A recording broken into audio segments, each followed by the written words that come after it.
Hey, hey, hey. What's going on, people? A few minutes out from the start of the tournament. I'm gonna go ahead and make a lobby while we're chilling here. Get ready to host. I played in a tournament yesterday. Super fun. Barely ended up outside of top 4. It was very sad. I was honestly really digging Korn, who I was playing. They have a pretty low win rate right now. Honestly, I think that's a little surprising personally because they felt really damn strong. I need to show you something that's absolutely crazy, too, that I discovered last night. Look at how many freaking mirror matches have been played for Korn. There have been 74 mirror matches out of the what? Yeah, the 250 games played. Fully a third of that is just mirrors. Which to me is truly insane, because literally no other faction has that going on. You look at like Norska, they've had 2 played out of their almost 100 games. Ogre Kingdoms, Kislev.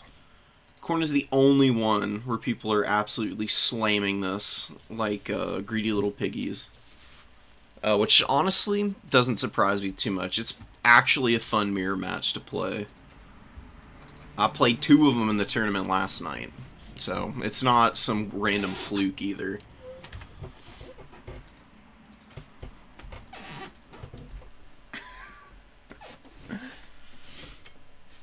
What's up, guys? How's it going? Yeah, Korn is definitely pretty predictable. It would be nice if the CA devs would give skull cannons some missile penetration back, particularly against cavalry.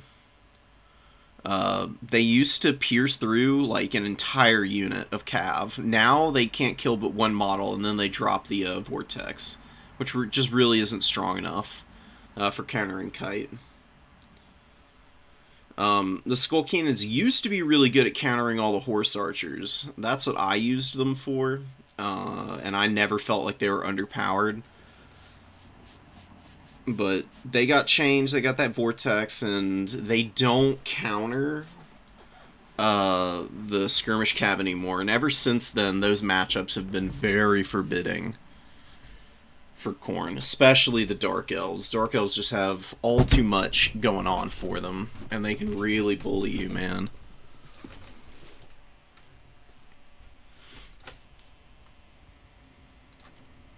Alright, what are the maps? Hold on. Let me get to challenge.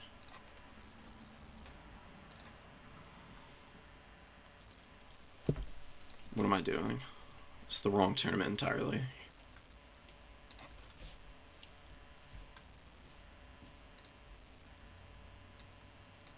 Haunted Vale for round 1. Oh, it's literally right here. Perfect.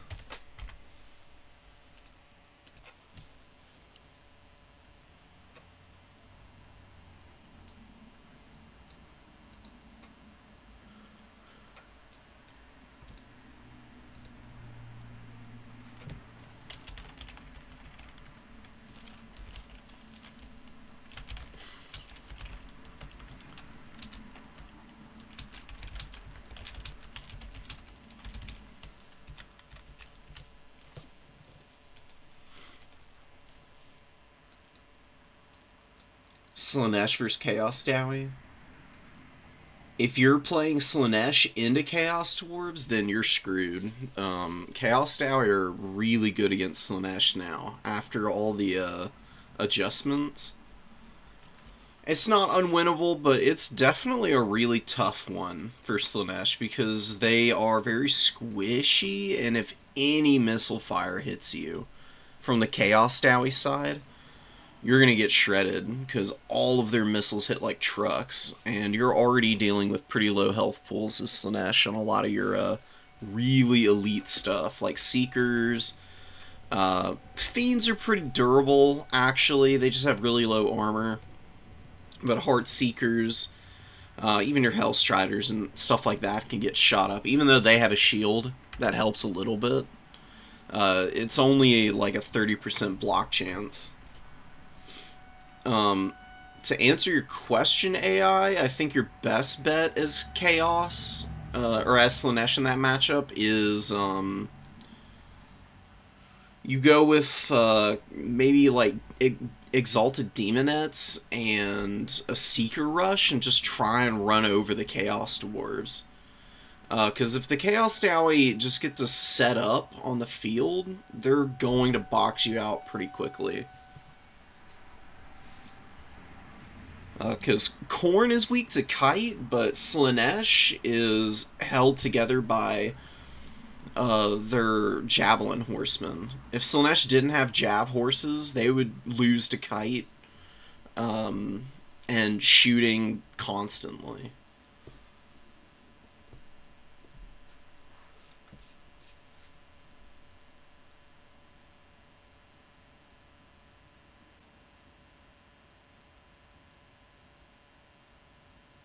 Kislev versus Dwarves, Kislev's Lizards, struggle with both. Yeah, Kislev versus Dowie is a little rough until you figure it out. It's not terrible. It feels bad at first because almost all of the Kislev builds that are good elsewhere are suddenly honestly terrible against the Dwarves, so it's more of a matchup adjustment. Dowie just plays so differently from everybody else. I mean, they are literally the most mega slowest faction in any game I think I've ever played that's like a strategy game. They have like almost no field maneuverability in domination mode. They've got gyrocopters and bombers, and those are your only units with more than 40 speed. Everything else has to, you know, run around on little caterpillar legs. 4 horse. Oh, for the Chaos Dwarves, 4 horse archers, Deathcaster, Blazing Beards Immortals, and Infernal Ironsworn. That's a very outside of the horse archers. That seems like a pretty slow build. If you can use your Javelin Horsemen as Slaanesh to really hound those guys down, and maybe try to peel them away from that slow infantry box, I think you could actually beat that build as Slaanesh.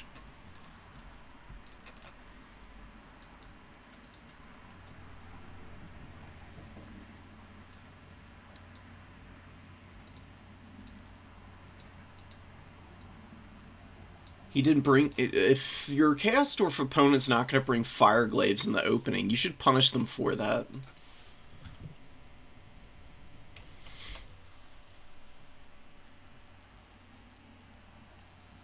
The tournament started. Come on. Yes. Okay. Sugar, you and Sven are gonna play for me.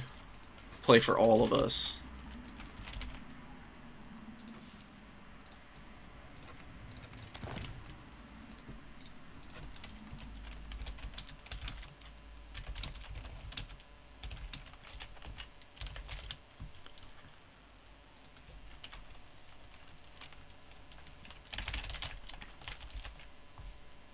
There he is.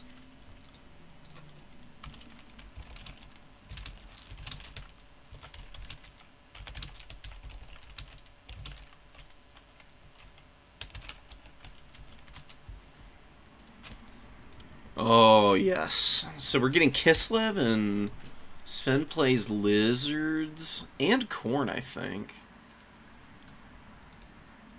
Let me see if I can find what they're playing. Oh, they're playing Nurgle. Hell yeah. That's going to be really fun. Kislev versus Nurgle is actually a cool matchup. Nurgle's honestly fairly good against Kislev. Kislev is like better against Khorne. And I would say now that Slaanesh has been nerfed, they're pretty good against Slaanesh. Nurgle, though, actually has some pretty fun units that they can use to kind of torment Kislev. Whoa, is Suga actually playing them too now? Dude, everybody's swapping up on me. What is this? It feels like heresy, but that's the way to do it. Once you've... Now that Suga's gotten a handle on Kislev, is moving on to bigger and better things. I couldn't be happier that they've chosen Khorne to do it.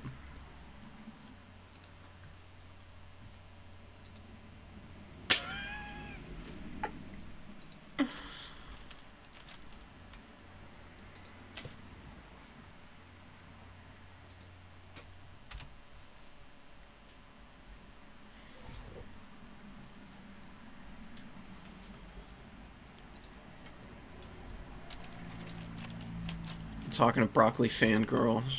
She's dropping me some of the tea on some very light drama in the community.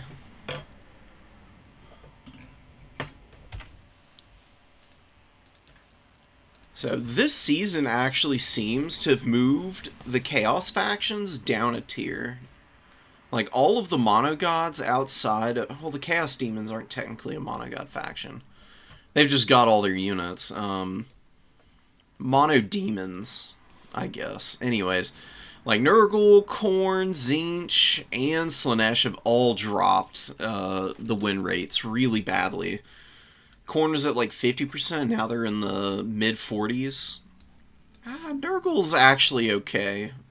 Slaanesh dropped big time. I mean, #1 faction last season. They're like down there in the middle of the pack. Okay, so tons of Plague Bearers with Festering Stooges and an Exalted. You've got Epidemius here with the Chaos Sorcerer of Nurgle, who's got Curse of the Leper. I like Miasma. It's always been good. It always will be, probably. Just a really nice debuff. And then also Stream of Corruption, which is just wild. I mean... This spell is one of the single-handed carries for the win rate on Nurgle, in my opinion. On Khorne's side, we got frickin' Scarbrand, of course. Perfect old guy to bring. He's got Wrathful Reaper and Rage Embodied, so not just going to be rocking up with the Rampage. Actually going to try and follow up on some of those engagements. And Wrathful Reaper's... like, Rampage on Scarbrand kind of sucks. It definitely can leave Scarbrand vulnerable to being targeted down at that point. It does give you 50% weapon strength across the board, and Scarbrand is already rocking 620, so he's up around 1k. He might very well be able to kill. The Chaos Sorcerer is who I would be going after first. Epidemius can wait. Epidemius is just really slow, doesn't really follow up on combat very well. Skull Cannon whiffs a few shots against the Horseman. Not that big of a deal. You've got some Brutes of the Hound, Forsaken, and dual weapons on the field, along with 2 Throwing Axe Horsemen. They could definitely need to stay away from the Exalteds, but you can post up right about here and get a volley, really accurate volley on the Plague Bearers off. Just kind of play cagey that way. Or you can rotate out and go after your opponent's horsemen. Sizing each other up, Khorne has the #3, #2. Looking to grab the #1, pretty nasty volley onto the Forsaken from the horsemen. These horsemen peeling out of here before the little goo grenades hit them in the face. Festering Stooges will absolutely nuke a unit if they get their shots off. It's really brutal. A little bit of fire going down on the cavalry. Not really worth it. Skull Cannons just don't shoot cavalry well at all. You'd actually prefer to target the Exalted Plague Bearers. I'm pointing at the wrong ones. These are just regular plagues. These guys are the real target for the Skull Cannons.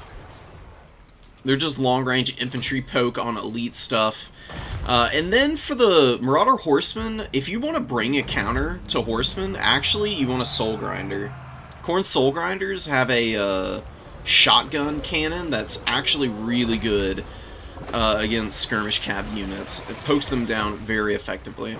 Really nice stream of corruption. Khorne is actually really bouncing off this front line. I think that the Plague Bearer choice has actually kind of thrown Suga off, and you've spent all this time attacking this very elite infantry unit. Skarbrand is really not that good in prolonged combat against stuff like this. You want to use Skarbrand to kind of jump through a unit with his collision damage. He actually does a lot to infantry on the charge, but that's it. He does not want to stay engaged against them. Getting on Epidemius now, that's going to work out okay. Epidemius has a lot more HP than you'd expect from a foot character, right? He's rocking 7,300 after getting smacked in the face. Skarbrand trying to follow up with these throwing axes, dude. The Nurgle throwing axes are going to win this game by killing Skarbrand here. Epidemius and the Sorcerer are going to be closing the gap, and Exalted Plague Bears in the pocket. Just making mincemeat out of poor Skarbrand here. He's going to be... it's going to be a reverse shish kebab. Oh my god. Crumbling out down to 0 HP, and that's going to be the end of Khorne's mightiest demon. Forsaken surrounded here by Plague Bearers, including the Festering Stooges, who have held in pretty nicely. I do like bringing the Forsaken against Nurgle. On a map like this, honestly, you didn't really need to engage the Nurgle front line. The thing you should have done, just to make things easier on yourself, is poke the Exalteds with the Skull Cannon. There's nothing they can do about that, and these actually shred lightly armored infantry, because the Vortex damage was changed. It used to be 8 armor-piercing Vortex damage per tick. Now it's down to 6 overall, with 4 of that being base weapon strength. On 30 armor for the Plague Bearers, plus getting around their Phys Res, you'll shred them. I promise you, it's way better than shooting the Skirmish Cav. Because you look at the value, and it's just not that much. And this is the one that's been out all game, I'm pretty sure. Only getting 400 value is pretty bad for 4 minutes into the game for a Skull Cannon. It sucks not having a counter to the Marauder Horsemen, but the reason you bring the Skull Cannon is because these are fairly accurate. Skull Cannons do actually shoot pretty well once you figure out their targeting mechanics. And they can poke from a safe distance, whereas your Marauder Horsemen can't really. The Skull Cannons being able to put on some pressure from afar can actually force your opponent to over-allocate resources to attack them, and then Khorne is really good at punishing dives like that. Just rushing the front line and then trying to use the Skull Cannons for anti-skirmisher duty is just not something they can do anymore. Khorngor's being focused down out here. It's a full rout at this point. Usually this happens if Khorne loses their leadership and the value lead. It's already hard enough to hold on at the end with Khorne's frenzy being tied to the Lord being alive oftentimes. And we're going to see a beautiful charge from the Chaos Knights. Going right down the pipe, taking out the Marauders and the Furies, and gonna probably get a surround on this last Skull Cannon. Although its terrible leadership is already fallen apart, and it is going to crumble out. It's going to be a very dominant round 1 victory for Sven. Really good execution on it. Just, you know, not panicking with the Skull Cannons shooting the Skirmish Cav, keeping them back behind the front line, and making sure that when Skarbrand is taking all these engagements, they just mirrored him constantly, and they did a really great job of getting value for Nurgle here. I mean, you got 1,100 and 1,300 value out of these horsemen, which is incredible. Absolutely amazing. So you get a little bit of a rebate, and you can bring something in. I don't really know what Suga is going to do. There's a very low Khorngor out here, and the Marauder dual weapons. You get an unsummon on this Exalted Plague Bearer with 1,500, Festering Stooges, around 900, Epidemius just chilling. Epidemius doesn't get a lot of value himself. You bring him for the abilities. They're honestly fairly strong. Sands of Sickness especially. The damage reflection and the vigor is really good. Plus, you debuff your enemy's melee defense, which is honestly pretty rare to do for Nurgle, and pretty necessary because their units have such low melee attack. Being able to lower your enemy's defenses is honestly really strong for this faction, because otherwise they just can't do much of anything.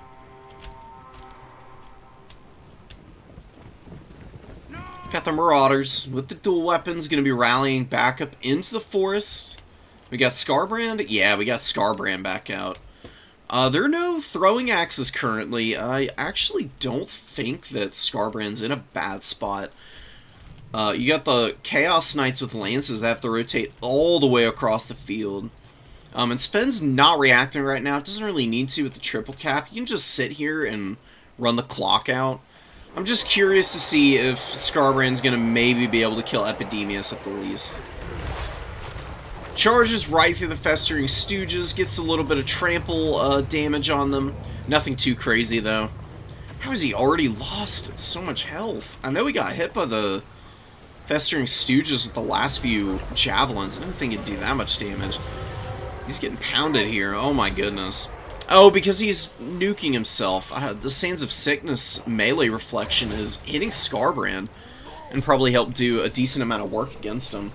Throwing axes back in now. Two of them going to be hard targeting Scarbrand here. I don't see him lasting much longer, honestly. One of your units has been destroyed. He's suffering pretty badly, beating down Epidemius a little bit, but there's going to be very minimal gains for having done so. Khorne Marauder throwing axes do beat the Nurgle variant in melee combat, but Nurgle Horsemen are honestly pretty quick. They really are the exact same speed, aren't they? Plus you get the poison, which is going to be another slow being stacked on top of these poor Khorne axes, and you're never going to be able to catch them. Sven was just all over the micro that game.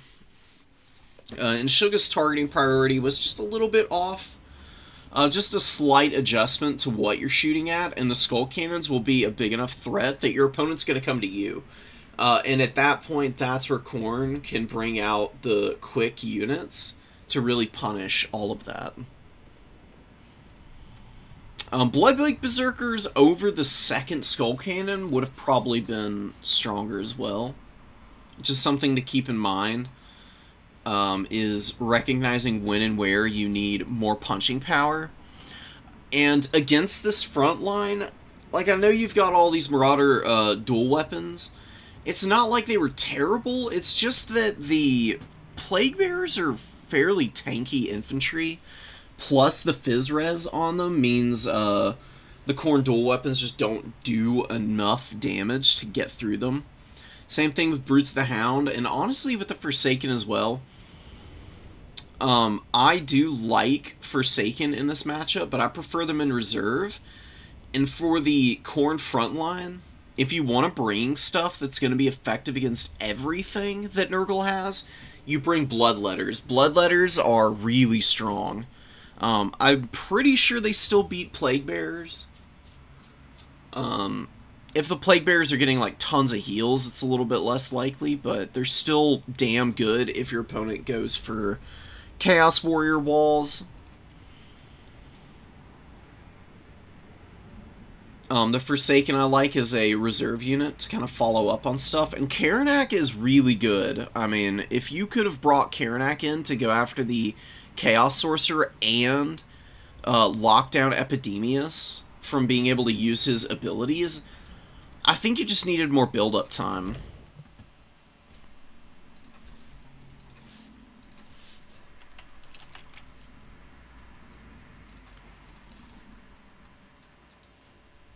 Give yourself a little bit more of an opportunity to poke at that Khorne build before you go in, and I think you can break down the Nurgle front line fairly quickly.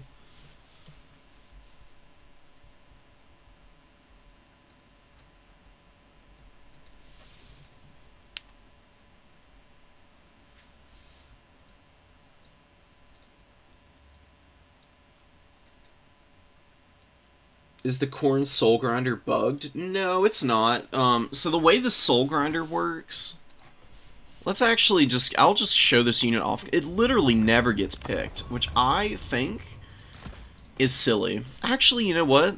I literally have a replay from the other night. I'll show you what the Soul Grinders can do.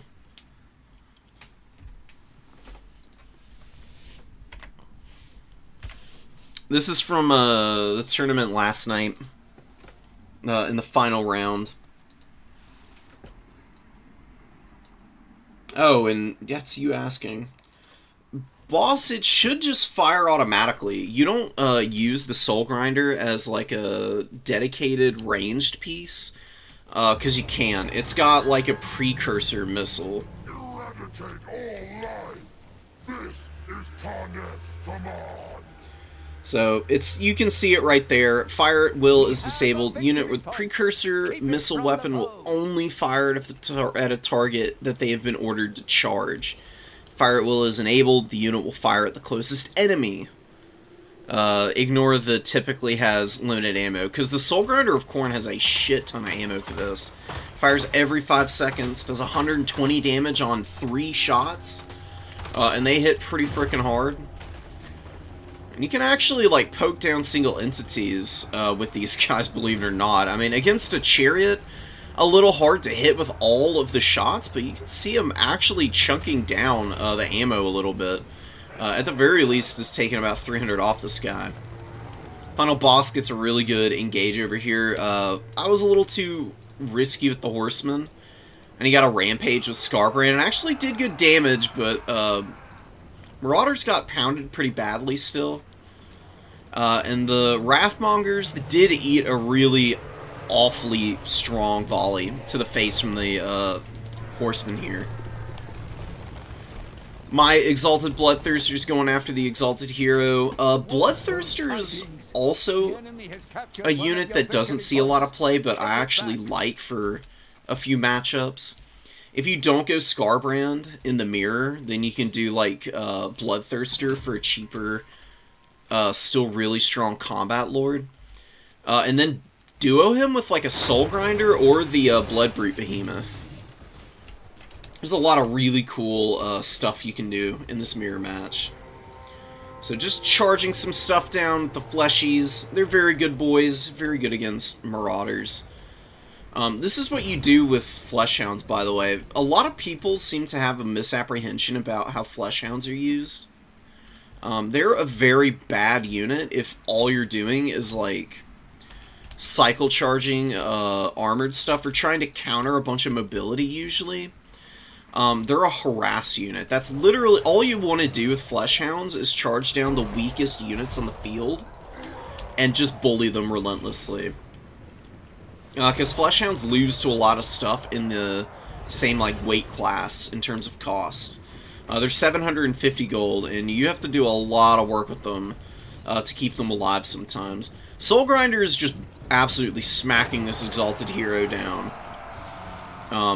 This is one of the strongest things you can do with these guys, is chase Chariot characters, because they have good mass.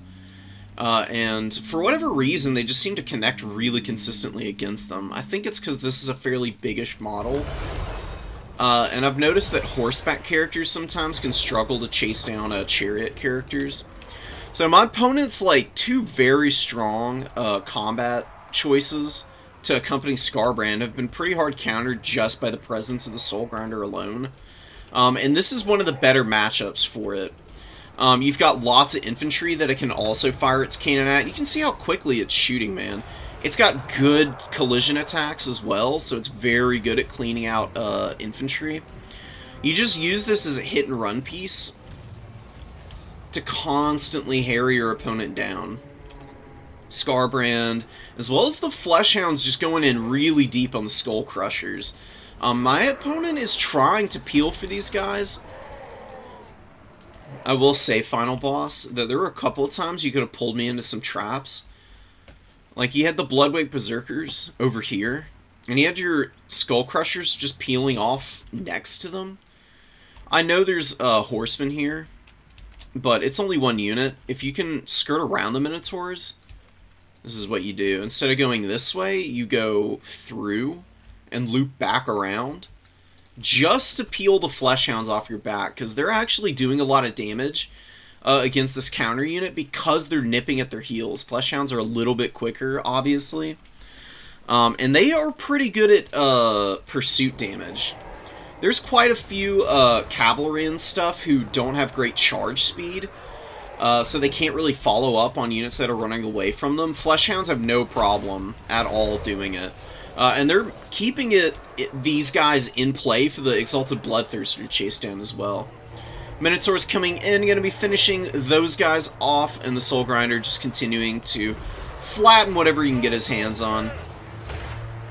Running over the Brutes and the Hound here. Slapping a few of them up. Got more Marauders of Khorne in. Skarbrand looking fairly healthy. Another shot going down on the Exalted Hero. And Skull Crusher's just fully gone now. Bloodweight Berserkers are like desperately trying to keep pace with the army here. A little bit of a blunder on my part. The Minotaurs get up into my horsemen. One unit gets absolutely massacred. Khorne Minotaurs are a nightmare for cavalry units. I mean, they had about 4 seconds of combat maybe and killed probably 20 models off of those horsemen. Really good rampage from Skarbrand, but unfortunately not a lot of follow-up from it. Bloodweight Berserkers are a little too far away, and my Minotaur, Death Blob, the Minobus in full effect.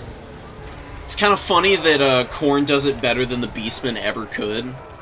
Mostly just because the Khorne Minotaurs have armor, whereas the Beastman variant has nothing really to protect them. Going from 35 to 70 makes a huge difference for a unit survivability. And look at Skarbrand is on the run, man. You got the Exalted Bloodthirster chasing after him. Soul Grinder was doing it for a second, but I sent it back in to deal with the Bloodweight Berserkers. And now these guys are just like totally out of position.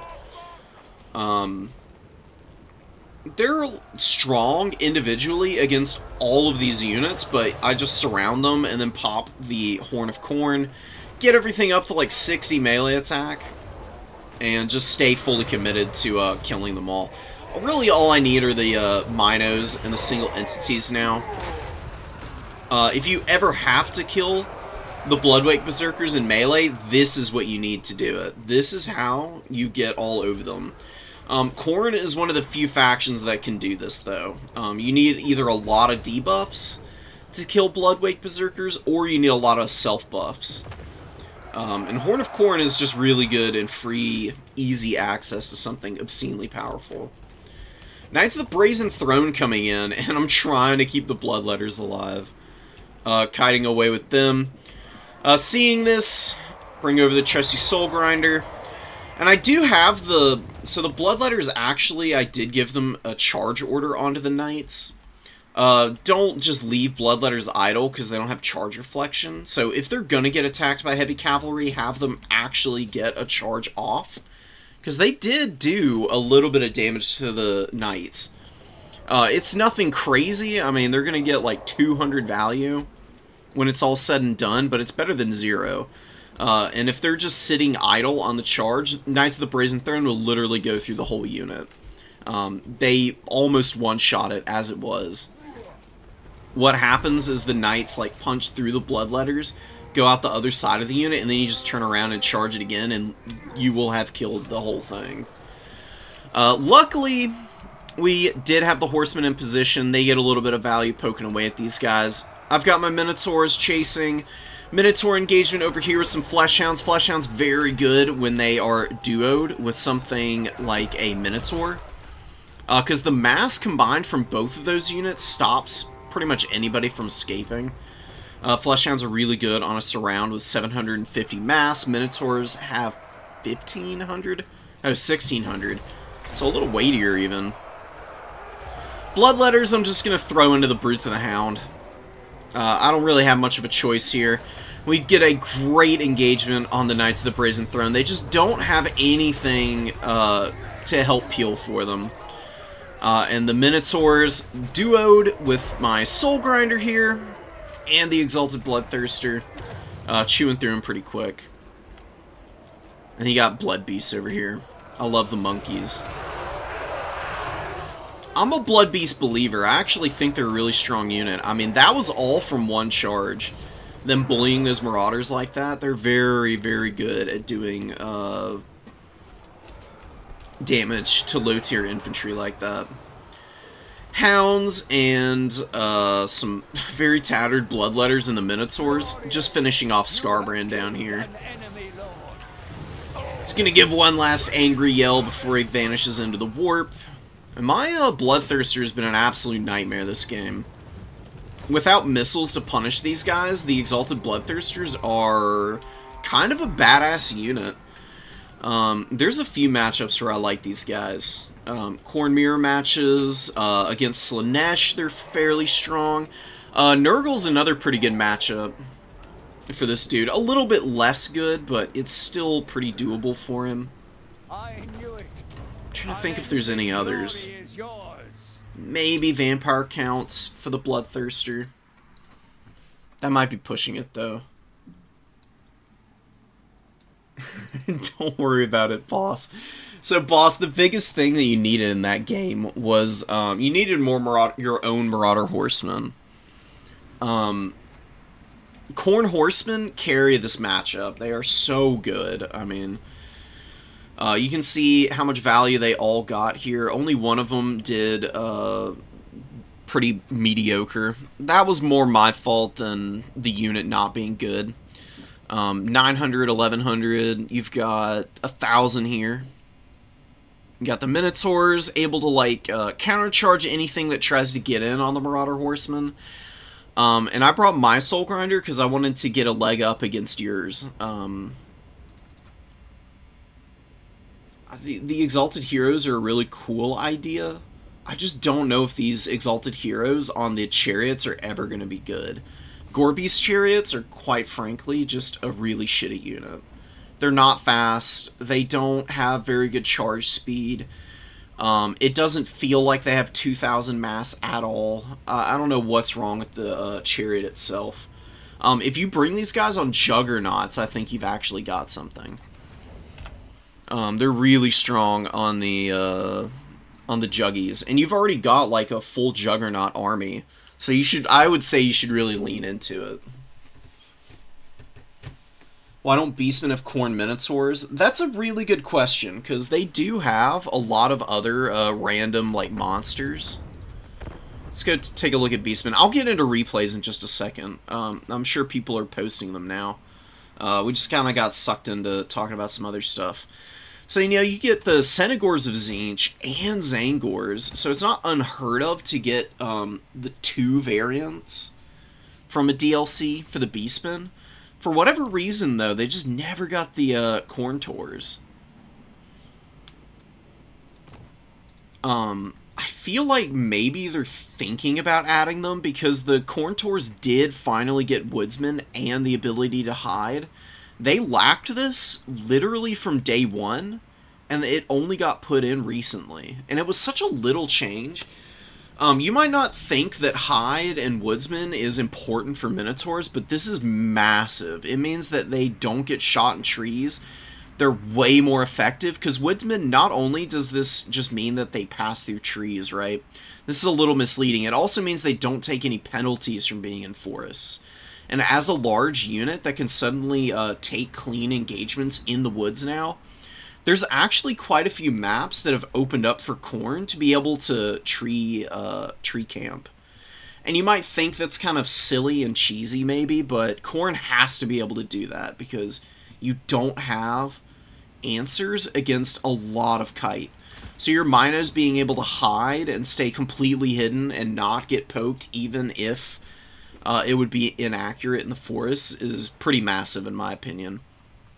Plus the fact that your opponent can't just force you out immediately by sending in their own units with like Strider or something, like especially Slaanesh.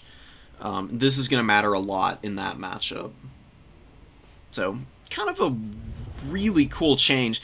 Them giving the Khorne Tours those abilities makes me think that they're going to put them into the Beastmen at some point.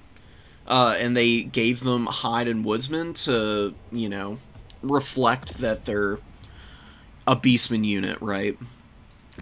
Because all the Beastman units have those traits.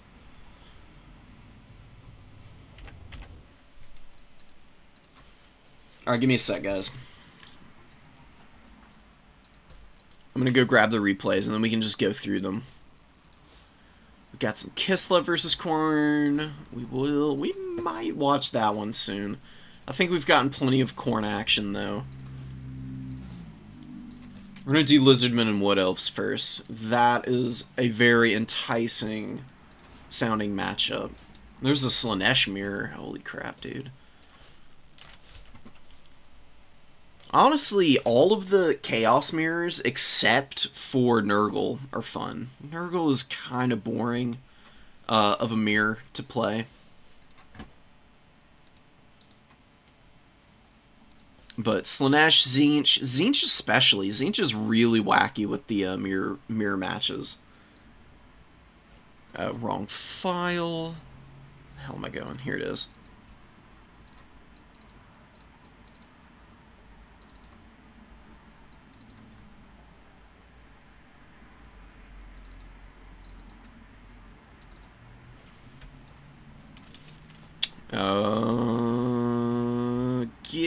Alright, hold on.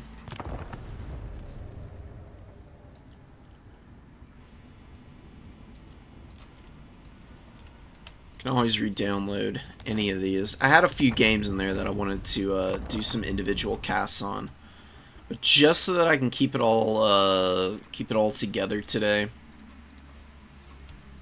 Clear everything that isn't replays that I am personally named and am aware of. Sweet. It's tempting. Oh, this is so tempting. An R-ball sighting. People using skull crushers. Plus you got the old nemesis of Khorne. Heavy war sleds used to hard counter Khorne because they were so broken for a while. It was crazy. You literally couldn't stop them. They had like 4,000 mass on these chariots. It was crazy. I don't know what they were thinking. Now they're down to like 2,200. I kid you not.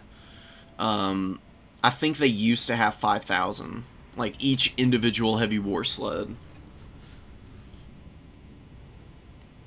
We could do this. I've seen plenty of, oh yeah, we said we were doing, lizards and wood elves.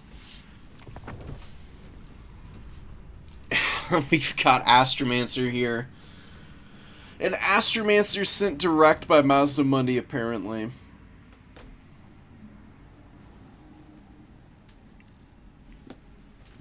We've got 2 Chameleon Skinks, always a very good unit, especially against the Wood Elves. Chameleon Skinks are really good against Wood Elves, actually. They'll shred something like an Azrai Spear. And a Deepwood Scout.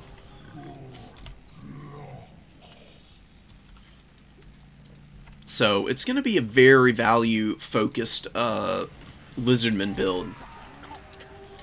Which, in my estimation, is 100% the right way to go about selecting your army against the Wood Elves. Wood Elves are one of the best kite factions in the game, period. Absolutely no contest. They're either number 1 or number 2. They might even be number 1, because I'm pretty sure they beat Dark Elves at their own game.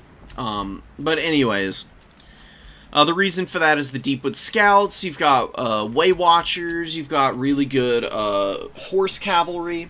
The Glade Riders and Wild Riders are super strong. Your Horse Archers are probably the best Horse Archers in the game. Glade Riders with Hagbane tips have an obscene amount of AP for a Horse Cavalry unit. Like, massively outclass every other variant in the game right now. Skink Cohort's going to be pushing back Zotes. Zotes I've been pretty curious about. You can see their stats are terrible because they're getting hit and blinded right now. They're just going to pull back, and this is fine. As long as they don't drop a model, they can just heal all this back up, because they come with Bound Earthbloods, which is actually pretty nice to have. Scatter Shot hitting Skink Cohorts. Gotta keep running. Definitely don't want to let them continue to get hammered here. Bastillodons do have pretty limited range. That's like one good thing about them. Look at that shot, though. Oh my god, the Glade Rider's melting to the Bastillodon. Not able to close the gap. You don't want to charge in with cavalry quite like that. This is just... Even if it's just the Skink Cohort and the Saurus Warrior, you don't even want to come over here. I'm sure the Chameleons caught you a little bit off guard. You gotta be really aware when you're using cavalry. They're such a quick unit that they'll very actively put themselves in harm's way before you can react if you look away from them. If you're gonna threaten a cavalry dive like this, you gotta be ready to pull them out at a moment's notice. It's really little things like that save you value that make the biggest difference as you get into higher and higher levels of play. Eternal Guard getting poked down, but they do have the Silver Shield. That is one really nice thing about them. Beautiful shots from these solar engines, dude. Oh my goodness. Look at them brutalizing the Deepwood Scout line right now. Very accurate focus fire, too, right now. Saurus Warriors getting up into the Glade Riders, stiffening up the Skink Cohort line really isn't that bad of an idea. I would avoid layering too many infantry on top of one another still, but just to keep the cav from just totally tossing your skinks out of the way, you know, throw them behind there, then pull them back. You really want the Saurus to be fighting like the Eternal Guard and whatnot. You're going to need to buff them up a little bit, but usually the Saurus are going to be able to outgrind the much squishier elf infantry. May not look great for the Lizardmen at initial glance, but they're up in value, and they have absolutely ripped the Sister of Twilight a new one. The Colossadon Hunters get in about, I don't even know how long that was, like 15 seconds maybe. They just completely kill her. No Conjoined Destiny for them. Hawk Riders come in, really interesting unit. They don't have tremendous missile strength. They actually have a lot of AP weapon strength. With a really high charge bonus, they're actually pretty good at charging onto the rear of units and chunking through their health. They could countercharge the Paco Poc cohort, who do shut down the Deepwood Scouts. Eternal Guard getting run over a little bit, but now resisting the pushback. Going to be able to get those AP Spears online in just a moment, so the cohort going to be moving elsewhere. Beautiful rear charge, really nice micro from Astromancer here. And targeting all the right stuff, man. No answers for the Bastillodons with the solar engines. This is why you probably want like one Waywatcher in your army. Having really heavy AP missiles. Even one of those Waywatchers would be able to put some serious hurt on a Bastillodon, and do so fairly safely, I think. Waywatchers are an even more spread out unit than Deepwood Scouts, and they have a ton of ammo. And even losing models, the thing about missile units, when they lose models, they're not necessarily losing any ammunition. They actually will fire all of the ammo with 62 models as if they had 80. It's just that those 62 models are the only ones who can shoot, obviously. So they use their ammo a lot slower, which lessens the DPS. Waywatchers don't really mind losing models because they already hit hard enough, and they're stupidly accurate. And people can really underestimate damaged Waywatcher units, I've noticed. You basically have to hard commit to kill Waywatchers, utterly and completely, if you want to deal with them. And they've got a ton of range. They have 190 range on their missiles, so they can get within the 240 of a Bastillodon fairly safely. They're just always going to be way better than the Deepwood Scouts. The Swift Shiver Shards are a specialist unit. I would really say that the Lizardmen are the kind of matchup you want to be bringing them in. The regular Deepwood Scouts are pretty strong. Again, though, they lack some of the heavy armor piercing. And the Lizards' reliance on Bastiladon solar engines in this matchup, I think, necessitates the inclusion of the Way Watchers. You just have to have at least one. War Dancers with the Azrai Spears have been running around doing their best. Eternal Guard not doing well in the front line. The Saurus and the Skink cohorts with poke from Chameleons has done a very good job of getting through those guys. Plus some good and timely rear charges from the Coldwind Spear Riders. Zotes went down to them, plus some damage from infantry underneath. I'm sure the Bastiladons hit them a couple more times. It's going to be another very dominant win for our round 2 game. Dryads finally coming out onto the field. They will beat the Skinks. Struggling a little bit more than I remember them struggling against these guys. Wow, okay. Looks like in the prolonged grind, they're going to grind them out. Oh, the Chameleons were poking them from behind. Duh. I don't know how I missed those guys. I mean, blind spot, right? Up in the trees, the banners are a little obstructed, and they're just, like, poking out of here with their little missiles. Unending glory is yours. There's always potential for losing track of stuff. Really good Chameleon Skink and Solar Engine Micro. Constantly swapping targets with these, getting them optimal positions, and just making life misery for KP. Plus, you had really good Slan High Priest magic. You got the good Tempest on the Sisters. And I believe, what was the other spell? Hello, hello. There it is. Yeah, Apotheosis giving some really nice heals. You had Aura-Quetzal and Blood Statuette. Just the Tempest that game. Got the Slan Mage Priest. Tons of value. I mean, perfect for countering the Sisters of Twilight. Really good follow-up. The Colossadon Hunters really like that Wombo combo. And then the Hawk Riders get shut down pretty hard by it, too. Just a really dominant Lizardman win. Not necessarily because this is, like, it's not like KP isn't a capable player. This is more of a matchup difference kind of game. The Wood Elves just don't quite have what they need to deal with any of the starting army for the Lizardmen, and by the time they're bringing out answers, the Lizardmen are compounding on their advantages by bringing in their specialist tools to kill their really expensive pieces. Like the Sisters, like the Zotes, even the Wild Hunters of Kurnus and the Hawk Riders. You do have the Way Watchers in reserve. This should have been the priority summon then, in my opinion.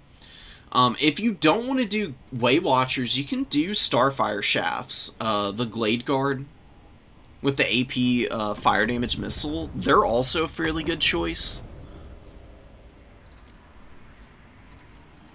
If you're worried about Way Watchers being compromised or, you know, just aren't super confident in your micro on them, you can do the Starfire Shafts and just bring a bunch of them. I mean, they will absolutely hammer a position. And you could do something like this also. You get the poison and the AP plus fire damage. That's a lot of like penalties to be stacking on your opponent. You got speed and damage debuffs from the poison. You've got the healing mitigation from the flaming attacks. You're getting around any physical resistance with both units. And the Hagbane tips do have respectable AP as well. It's obviously not as good as the dedicated AP missile unit, but still respectable at 7. And that's one of the things I was saying about their Glade Riders. They've got the same missile strength as the infantry variant, which makes them very, very good at range. They wreck everything they fight, pretty much. Oh, last thing. About the Glade Riders. They have 10 more range than all of the other archers in the game. And that's kind of huge. It means that they get a volley off first.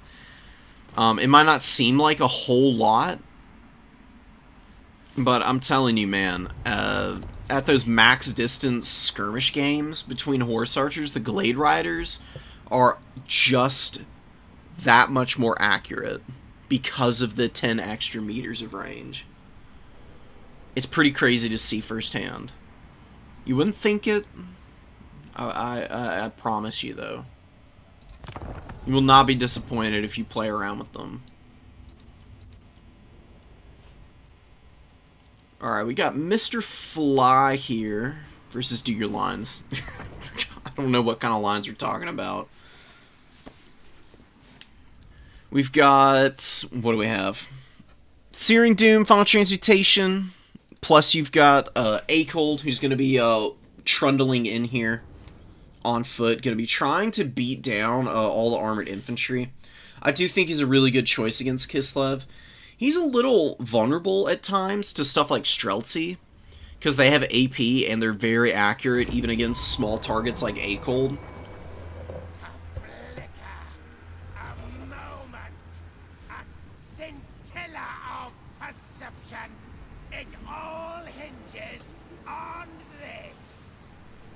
That's a pretty cool pre-battle speech. Anyways, the way you get around Streltsy shooting down A-Cold is get him into melee combat as quickly as possible.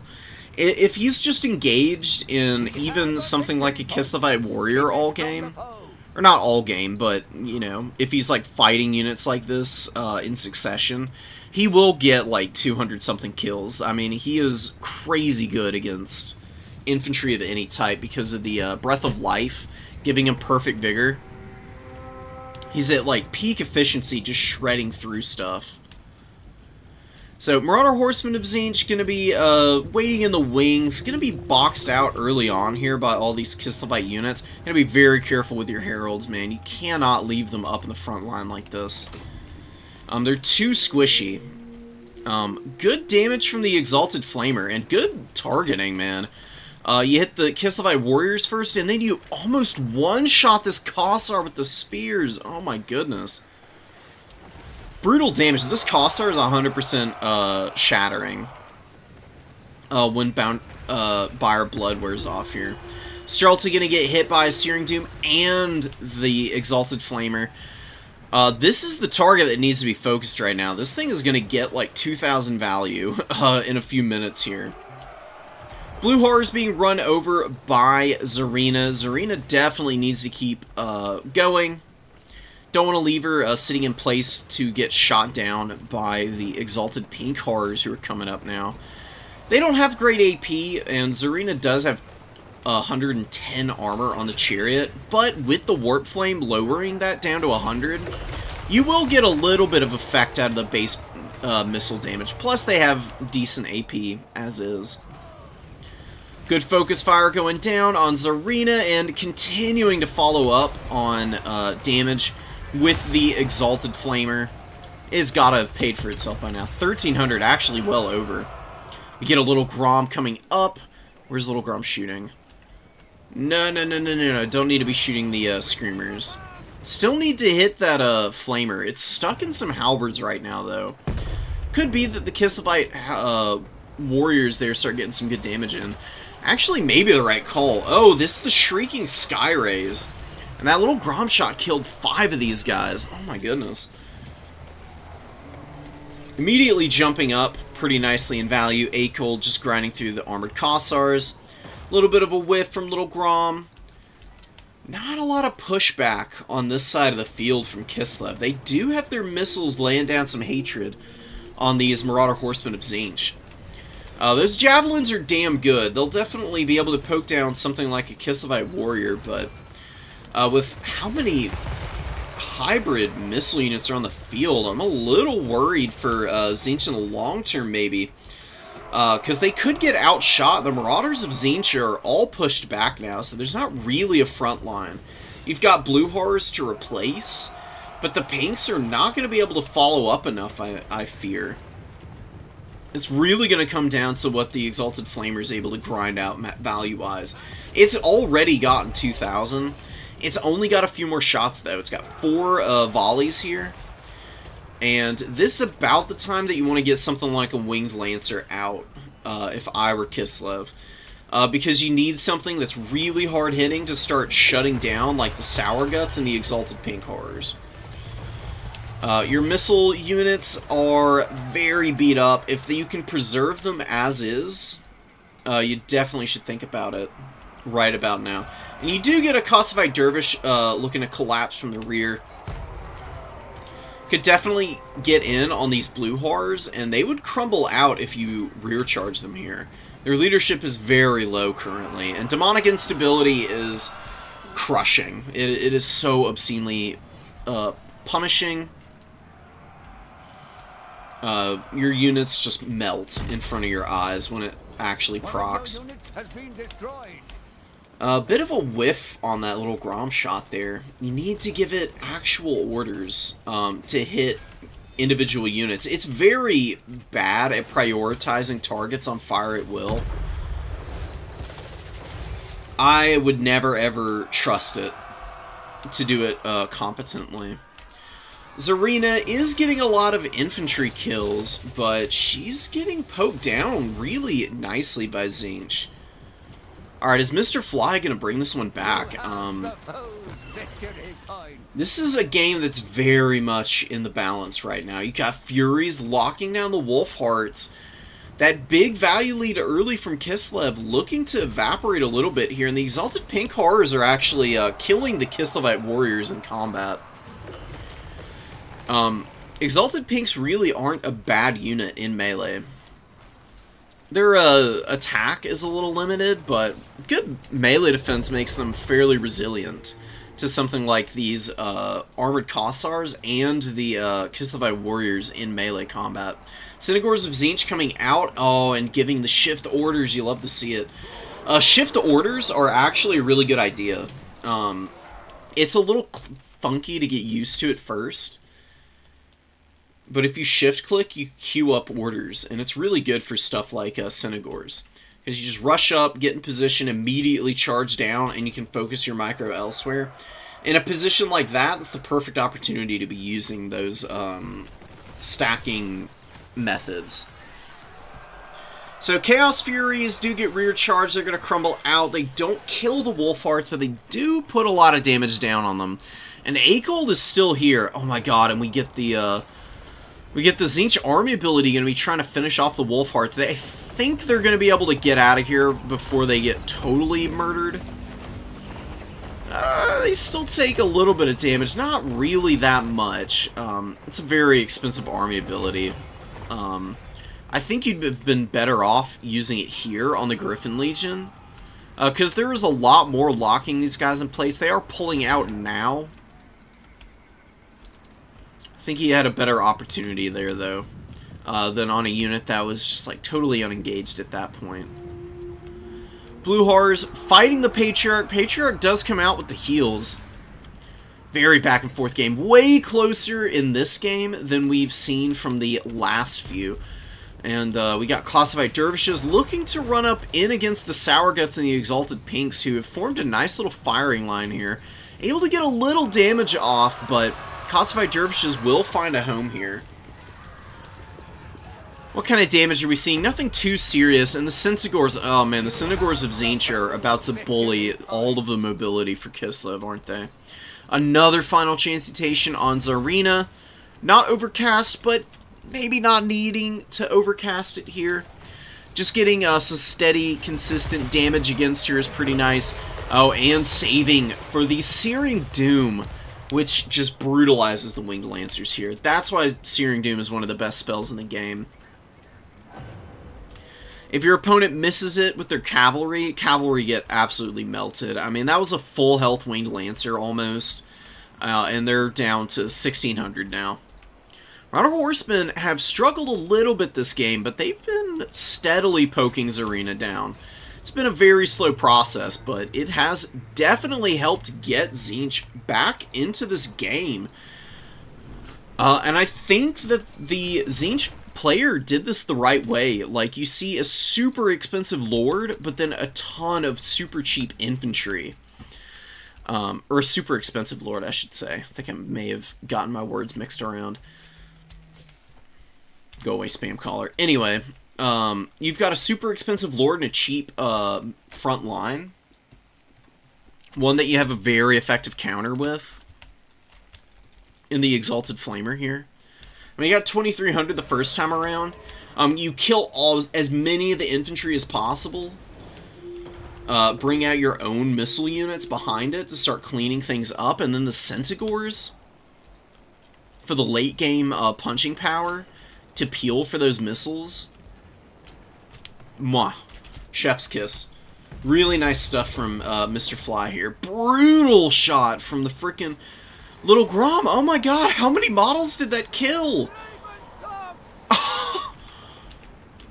I am aghast. Oh my goodness, dude. Look, this is why I recommend Little Grom for every Kislev player. Oh my god, dude. Okay. Alright. Don't worry about it. Little Grom almost carrying the game here. It is 1,400 in total cost, and it got 26, so can't ask for much better, can ya? The Exalted Flamer honestly had a very similar type of performance that first time around. Beautiful Tzeentch army ability, punishing the Kossars. Do your lines a little too late on the micro to pull them out, and Armored Kossar's a little too slow also to escape the center of that vortex. A lot of Kossovite Dervishes looking to collapse on the remaining Marauder Horsemen here, but not quite able to, and the Exalted Flamer gets a beautiful shot down on the Kossovite Dervishes. 2,700 on it this time around. There's still Forsaken nearby. I would probably have saved that Searing Doom for the cavalry here. I mean, look how bunched up the cavalry is compared to the Kislevite warrior. Forsaken will be way stronger at clearing these guys. Plus, the Exalted Flamer's taking a bunch of damage. While these Kislev cavalry are still in the Fire Blood. Finally wears off. And you do have the Exalted Flamer survive. It's going to be able to throw down a few more volleys here, obviously. Get some pretty effective damage against all these lightly armored troopers. And I think that Mr. Fly is going to be able to close it out. I mean, really, really scrappily fought game. And look at Akold here. He's just been doing exactly what you have to with him. Run up into an armored Kossar. Fight. Don't really do anything else. Try and stay on objectives as much as possible. Beautiful shot there. Oh my goodness. You'll love to see it. You'll love to see it. Searing Doom gets a really good chunk of change out of the Kislevite warriors here, hitting a very blobbed up edge of the formation. Forsaken grinding through these guys now. You do get the Zangors and Marauders rallying up to here and hanging onto the cap weight.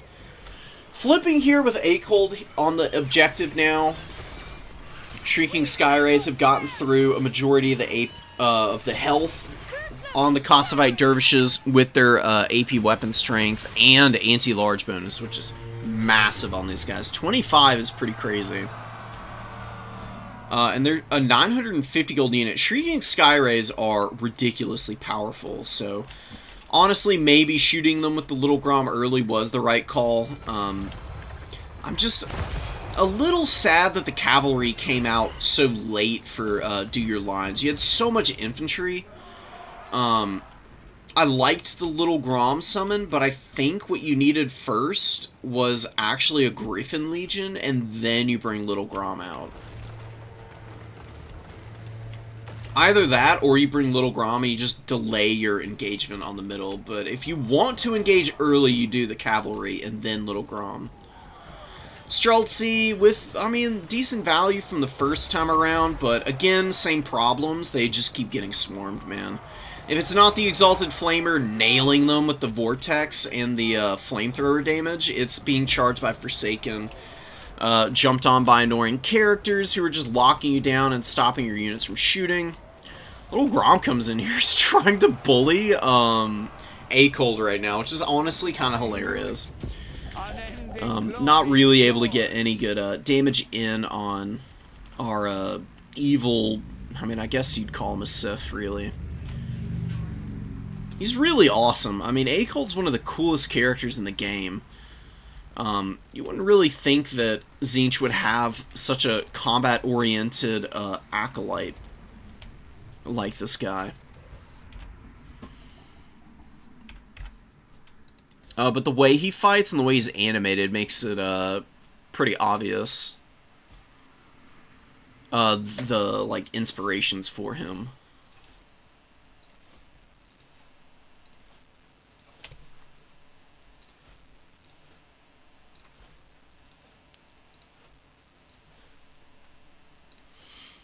Ooh, we get some Wood Elves versus Khorne. Another mirror match. I don't know who that's between, though. Do I have this one? Tzeentch versus... Who's KL? What faction is that? Kislev? Okay. Anyways, let's just drop him in there.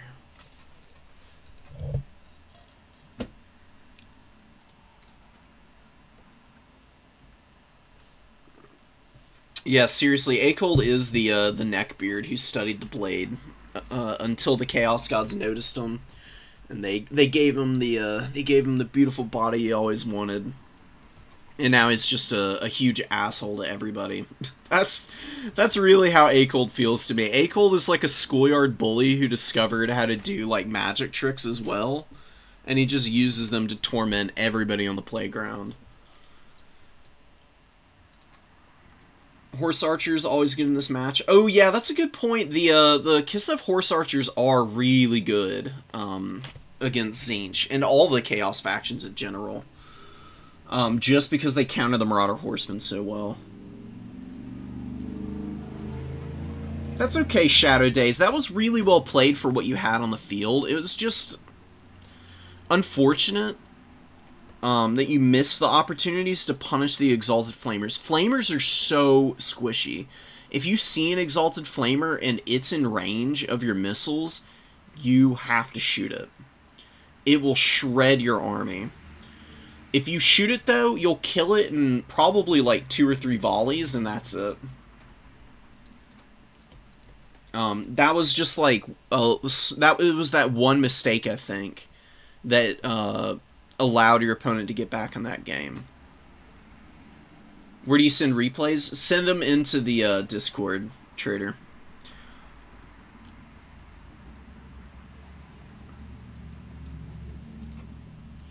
Sorry, I'm just catching up on the messages. KP, don't worry about it.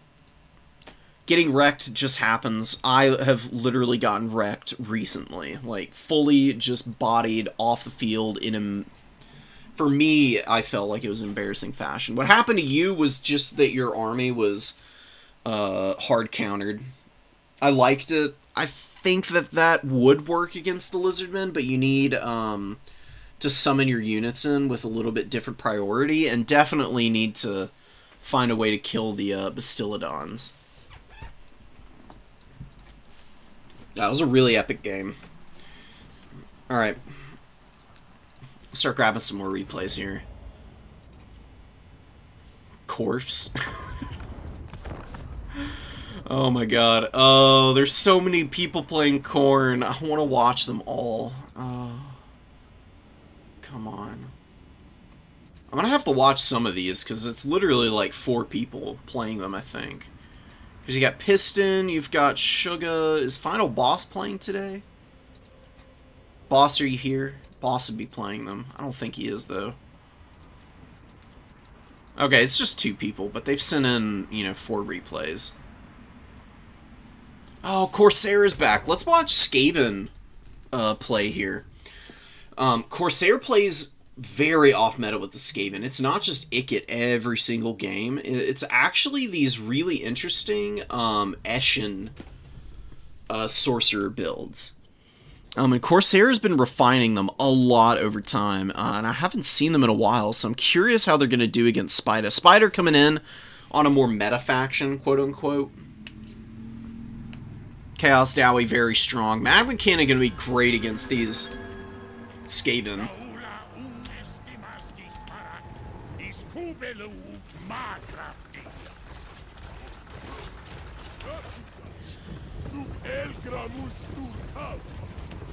I have to get some close-ups. I mean, the Chaos Dwarves are such a fun faction aesthetically, and I'm so glad they have silly hats. Or they're not silly, really. They're Keep it from the foe. I mean, honestly, these hats, like, from an outside perspective, might look kind of silly, but I imagine these dudes are honestly pretty intimidating running into battle with these things on. They certainly do have a very unique effect. We got the Infernal Guard Fireglave's going to be following up. These guys are a nightmare, man. Infernal Guard Fireglaive is one of the best units in the entire game. I will say Natty Bubo's Sharpshooters, kind of a must. Although a Plate Claw Catapult to hit the Fireglaves isn't a bad idea either. Wow, look at the Teeth Breakers. They use the Concealment Bomb, sneak in, and wreck the Hobgoblins here. Beautiful damage, man. Oh my goodness. Oh yes. It's really fun to see the Rattling Guns have been getting buffs over time. Like, steadily but surely, they've become a much better unit than they were for quite a while. The Skaven are a very low leadership faction, and that's what holds them back more than anything. But they still have teeth, man. Like, really good Skaven play is really hard to deal with, because Skaven do have crazy amounts of cap weight with all the clan rats they can throw out. I feel like there's a common misconception from people that clan rats are a waste of space at times, and they can be from a value trade perspective, but being able to throw up a 300 gold unit with 5 cap weight on any objective to steal it from your opponent means that you can play some very annoying and tricky builds. Look at this bullying that's going down here. Astrogoth is pummeling the living hell out of this Mutant Rat Ogre with support from the Infernal Guard Fireglaves. But that's a majority of Astrogoth's work, and now he's pummeling the Master Assassin. Brutal damage coming down from him. Veil of Shadows is doing a pretty good job of keeping him occupied in here. He is also suppressed, so he's only got 15 speed, back up to 42. He's going to be able to escape here. Master Assassin doing a great job of staying on his back, and the Teethbreakers, dude. Oh my god, so much going on right now. We've got the Iron Demon running over Warp Fire Throwers who are getting lit up right now. Really close game, though, and the Teethbreakers continuing to value trade nicely. Astrogoth fleeing for his life. Plate Claw Catapult needs assistance. It has gotten a ton of value, focusing down the Infernal Guard Fireglaves here. It really didn't do too hot. Oh no, don't lose this opportunity. Okay. That's okay. It's not that bad. I was thinking that you could sandwich these guys, but they're going to be caught as they pull into the Teeth Breakers. They're fighting on top of the Iron Demon, though. Wolfrat's finally making contact with their prey. Not doing a whole lot of damage, though. The Iron Demon is going to flatten all these little doggies. You can just give it an attack order there, and I think it would actually kill them fairly fast. Hobgoblin Wolf Raiders not able to escape. Wolfrat's finally getting the value that they were looking for. More Wolfrats here. Wow, the Wolfrat play. Oh no, is it going to be a Wolfrat meta once again? There was a time where all the Warhammers, the Hounds were one of the best units in the game. They've fallen off over time, just from power scaling. The enemy has captured one of your victory points. Kind of across the board, there's been a little bit of power creep. I don't think it's really all that bad, truth be told. It's noticeable in a handful of areas, though, and the Hounds being kind of a bad unit overall is one of those things. The leadership on them is just really low. Wolfrats have even lower leadership than standard Hounds. But some pretty good jumps from Corsair here early has gotten them appreciable value at the very least. A lot of momentum being lost, though. The Chaos Dwarf Warriors have done a great job of grinding through the Clan Rat front line. Really, there shouldn't be any surprise about that. Chaos Dwarf Warriors just massively outclass any of the Skaven infantry outside of their truly elite stuff. Rat Ogres finally coming in. This Plate Claw Catapult, how is this one tree? How did that one tree catch 3 different shots from the Plate Claw Catapult? That was madness. I'm not seeing things. I know I'm not. I'm not crazy. Skaven fully pushed off the point. They really need some missiles to get in here so they can actually get the Chaos Dwarves off these points, because Clan Rats alone are not going to be able to do it. Flamestorm goes down, not doing a whole lot. I guess the Rat Ogres could start cleaning out some of these guys, but there's just so many Chaos Dwarves. Look at how many Dowie Warriors there are. There's one here. There's two fairly healthy ones here with a Great Weapon Warrior. Another full health Chaos Dowie out on the outside with Orc Laborers to help them out. Now these Great Weapon Warriors are getting wrecked by the Rat Ogres right now. Rat Ogres get smacked up by that Magma Cannon though. Magma Cannon Missile does have pretty good weapon strength. It can do appreciable damage to monstrous units as well.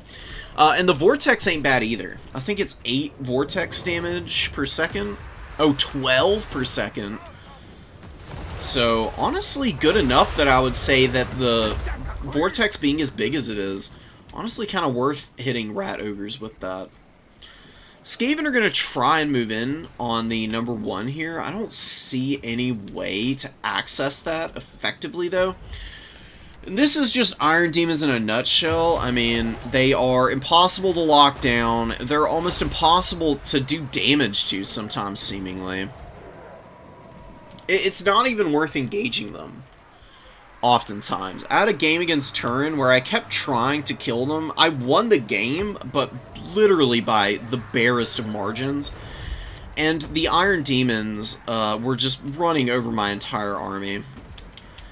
And the best way to avoid that is to avoid them. Like, you just run wherever the trains are not. Like, they've got perfect vigor, yeah, but you can, like, just slow them down with, like, speed debuffs as much as possible and do a little bit of damage to them. Throw in some, like, high-mass, cheap units that can lock them in place for as long as possible. Look at the terror routes going down. That is so nasty. I still feel like Iron Demons could probably be a little bit more expensive, or honestly, they could maybe, maybe the Skullcracker could be unbreakable or something, and the Iron Demons could not be, but I guess that would take away from their whole Hellforged, shtick. I don't know what you do about them. They're just so good. They've been a meta staple for a long time. I just like to see Skullcrackers get used every once in a while and be okay.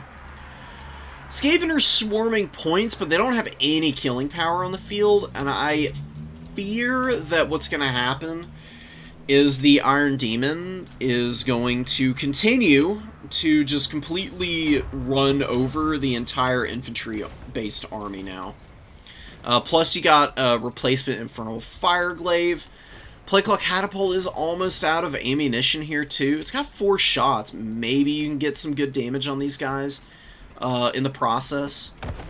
The Kadai Fireborn, also going to be a very good tool for clearing out all of these infantry units. Rattling Guns get run over by the Iron Demon. Mutant Rat Ogre does land a solid blow against the Demon, though. But it's going to be running away. Just trundling out of here. With its 60 speed. 60 speed is kind of wild. Very slow to turn. That's like the limiting factor on these Iron Demons. But they are very relentless once they do get moving, because they do have 5,000 mass, right? Ugh. Brutal.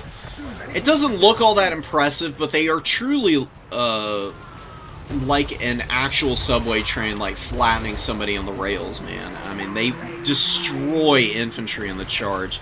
Because they have good weapon strength and a great bonus.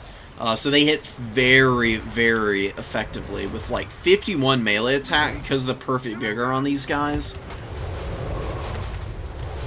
Very hard to withstand the pressure that they put on. I don't know what's going on there. Horrendous unsummoning glitch noises. Infernal Guard, Fireglaves back up and on the field. Skaven Lord honestly did get 1,000 value, which is not bad. You'd like to see him do a little bit better.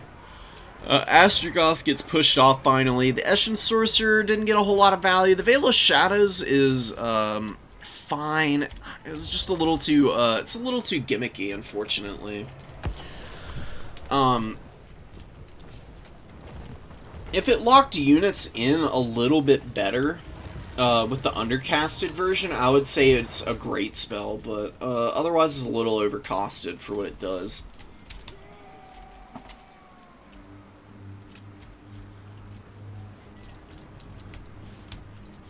Alright, Demon. Oh my god, brutal shotgun round going in there. Going after the Clan Rat Spears.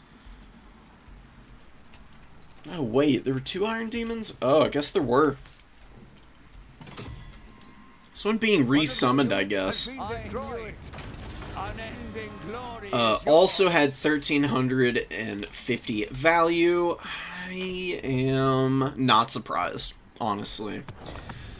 Corsair made a very valiant effort of it, but Iron Demons are a ridiculous unit. They are so unstoppable at times. 1300, 1300. Astrogoth with respectable value. The infantry for the Chaos Dwarves was okay. It's never going to get a lot of value against the Skaven. The thing about the Skaven is that it's hard to get your infantry good like value totals, but kills is a very important indicator against the Skaven because they bring so many bodies. 100 plus kills on some of your infantry is a pretty good sign that they were effective against the Skaven units, because that's like beating down half of a Clan Rat unit, and by the time Clan Rats get down to about half health, their leadership is in the toilet, and they're not going to be hanging around for very long.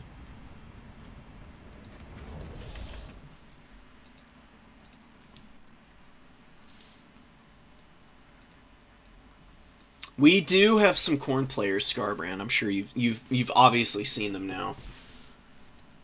Just obliterated you with that build. Yeah, the color banner clash. You gotta love it. Banners be looking a little bit looking a little similar. Somebody's copying someone here. It's probably the Skaven. That's like their bread and butter, is stealing other people's proprietary information and designs, right? And just corrupting them with their weird rat technomancy shenanigans. They got the memo, though. They did do a pretty good job of making it their own. Do we want to watch this? Oh my god, I want to watch Piston so bad. I think we should give another opportunity for any other factions that we haven't seen yet. This is going to be actually kind of perfect. This is a pretty tough matchup for the Vampires. Normally, they get bullied pretty badly by the Warriors of Chaos just because of Archie and Burning Head. It's such a disgusting spell against the Vampire Coast, who have like no armor. All of their armor is on monstrous units or depth guard. That's it. Everything else is sub 30, I think. It's some very ridiculously low amount. Yeah, 15 across the board, I'm pretty sure. I think we've all seen what Overcast Burning Head does. It's gonna be night time for any handguns. Even debt gunners get shredded by it because they don't have a lot of health, honestly. 3,800 on 36 models. I mean, 100, a little bit over 100 each. It's nothing. That melts away very quickly. Marauders, honestly, really even not that far behind debt gunners in terms of HP per model. You got a 10,000 HP here on 120. They've got, what? Do the quick calculation. It's like 80-something. I'm pretty sure.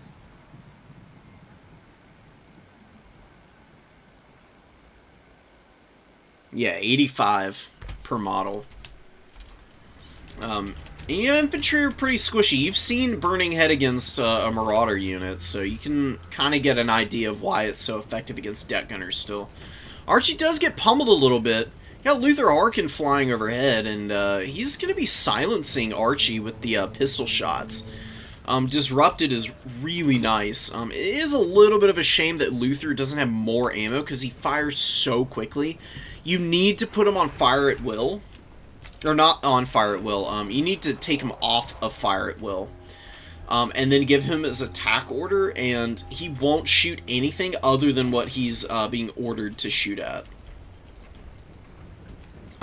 Otherwise, because he fires while moving, he'll waste a lot of his ammunition. You do not want to waste ammo on Luther. Very important to make sure that he's at like max efficiency at all times. Archie actually finds Luther, and Luther in the 1v1 actually will lose to Archie. So he's taken a ton of damage on the way out here too. He's honestly pretty lucky that Archie doesn't have the Slayer Sword. If Archie was slapping him with that, Luther would be on death's bed almost.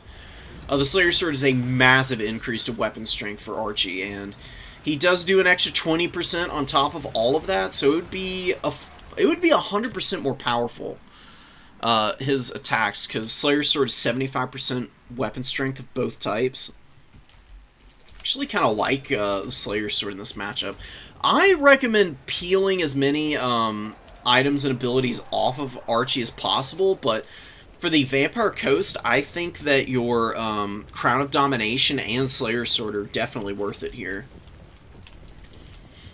Just the opportunity for Archie to like compromise one of these like heroes or lords that the Vampire Coast brings so often is super appealing to me. It could be a decisive engagement and win just from a good targeting. So, Exalted Hero of Tzeentch coming in. I don't like chariot characters against the undead. I like chariots against the undead. If you have something like a Razorgore chariot against the Vampire Coast, good unit. Single entity chariots, big no-go, because handguns do way too much damage to them. Oh my god, you get the Book of Secrets! We're going to the casinos, ladies and gentlemen. And we came up all sevens the first time. I mean, I don't know how much luckier you can get there. Really awesome stuff. This Burning Head whiffing a little bit, unfortunately. Oh, that's such a tease, man. Right around the corner. And I think it's actually going to roast the Marauders here.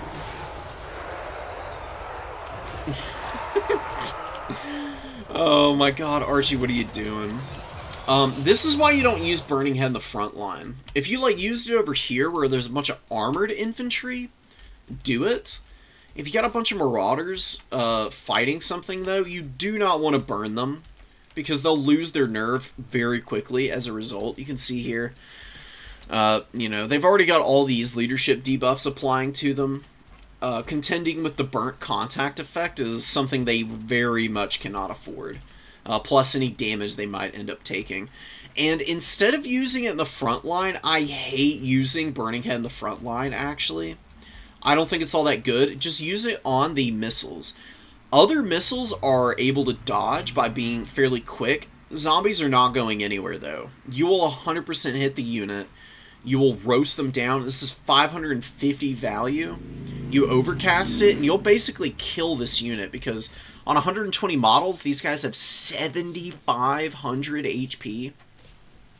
Which is nothing. I mean, it's like 60 something. Burning Head's damage is very efficient because the vortex is so wide and it hits so hard against lightly armored units like this that it will start to very quickly crumble out the handgunners. And crumbling usually isn't too bad for undead factions, but it's going to be very hard to juggle the healing from just Invocation of Nehek to keep all of the handgunners alive, especially if you're really good with your targeting.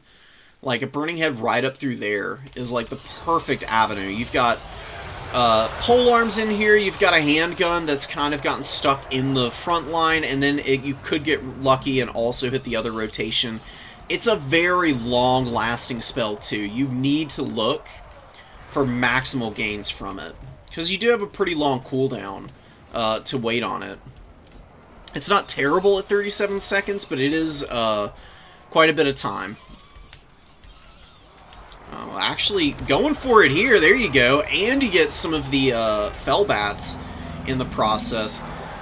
The handguns will get hit. They will survive, and a little bit of friendly fire damage, but most of this is armored stuff.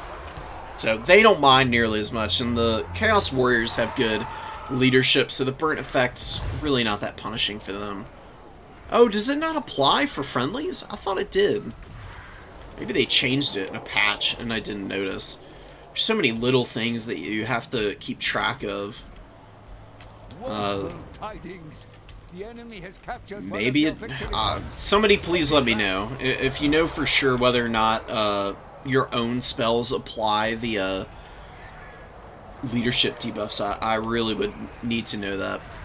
Renataki is just losing a lot of momentum. It's just too fair of an engagement. There's no reason to fight any of these deckhand mobs.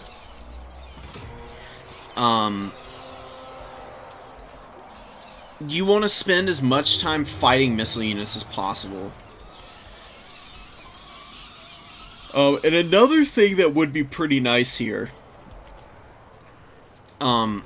is something like the Soul of Damnation. One of your units has been destroyed. It does good damage to stuff like deck gunners. Keeping it in reserve just in case your opponent brought out the deckies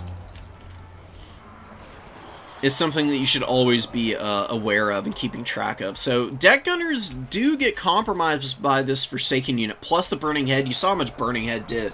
With just a follow-up from a very beleaguered and tattered Forsaken, you saw a massive win for Renataki. This, killing one deck gunner alone, may be the beginning of some kind of movement back towards an equilibrium. Although with Archie being so low here, though, maybe not so. Luther has been kind of a huge dick. I mean, that's his bread and butter, right? It's one of his many personalities as a truly mad vampire. He's going to be landing in here on his Dread Goose to help finish up the Aspiring Champions and the Forsaken here. Just helping out the Depth Guard with the polearms. Depth Guard polearms are crazy strong, man. I don't know why you bring the dual weapon variant. Like, the dual weapon, sure. I mean, you can clear up something like Marauders nicely. They even do okay against Chaos Warriors and Forsaken, but the polearms being able to uptrade into large targets as well as being just slightly less efficient against the infantry, I think makes them a lot more usable in my eyes, at least. Maybe there just wasn't 100 gold to go around for a second polearm, though.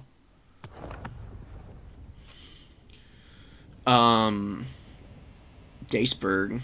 Just a really good game. Just good positioning on the deckhand mobs, slowly constricting the chaos units as they were trying to push through. You don't want to spend any of your marks on Marauders. Marks are very important for stuff like your Skirmishers, for your Chaos Knights. Like these Chaos Knights, if they were Knights of Tzeentch, so they can resist a volley as they're diving into the backfield, would be almost unstoppable, I would say. They will wreck anything they make contact with in the back line. They were just kind of running up into the front line an awful lot, and that's just not really going to work. I like Forsaken as well. I don't think you need that many. I really do love Chaos Warriors against the Vampire Coast, because while stuff like deck gunners and hand gunners paired up together can do some pretty vicious damage to the shields, they're still pretty meaty, and they will close the gap. And they can engage the deckhand mobs without fear of taking any damage in return. Chaos Warriors at half health will still be able to beat multiple deckhand mobs with no problem whatsoever. Depth Guard are a little bit of a different issue. Same with Morngul's. I think with just a little bit of an adjustment to the build and the pace of engagements, then Reina Taki can figure that matchup out pretty quickly. Stumbling over my words a little bit today.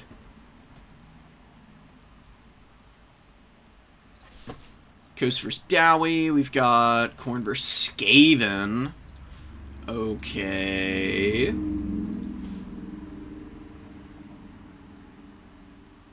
Oh, God, I've got to do it. We got to watch another Korn game, guys. It's too hard to resist it. Usually it's only like 1 or 2 people playing them. Really cool to see so much popularity for the Blood God for this particular one.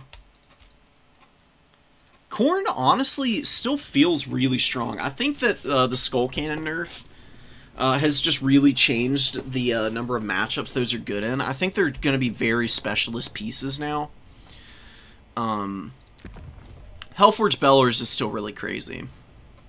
But there are definitely ways to deal with it, I've noticed.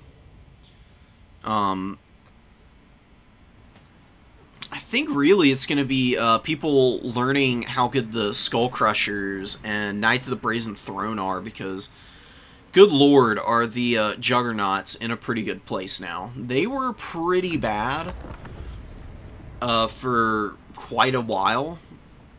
The Cavalry patch made them a little bit stronger, and with just a small HP buff, they actually feel like they're in a really good place right now. Maybe they're really fair, but honestly, is that a bad thing? Because Korn is 100% an Unga Bunga faction that can run people over in a really ugly way. Nobody wants, like, pure rush factions to just dominate the meta.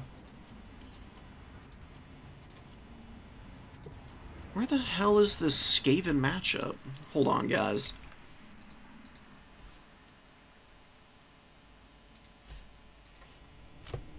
Where is it? Hello?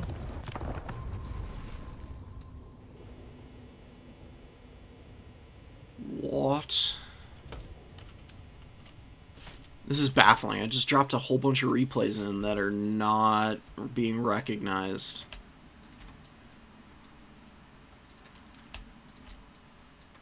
By the replay folder. What's going on there? Huh? CA?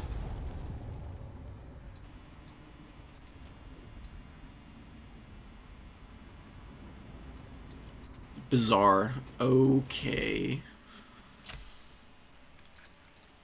Give me a minute, guys. I'm gonna delete these and re-download them.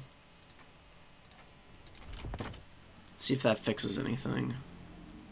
Because there are a few of these that I really want to watch.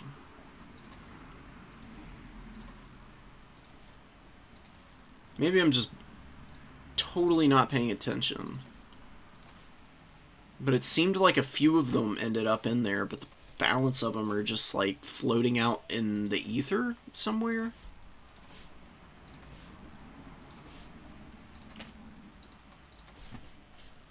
We got even more round 3 games. Now that we're doing this again. Alright, I'll skip those.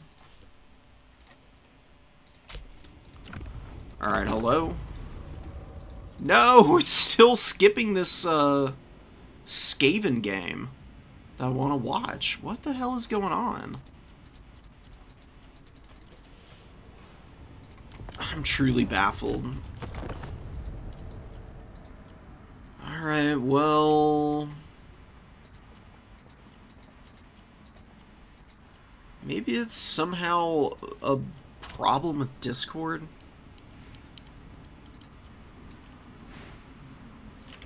Whatever. I can't spend a million years worrying about it.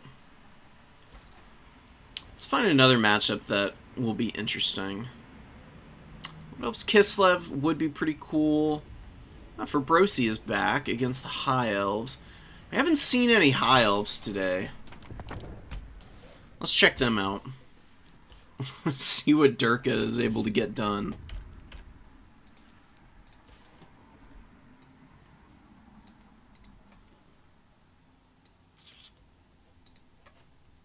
Oh, getting obliterated with demons. Demons are a really tricky faction. They're not very beginner friendly. They're really strong, but they are an incredibly high micro faction.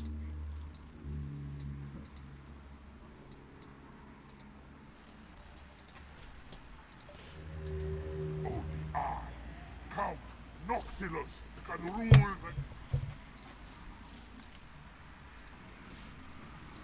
Okay, I just got the, I saw your message, by the way. Piston. So we actually got it now, I think. We'll, check it out after this game. Hopefully it's actually there this time. I'm about to crash out over not being able to watch Khorne into Skaven. That's a really fun matchup. Skaven actually are okay against Khorne. Of all of the Chaos factions, I think, ironically enough, the cowardly Skaven play the best into Khorne. So you got a bunch of mortars here. And when I say a bunch, I mean 3. Oh, no, 2 and then a carronade. It's a lot of artillery, man. I love arty as much as the next person. I, too, played Napoleon Total War and downloaded all the mods that gave artillery, like, batteries, like, 20 pieces, but they're not nearly all that strong in this game. But against the High Elves, I do actually think arty has a very nice niche, because the lines for the High Elves are so compact that even like 1 or 2 mortars landing consistently will do heinous damage to these spearmen. And the carronades punish cavalry so well. Yeah, there's the mortars, just teasing until they finally get a couple shots in. These guys lose 1200 HP, and they lose 5 models. I mean, kind of painful. Don't love it. Don't love it. Fabrosi taking a very, very aggressive defensive position here. Need to be a little careful about advancing right now. A little thin in the front line. You're down not by much. I mean, the game has barely started. You've got 4 minutes, I think, before you need to cap an objective. And in 4 minutes, you'll get, like, what, 8 shots out of the mortars? 8 volleys, I think, because they fire, what, every 20 seconds?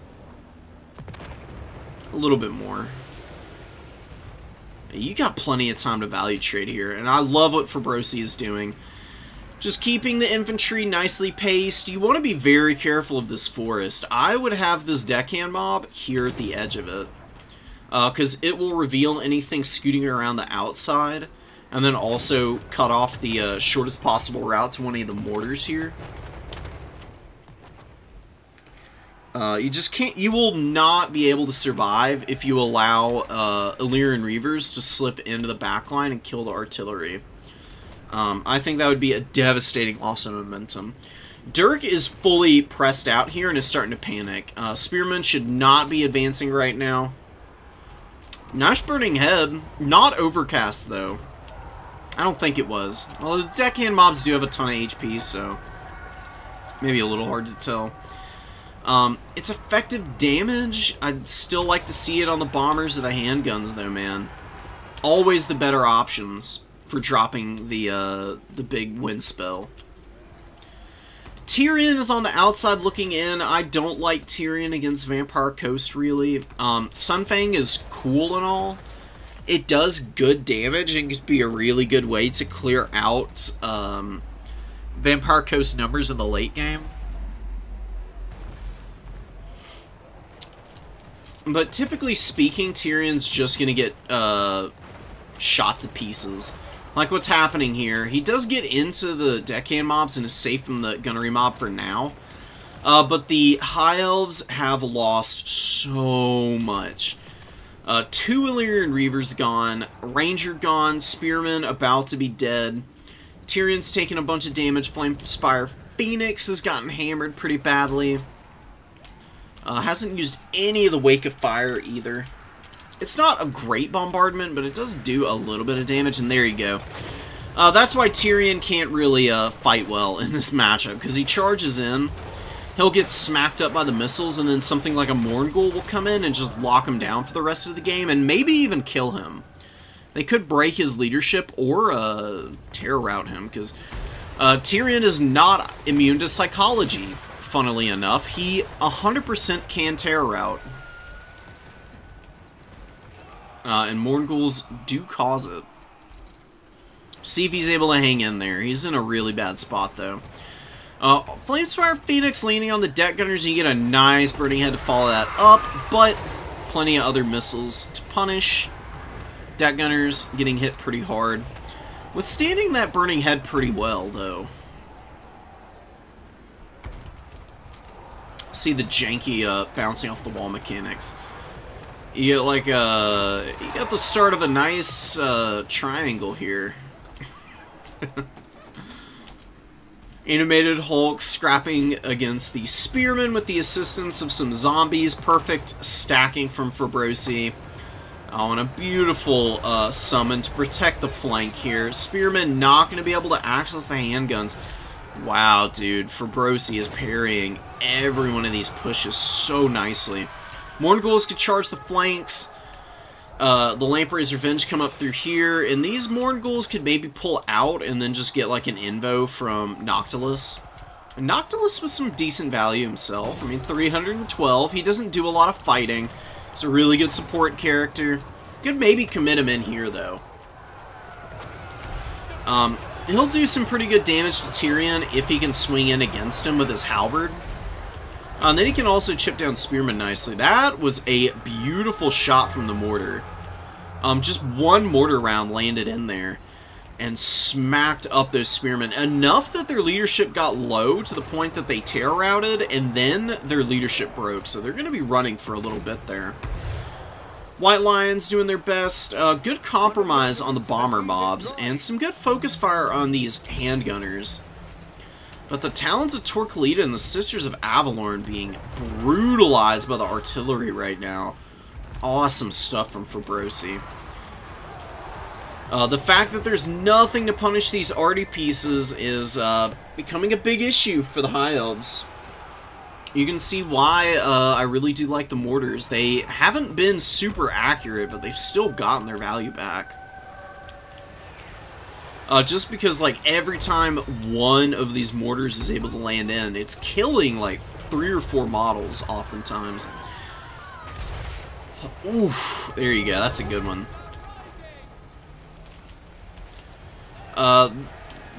Dead handgunner, Scurvy Dogs could plow up through here. I would swap off the Sisters now and hit these Lothern Seaguard. That's the way to go. You can see one mortar shot killing, like I said, another like 5 models. Another few dying here, and the Talons are going to be running yet again. Beautiful deckhand summon. God, dude, Fabrosi's have been so on point. Locking down the Lothern Seaguard. You can use the mortars now to just hammer away there. Those Lotherns are not going to be able to disengage.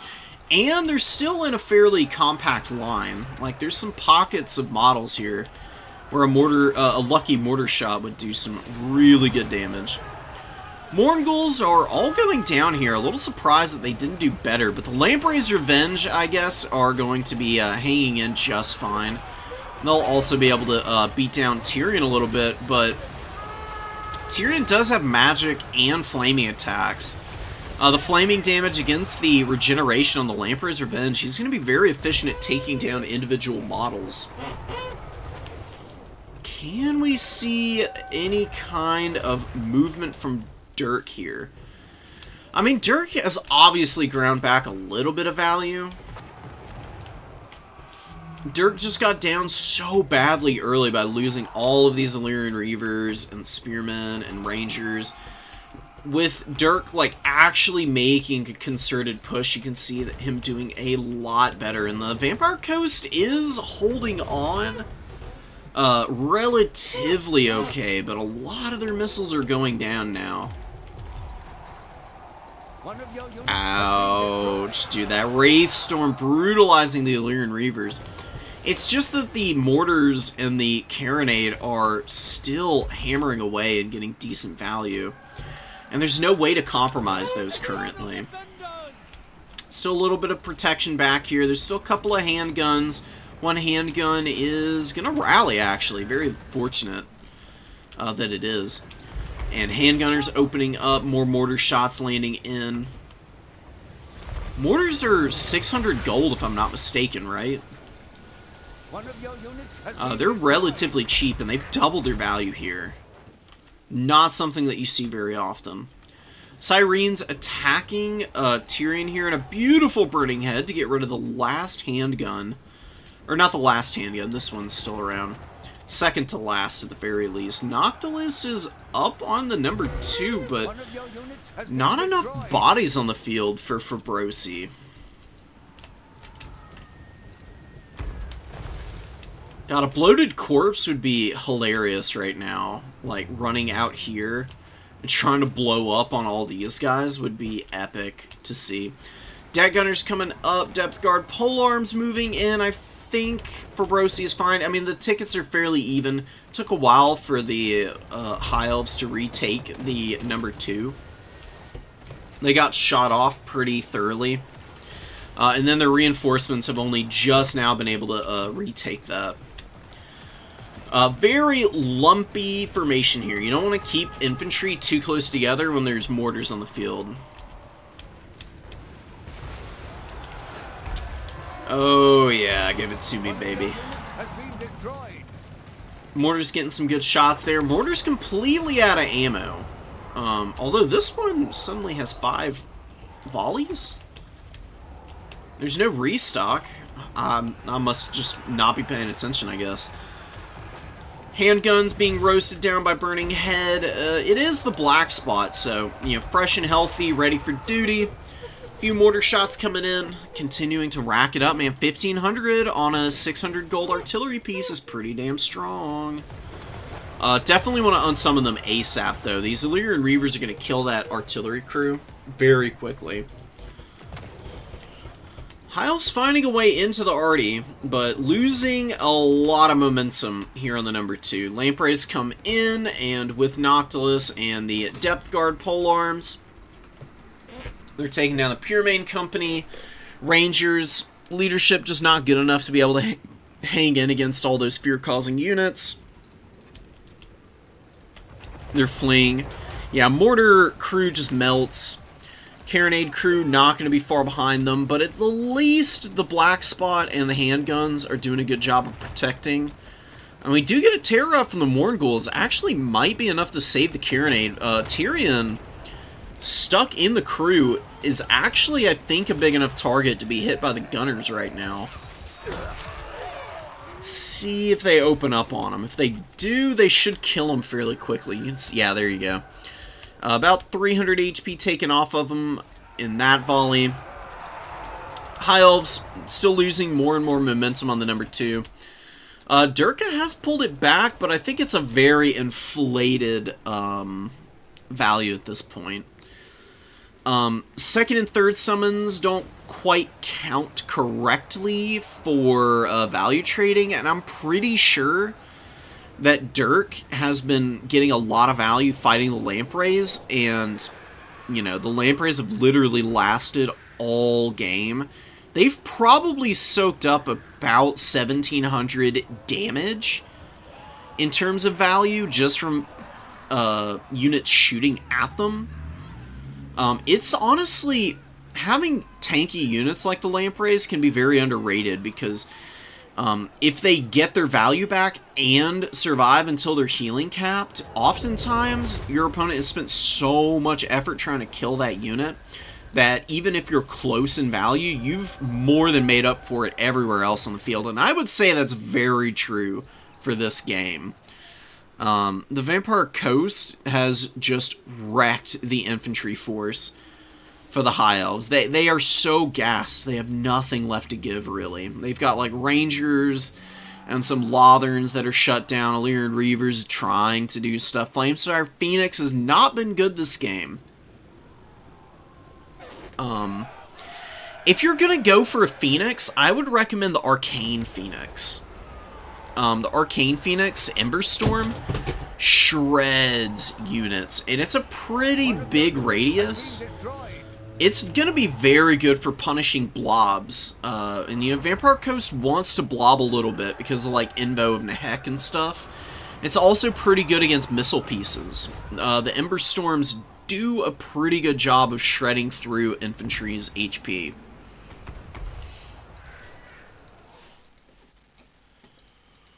Carronade opening fire still. This mortar somehow still has ammunition. I don't know how. Should be using the last couple shots here. Does hit the Rangers. Probably got another like 20 value or something. Actually about 70. Dang. Alright, Carronade poking back the Illyrian Reavers. Sirens on the field. Noctilus scrapping. Tyrion has survived all game. He's gotten 2,000 value. Just being sticky and persistent, but he does go down to the depth guard here. No way he rallies with 13 HP. He's just taking way too much. Oh, actually, he might. Is he going to rally with 15 HP? That'd be pretty amazing, honestly. Down to -4. Whatever. That's going to be the end of the game. Really nice win for Brosi there. Durka's missing the line just a little too limited. You need a bunch of archers if you're going to outshoot the Vampire Coast. You can do Lotherns if you want. I honestly really like the dual purpose role that Lotherns provide you in this matchup. Rangers should be reinforcements. White Lions of Trace are not that good in this matchup. I don't even know if you need the Fireborn. I think Illyrian Reavers and some Silver Helms is enough. Instead of doing all these Spearmen and Rangers... Excuse me. Instead of all the Spearmen and the Rangers, you can do Shielded Lotherns across the board. Or you can keep the Spearmen front line, get rid of the Rangers and the Talons of Tor Khalida early. You can bring the Talons in fairly cheaply as a reserve unit. Just max out on the number of archers. Or you get rid of the Flamespire Phoenix and do that. There's several ways you can finagle that build to be a little better against Coast, I would say.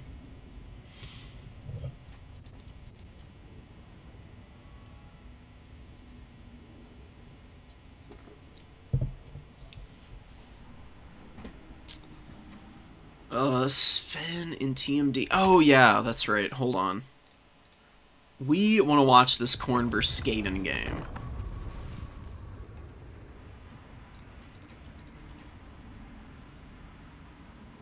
Why is it not showing up in here? Brother, this is a joke. It's a conspiracy. Why are we not allowed to see this replay? It's got to be corrupted or something. It's so weird.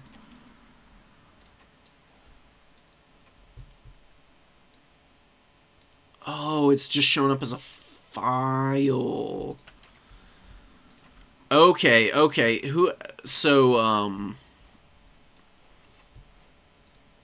Here, where are you? Give me a sec, bro. I see what you're doing wrong. I was wondering why I couldn't see your files. I figured it out now. You're not uploading the right thing. Where's the video? I need to pause a sec so that I can instruct somebody on how to send the replays in the right way. Because I really want to see these games. I want to give you the opportunity to shine. You clearly want to send them in. It's just very important to do this correctly.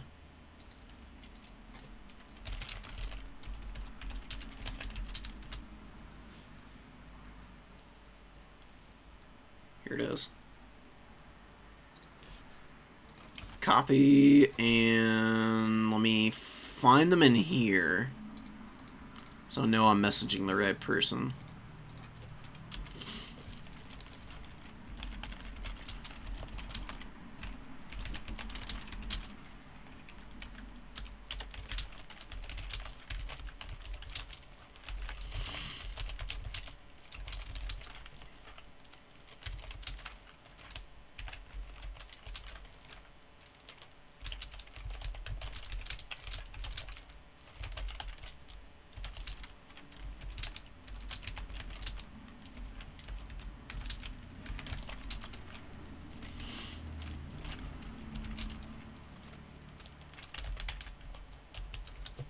Alright, there we go.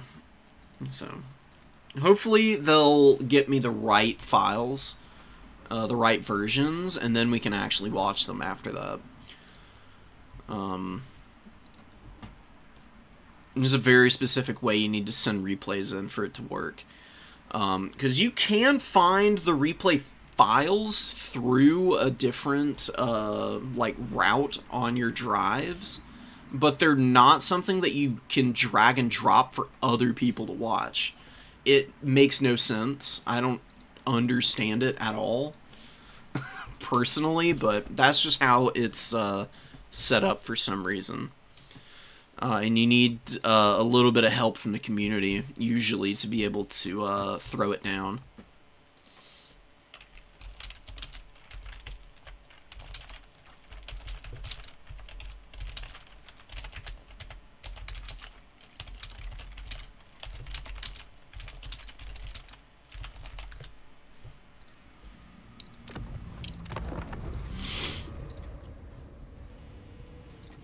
Who do we want? We gotta watch a Riz Master on Slaanesh, right? I mean, how can we not? That would just be impertinent. You know? They took all that effort to come up with a crazy cool name.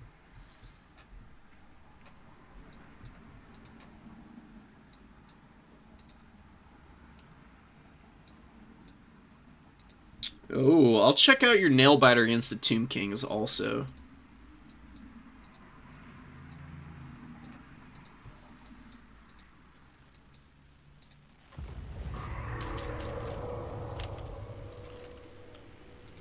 Okay, so we've got 2 Horsemen, Hellstriders, some Devoted Marauders, 1 Hellscourge. These Chaos Warrior Hellscourges are crazy. 54 melee defense. They are untouchable to most infantry. It's really crazy. Keep it from the foe. They're honestly really good against Kislev too. I would go for 2 of them though. There's a lot of chaff in here, I would say. Marauders are good in some matchups for Slaanesh, but I don't think this is really one of them. Horse Archer's gonna be countering Slaanesh so nicely, and they don't have to worry about Pavane nearly as much. It does good damage to them as a unit. It's about like a Melkoth's, right? Lasts a little bit less long in the damage phase. The rampage phase is about as long as it used to be, but just having what's function... Okay, so here's something I need to explain, right? Okay. So Pavane, the reason Pavane was so punishing is because it did all of these things at once in prior patches.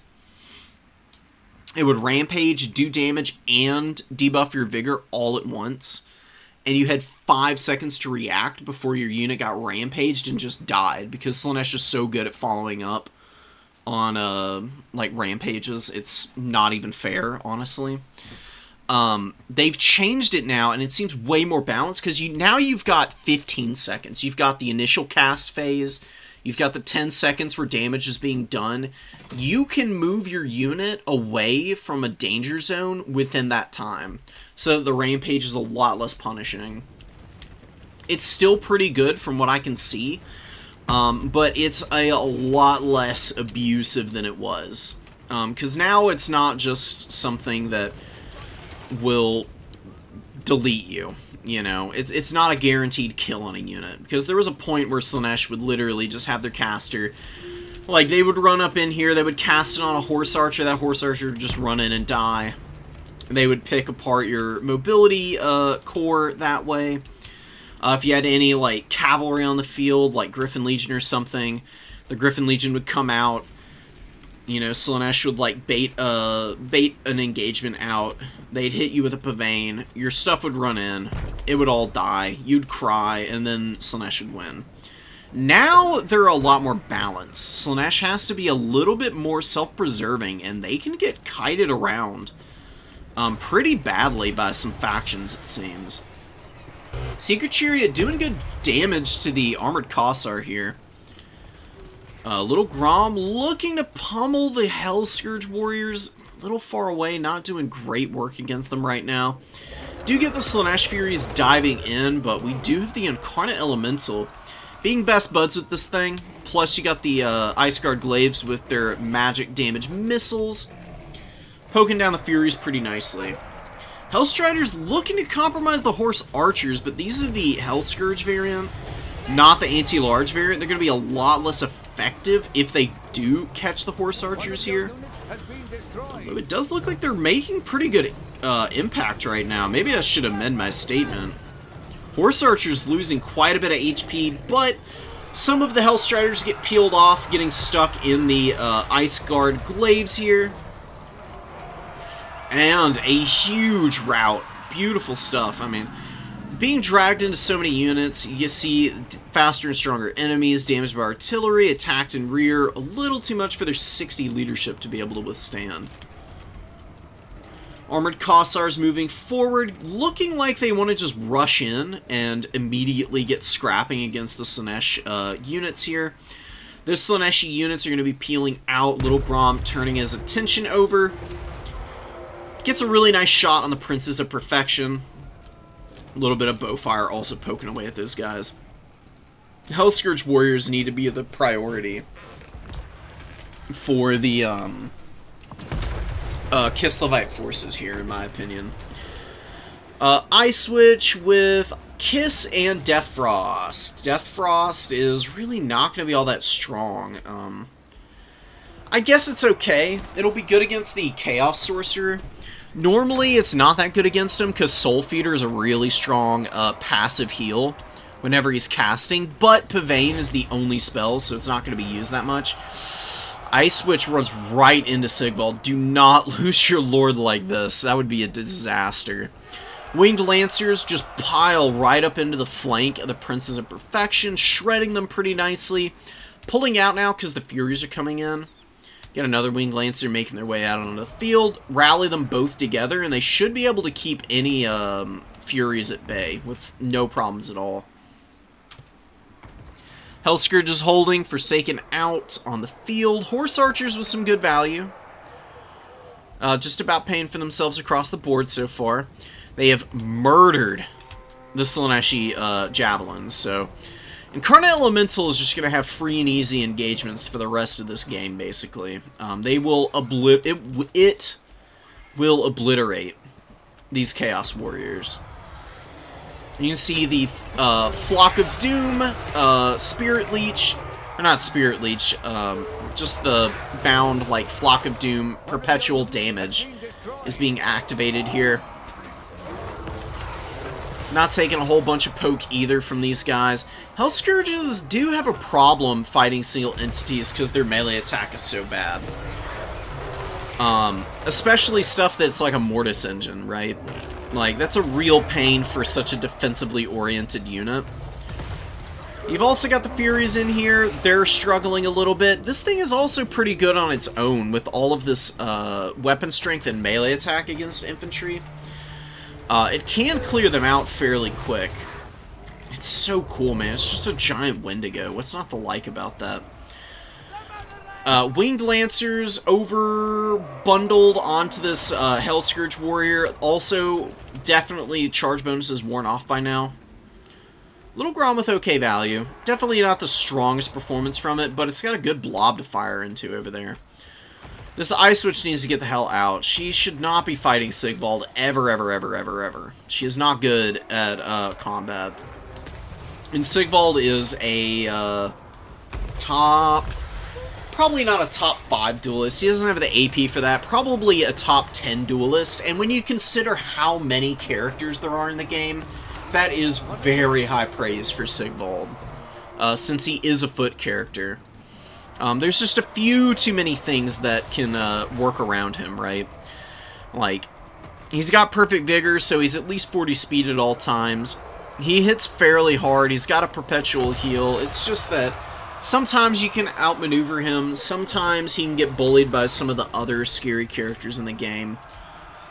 Generally speaking, though, he is a outstanding option. Alright, it says Riz is down by about 2,200 value. It doesn't really feel like that right now. I think part of that, though, is Little Grom not being very active. It just is refusing to fire right now. I would just focus in on these Hellstriders and this Chaos Warrior unit over here. And this happens sometimes, especially with Little Grom for some reason. If you put an attack order in for Little Grom to open fire on a unit, sometimes it just won't fire. And it's not actually obstructed. If you wait, it will not fire again. What you do is you give it a move order, and then an attack order, and then suddenly it starts shooting again. Don't ask me.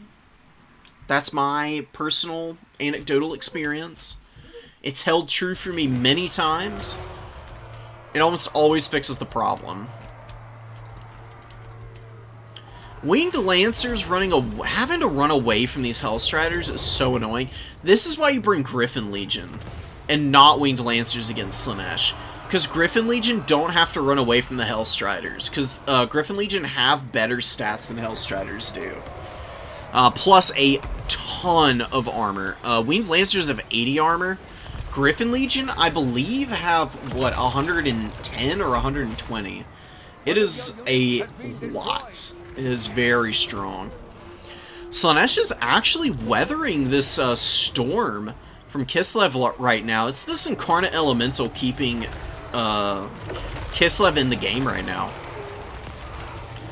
If it weren't for the Incarnate Elemental, I would say that they're in an unwinnable position, honestly, because their cavalry has not been well utilized, unfortunately. The skirmishers have been strong, but those Winged Lancers have been a huge letdown so far. You can do... you just do Griffin Legion and Kossovite Dervishes here. Dervishes to countercharge and rear charge, while the Griffin Legion just face check every Slaaneshi unit. Even something like a Seeker takes some pretty heinous damage against a Griffin Legion charge. Incarnate Elemental, crumbling out more Slaanesh Furies, summoning those Furies in and continuously diving this Ice Glaive without killing it might be giving Kislev a way back into the game, because that was 1,300 value that failed to kill this archer. They're very beat up, but they will be able to continue firing, and they've got a decent number of models, and it says they have 3 volleys. It's going to be a little bit more than that. Like, this unit will fire like 5 volleys off, maybe. They're going to be using the remaining, like, ammunition from the unit pool. More Ice Guard Glaives getting up on the point. Incarnate Elemental, Patriarch, and the Glaives going to stand their ground. Dervishes going to be cleaning up the Devoted Marauders. We are getting some good charges out of the Kossovite Dervishes here. Really bulldozing those beat-up Hellscourge Warriors. More Dervishes coming in. This is what you want to do. Swarm with mobility numbers. And make it so that whenever a Hellscourge comes out, not only is it dealing with being shot at, but it's also getting attacked by from multiple directions, so it can't get good engagements. And then, now that you've got all these Kossovite Dervishes on the field, this is where a Winged Lancer is at its, like, peak efficiency. Because instead of having to run away with the Winged Lancers as the Hellstriders are just, like, hounding it to pieces, then you've got the Light Cavalry that can peel for them.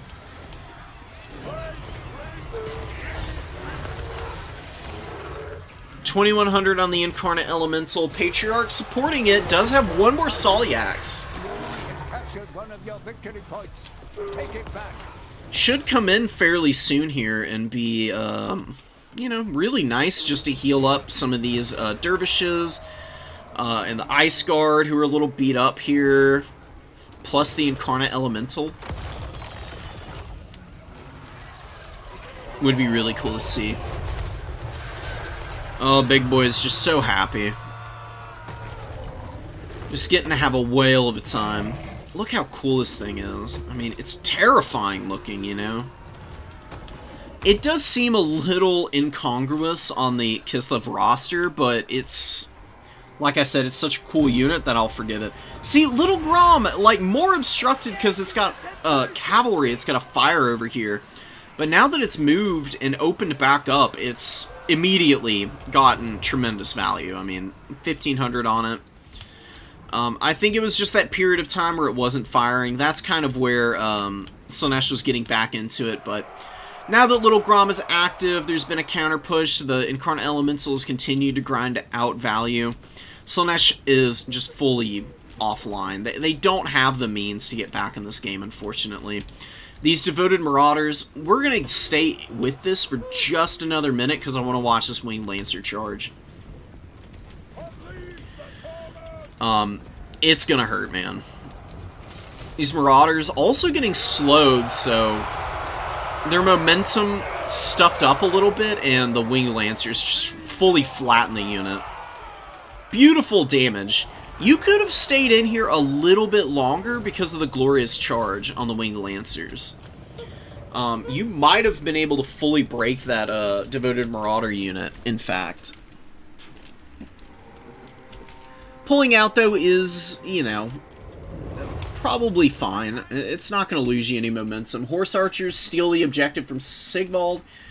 And look at this, dude. He's just getting, he's getting bullied right now. Streltsier's shooting him. Little Grom used a couple of shots in on him. 2,000 on Little Grom.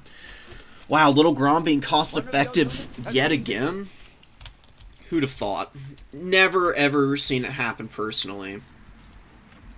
I'm being sarcastic, obviously. You have been bested. There is only defeat. A good Kislev build against a ton of factions, dude. Little Grom is a super important piece. It does so much to relieve pressure on you. The Incarnate Elemental was a great call for this matchup. It did amazing. 2,500 value. Very healthy even there at the end of the game. It could have, if that game had been close and it kept going, where it was like a swap back and forth between points, I feel like that Incarnate Elemental probably could have gotten in 4,000 value by the end, where it's like finally crumbling out at the very end of the game. Super cool to see a big monster like that doing so much damage.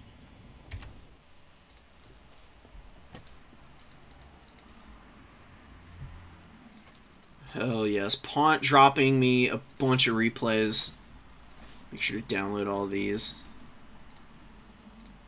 So, we'll get some Dark Elf games, at the very least.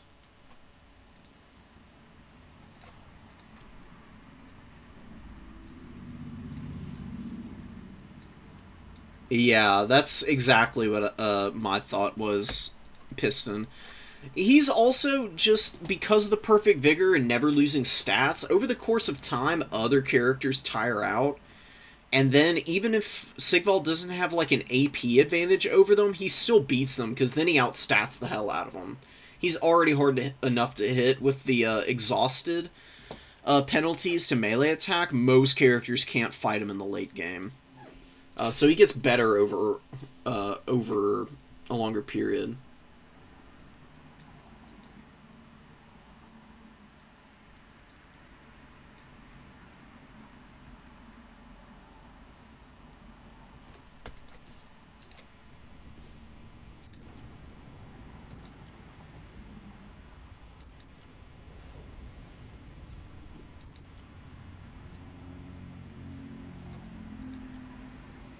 Do we want to watch a Lizardman mirror match?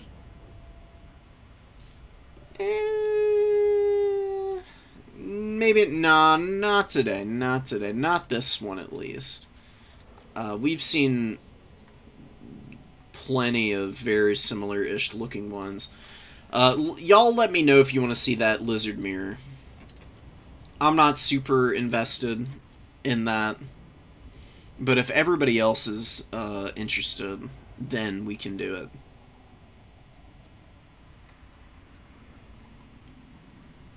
Interesting, interesting. I think I'm seeing the issue, Canned Noodle. You were mentioning that you were getting beat up pretty badly. Let's go ahead and watch this game, and we can talk about some of the problems that you're running into.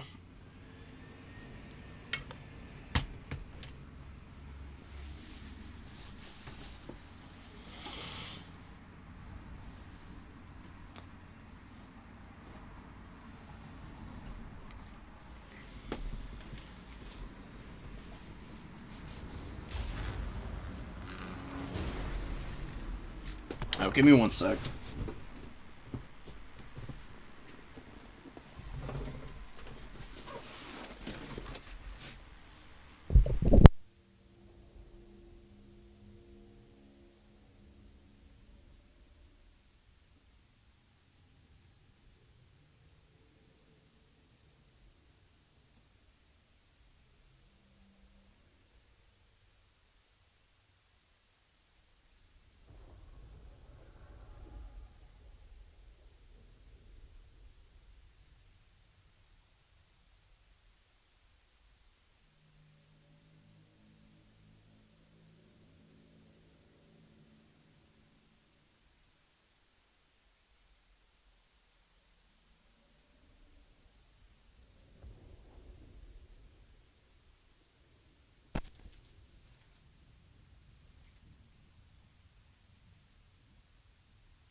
Okay, we're back. Sorry about that, guys. Just needed to do something real quick. So, we've got Wolfrat's looking to grab the number 3. We got the Master Assassin and Eshin Sorcerer combo yet again. See if Veil of Veil of Shadows should be better against a faction that is a lot squishier. Just in general has more targets where Veil of Shadows will be impactful. Good follow-up from that could definitely give the Skaven the opportunity to get some big wins here. It's a very small army noodle. Generally against the Skaven, you do want a decent amount of like chaff infantry. You really need to be careful with stuff like Changebringers and Seekers. Like, they're very strong units and they can do a lot of work for you, but the Skaven are very swarmy. They have bodies for days, and they've got very strong missiles themselves.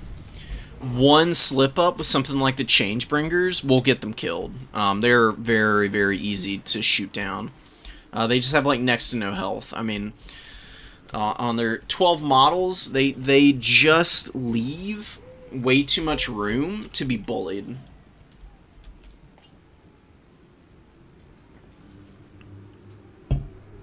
Against the Skaven, I don't even know what you bring against the Skaven.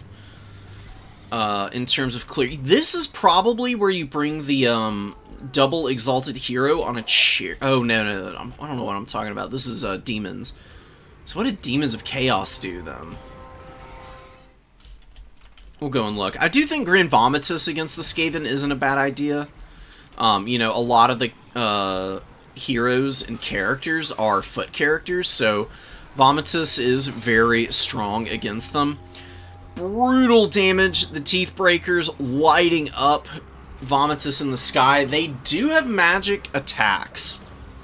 And you can see, look at the damage they throw down against the Changebringers throw down against the Teeth Breakers. But returning volleys, big leg up for our Teeth Breaker fellas here. We do get a Fleshy Abundance on the Changebringers. Is that going to be enough to save them? If they start dropping models, they're going to crumble out here. Oh my god, barely hanging on. Teethbreakers, hilariously enough, have already paid for themselves. They got 1900 value, and didn't kill anything. Not really, at least. I mean, they killed 5 Changebringer models, which is a nice beatdown early on these dudes. Definitely are going to need to replace losses. I would unsummon the Teethbreakers and just bring them back in. There's no point in keeping them around right now. Their leadership is just way too low. You can see they're only holding on because of the flanks being secured. Lord nearby. Finally seeing their leadership rally a little bit. Poison Wind Globes and Warp Fire Throwers playing with fire here, getting way too far in front of their front line. You want to push the Skaven Slaves out in front of the Warp Fire Throwers, and just have the Warp Fire Throwers shoot into the units that the Skaven Slaves are engaged on. Mutant Rat Ogre and the Eshin Sorcerer and the Master Assassin going after the Pinks and Exalteds. Good damage from the Changebringers. Hammering the side of the Warp Fire Throwers here. A little bit of a whiff on that follow-up volley, but yeah, they've done okay. Plague Bearers not doing a whole lot in the front line. Getting wrecked by the Poison Wind Globes. Yeah, this is just not the kind of build that you need against the Skaven, unfortunately.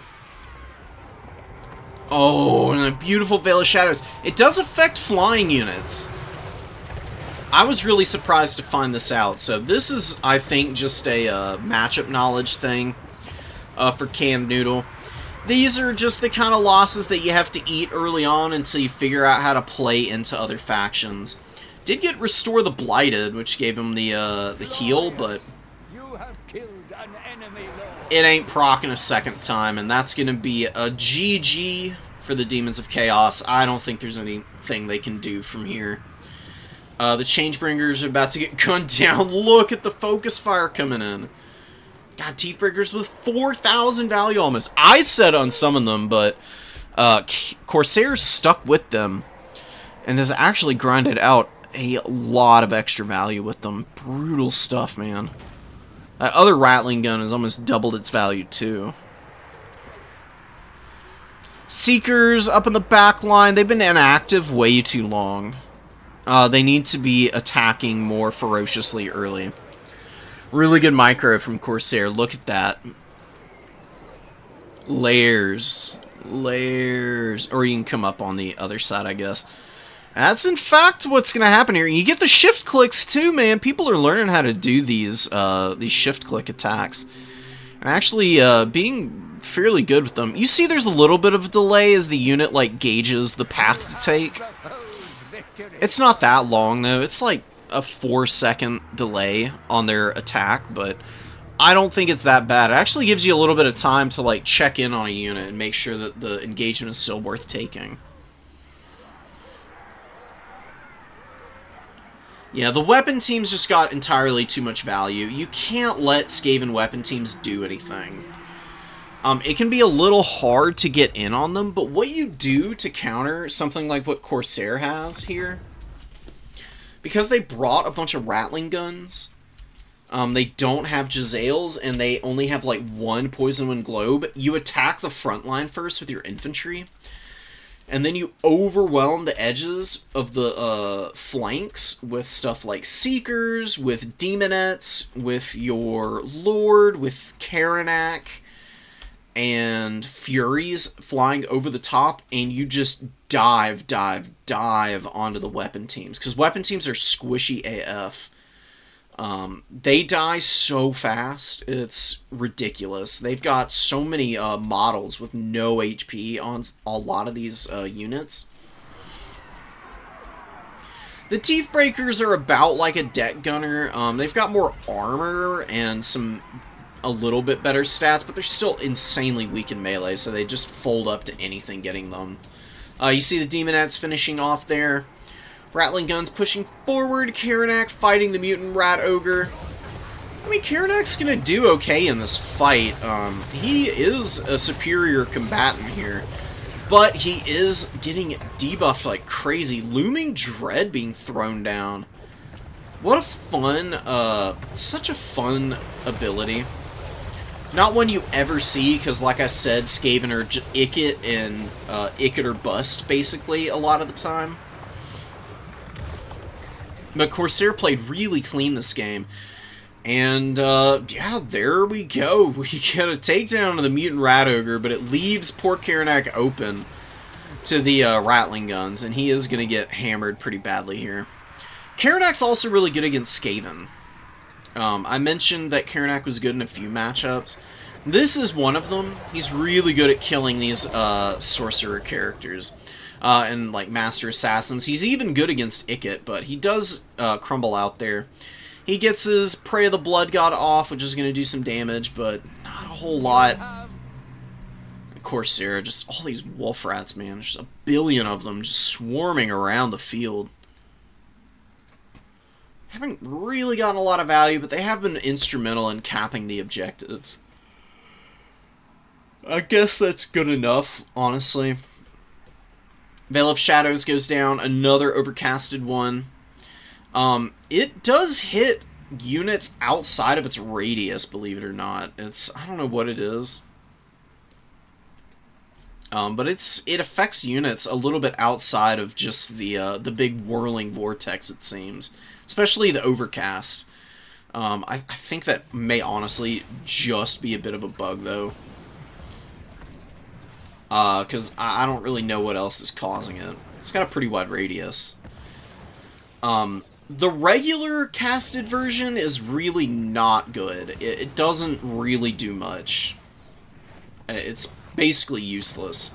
It's the overcasted version that imbues the leadership and speed and silence penalty that makes it amazing.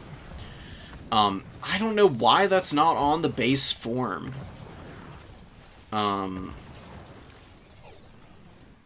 It's called Veil of Shadows. Why does Veil of Shadows not proc on the regular casted version? Just make it a shorter duration or something.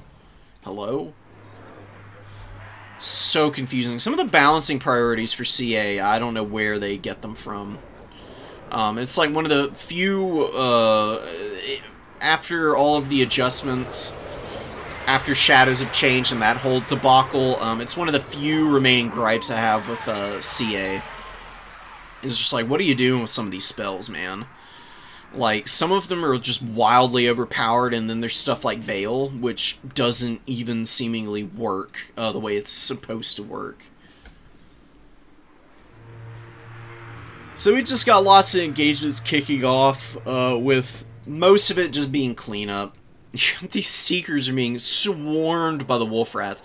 I actually think if the Seekers just face-check the Wolf Rats, they would win that fight. Them running away, they're actually being hounded down by the Wolf Rats there, who do a pretty good job of finishing them. Their leadership sucks, dude, and they're not immune to psychology. So, units that cause fear lower their already abysmal 34 base leadership down another 8, which is very hard for them. I mean, you just throw a Seeker in and then have, like, a cheap terror-causing unit, and you'll never, ever worry about Wolf Rats. They will terror out instantly, and then you just chase them off the field. And Wolf Rats are 550 gold. They're actually quite expensive. So if you can just face-check them and mitigate their value, awesome. I will say that Corsair's play with the Wolf Rats is looking very reminiscent of the methods used back in like the Warhammer 2 days.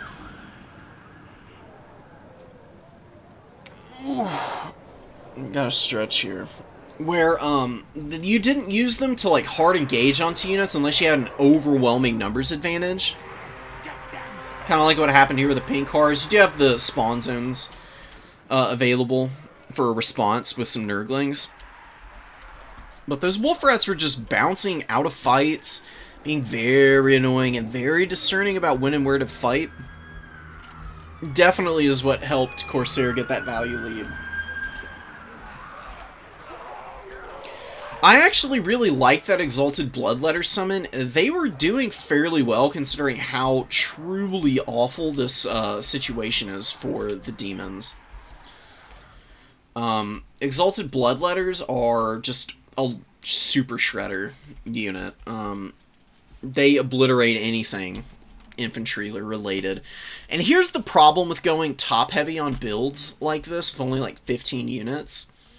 You get into a situation with a squishy faction that's also really expensive, and you get to a point where you literally have nothing to summon.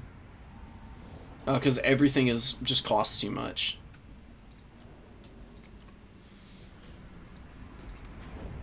Need to make your army more chaff-centric to fight the Skaven. You don't need Plague Bearers in the front line as the demons. Against Skaven, you've got better things that you could be using. For starters, you could do Blue Horrors. Blue Horrors can actually fight Skaven clan rats relatively even in melee. But they do get the 4 volleys with their ammo here. And they can get, like, you know, like, if they can get, like, 100, 200 value out of the shooting, and then they just engage in melee combat, and they're causing fear on all the Skaven frontline units, that's where you can have, like, a combat character who's flying around and just terror bombing everything.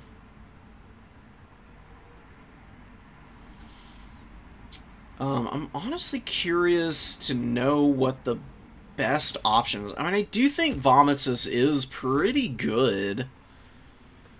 You probably don't want Fleshy Abundance, though. Or maybe you bring it just in case. Stream of Corruption and Miasma are going to be really damn good. Stream is going to wreck the chaff, but also it's a good hedge against Storm Vermin of any kind.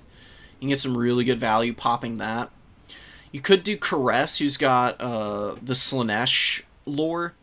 And does have Blissful Rapture, which throwing this down and giving a mini wah to all your demonic units would be really good against the Skaven. Plus he's got a shield. Plus just a really good combat character in general. And you can just use Lash and Acquiescence, or you can even use Pavane a little bit.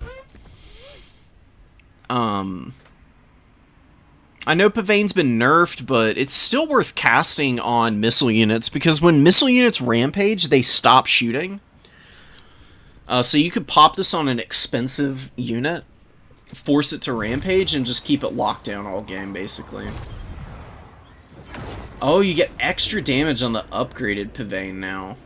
Plus 28-second rampage. It's really crazy, honestly.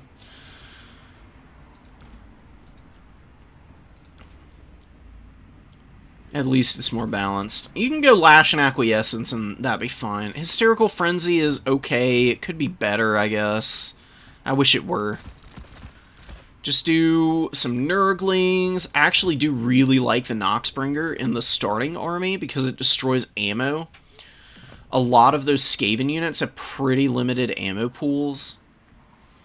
When you're talking about like Poison Wind Globes, they've got 18, which is a decent amount, but not nearly as much as you would hope for. Gutter Runners and Night Runners, the Javelin or the Ninja Star guys, they have 10 ammo.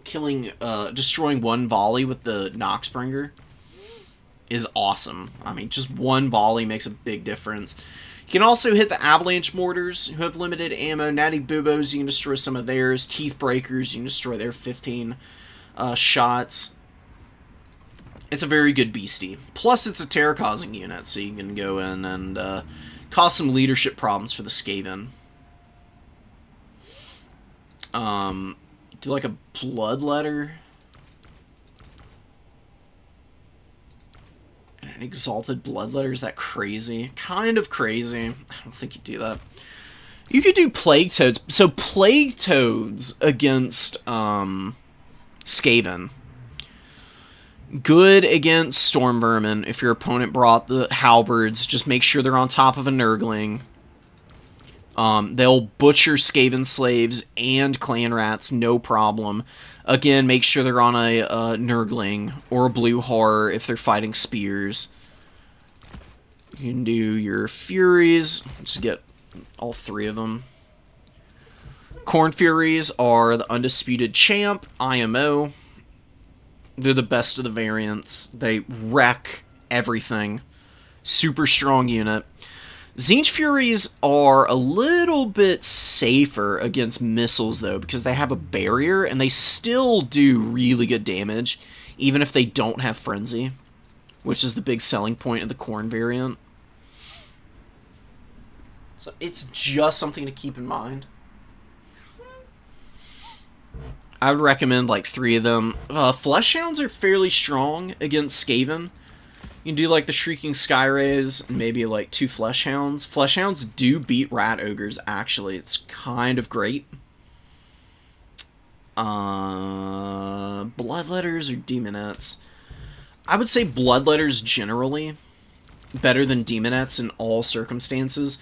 Demonettes, the basic version, are just not that great, but I will say Exalted Demonettes over Exalted Bloodletters.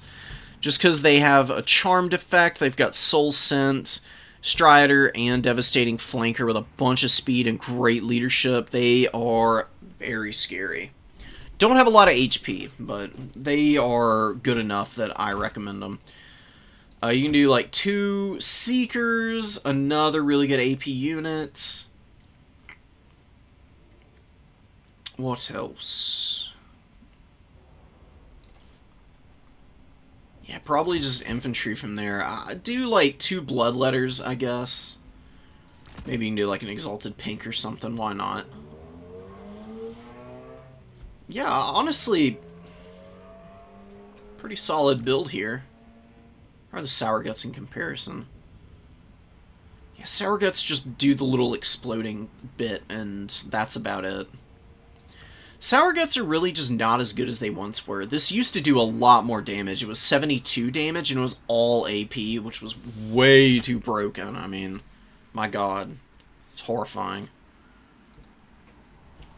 Okay. We got, oh, we finally got that replay we were looking for. That's beautiful. How much time do we have? Where's Bracket at? Maybe we've got, you know what? We've got time. I'm gonna leave a message for people to hold for semis and stuff.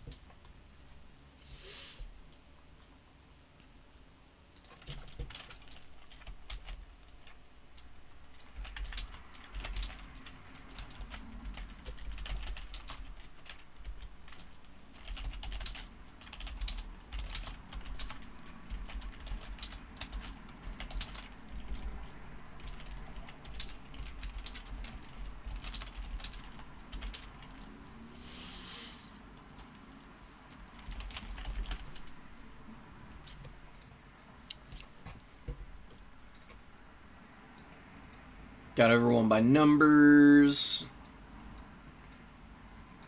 I can't afford any units. I'm definitely going to get to it. At. Or Tat. Blight Boil is not good. It takes way too long to wind up. My god, is it the worst spell ever. Not literally. That's a little hyperbolic, but it's very hard to land Blight Boil with any impact. Keep your Nurgle spell kits nice and clean. It's unfortunate that it's not better. The reason Blight Boil is bad is because it's got a long wind up.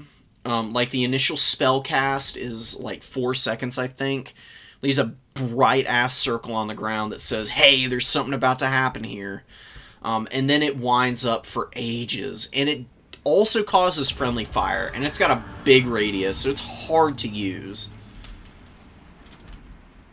Like, the reason Croak is okay is because Croak can, like, drop his nukes on his own units and he doesn't injure them. No such luck for Blight Boil. We got Ikit here. Super meta option for the rats. He just wrecks things with Flensing Ruin. He can throw Storm Demon down, which does some good damage. Brass Orb is great for AP damage and a pretty good sized Vortex for 13 seconds. Unlimited Power is nice. He will lose to Skulltaker. I want to see if Skulltaker goes and just beats the crap out of Ikit here. That'd be pretty hilarious. Got Chaos Warhounds, Fleshhounds, the Knights of the Brazen Throne, being very sneaky. Nobody let the Skaven know that they're in here. It's kind of hilarious that these guys can hide in forests. We have a victory point. Keep it from the foe. We're gonna get Storm Demon, about 500 HP off of Skulltaker. He'll heal that up so fast, though. And a beautiful charge here. Gutter Runner's getting way too far out in front of themselves here, and Fleshies and the Chaos Warhounds get engaged on them and doing some really nice damage. Good Flensing Ruin, lot of poke going down. The Bloodwake Berserkers are going to have an awful time against all these Night Runners. The Night Runners do have fairly decent missiles. Only 2 AP is not ideal, but these guys' 70 armor is solid, but, you know, not mitigating all of that base weapon damage. And you can see the Night Runners just continuing to pile in fairly accurate fire against these guys, but the Skaven making a mistake engaging the Clan Rats and the Rat Ogres around the Bloodwake Berserkers. Ikit is being helped by Brood Horror against Skulltaker. Skulltaker does pop all of his buffs. Slayer's Sword is going to get him up to 816 weapon strength. He is putting an unholy beatdown on Ikit right now. Battle of the Bumper Car is going really nicely for Khorne. Oh, did we miss it? Oh, the Knights of the Brazen Throne up in the middle of the formation. Look at that. Terror routing both Poison Wind Globes and bulldozing the Night Runners. This is why the Knights of the Brazen Throne are a good unit, guys. Look at the value on them. And they have lost basically no HP. I mean, they're vile. They're so good. Murderous Charge is really, really strong. Increasing the mass by 50% plus a 40% charge bonus increase and charge speed and acceleration. And it's only on a 30-second cooldown, and it lasts 25 seconds, is crazy. What you do with these guys is basically the Knights of the Brazen Throne find a portion of the battle line that doesn't have any mass to support it. Murderous Charge procs. You literally, you pub stomp the unit, and then you just continue to pinball through whatever is in your path, and you tear out everything. And like I said, Skaven, very weak on leadership. Terror routes devastate them, man. It is so awful as Skaven to have all of your stuff constantly being terror routed off the field. Skulltaker and some Fleshhounds, they're out here finishing up old Ikit Claw. Ikit is just gone and done, man. This is how you attack the Skaven. Just overwhelming brute force. Right up the gut has completely cracked this game open for Atatat. That's how I'm going to pronounce it. I don't know if that's exactly how you would. Let me know if there's a better way to pronounce it, please. Fleshies. You can see why the Fleshies are so good. There's a lot of low armor monsters with pretty low melee defense, and the Fleshhounds have good weapon strength. 58 when they're not poisoned. And they've been beating up on this Brood Horror. Brood Horrors are quite expensive, too. Cleaning them up with plenty of room left to spare. Minotaurs of Khorne, killing all the Rat Ogres. You really only need one Armored Minotaur, in my opinion. You do them and the Knights of the Brazen Throne with, like, a Blood Beast, and then you just go with lots of Fleshies, Furies, Marauders. I would not bring the Bloodwake Berserkers, personally. I can't really fault anyone for doing so. I mean, they are just a really fun, cool unit that is still really powerful. Just is a lot easier to deal with after the nerf to their speed, as well as lowering their armor by 10. Honestly, the armor going down was pretty massive. Because the difference between 70 and 80 is quite a bit of base weapon strength being lost, right? This is gonna suck for the Skaven. That's a sword. Clan Vulcan Tail Slashers literally just nuked out of existence by Khorne's bloody hand. And the Poison Clubs being farmed to death. This is a pub stomp build for real. Oh my god. You don't see him too often in this game, but this is why you can't let Khorne be too powerful, man. Because nobody wants to be camped in their spawn zone by a unit like this. You get another terror route going down on the Gutter Runners. Clan Rats get terror routed and lose their leadership, and then they run off the field. Hilarious. Absolutely astounding. And Skulltaker is just fighting everybody by himself. Literally, look at these Marauders, man. They are beat to hell. They got 1,300 HP, and they're fighting with Skulltaker against some Rat Ogres right now. Look at the leadership buffs that he gives. He gives a plus 16 buff to leadership by being next to something. Are you kidding me? Like, the Khorne Heralds were always close to being viable, but they were just such awful combatants that it made them way too vulnerable to bring.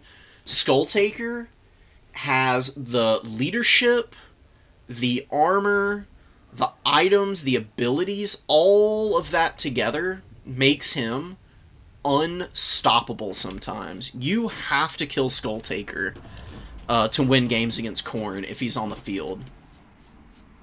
You can't ignore him. He is too quick. He hits too hard. He is a nightmare if you don't have missiles. And the Skaven, I think, honestly, I wouldn't be bringing Gutter Runners against Khorne personally. Nor would I really be doing Night Runners. If you want a missile unit of this caliber, bring some Night Runner slings, and that's it. Or Skaven slaves. No, Skaven slave slings bad against Khorne. Night Runner slings against Khorne, okay. They have good range and a decent way to fire, just throwing 1 AP down wind at folks. It adds up eventually. Even if you're like shooting at Marauders or, you know, even Bloodwake Berserkers, Knights of the Brazen Throne would be a good target. 2,800 on these guys, and 381 kills is nasty business, man. You only had 2 Rat Ogres for mass in the starting army, and your opponent really made you pay for it. You hate to see it. You really hate to see it. That's Skaven getting annihilated in one easy step, dude.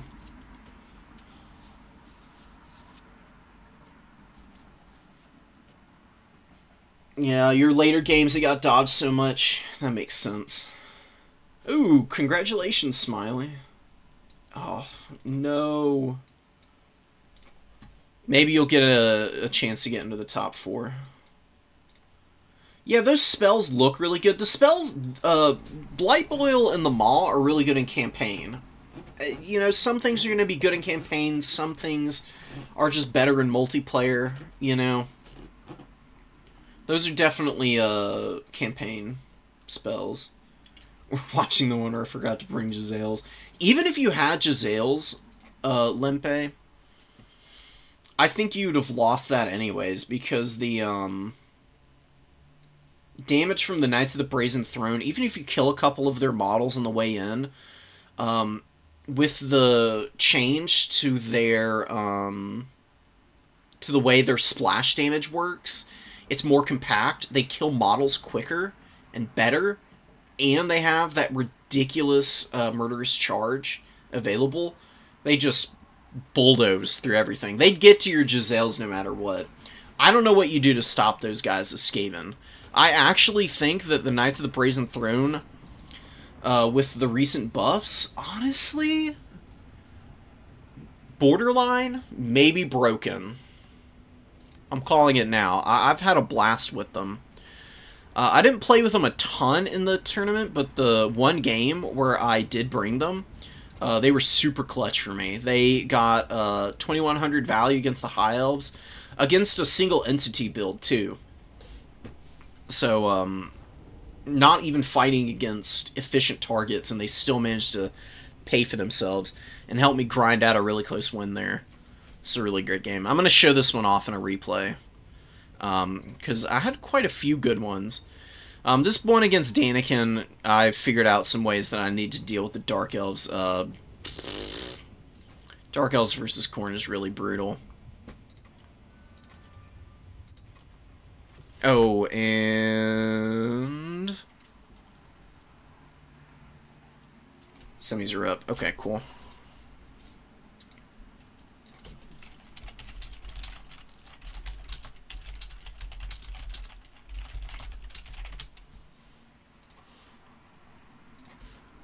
Who's top 4? Let's go take a little peeky poo.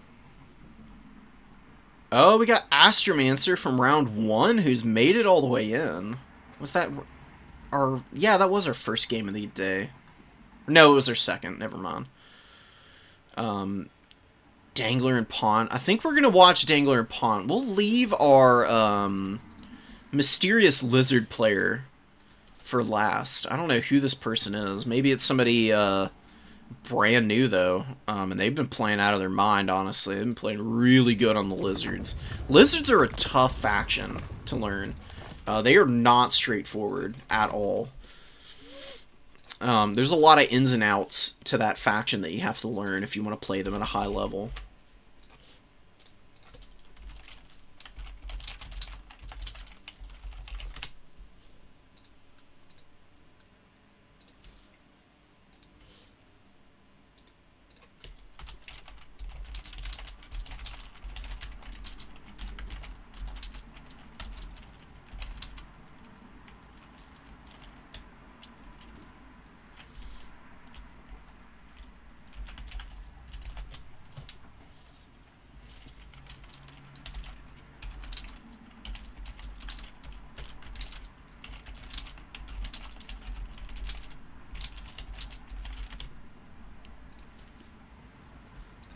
Okay.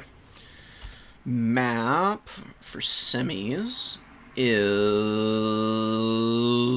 Bordello Landing. Good, clean, classic map. Which I'm not clicking on. There we go. So we got Dark Elves and Greenskins. Very, very good matchup. In terms of, like, its evenness.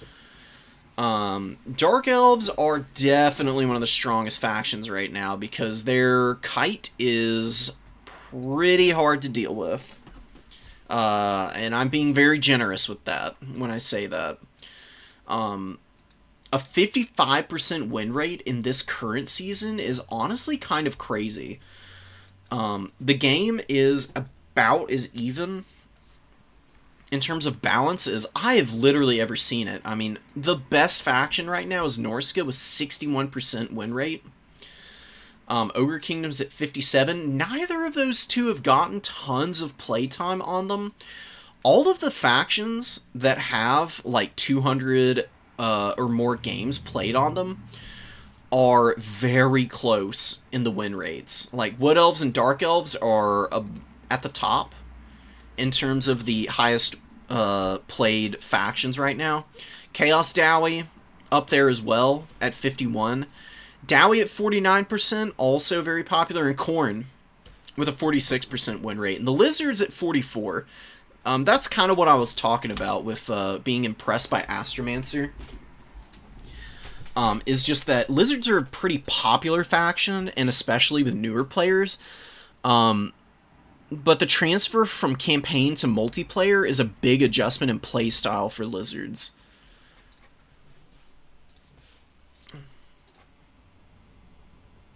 Okay. Seems like Pont's ready. I'm sure Dangler is going to be following up in just a minute here.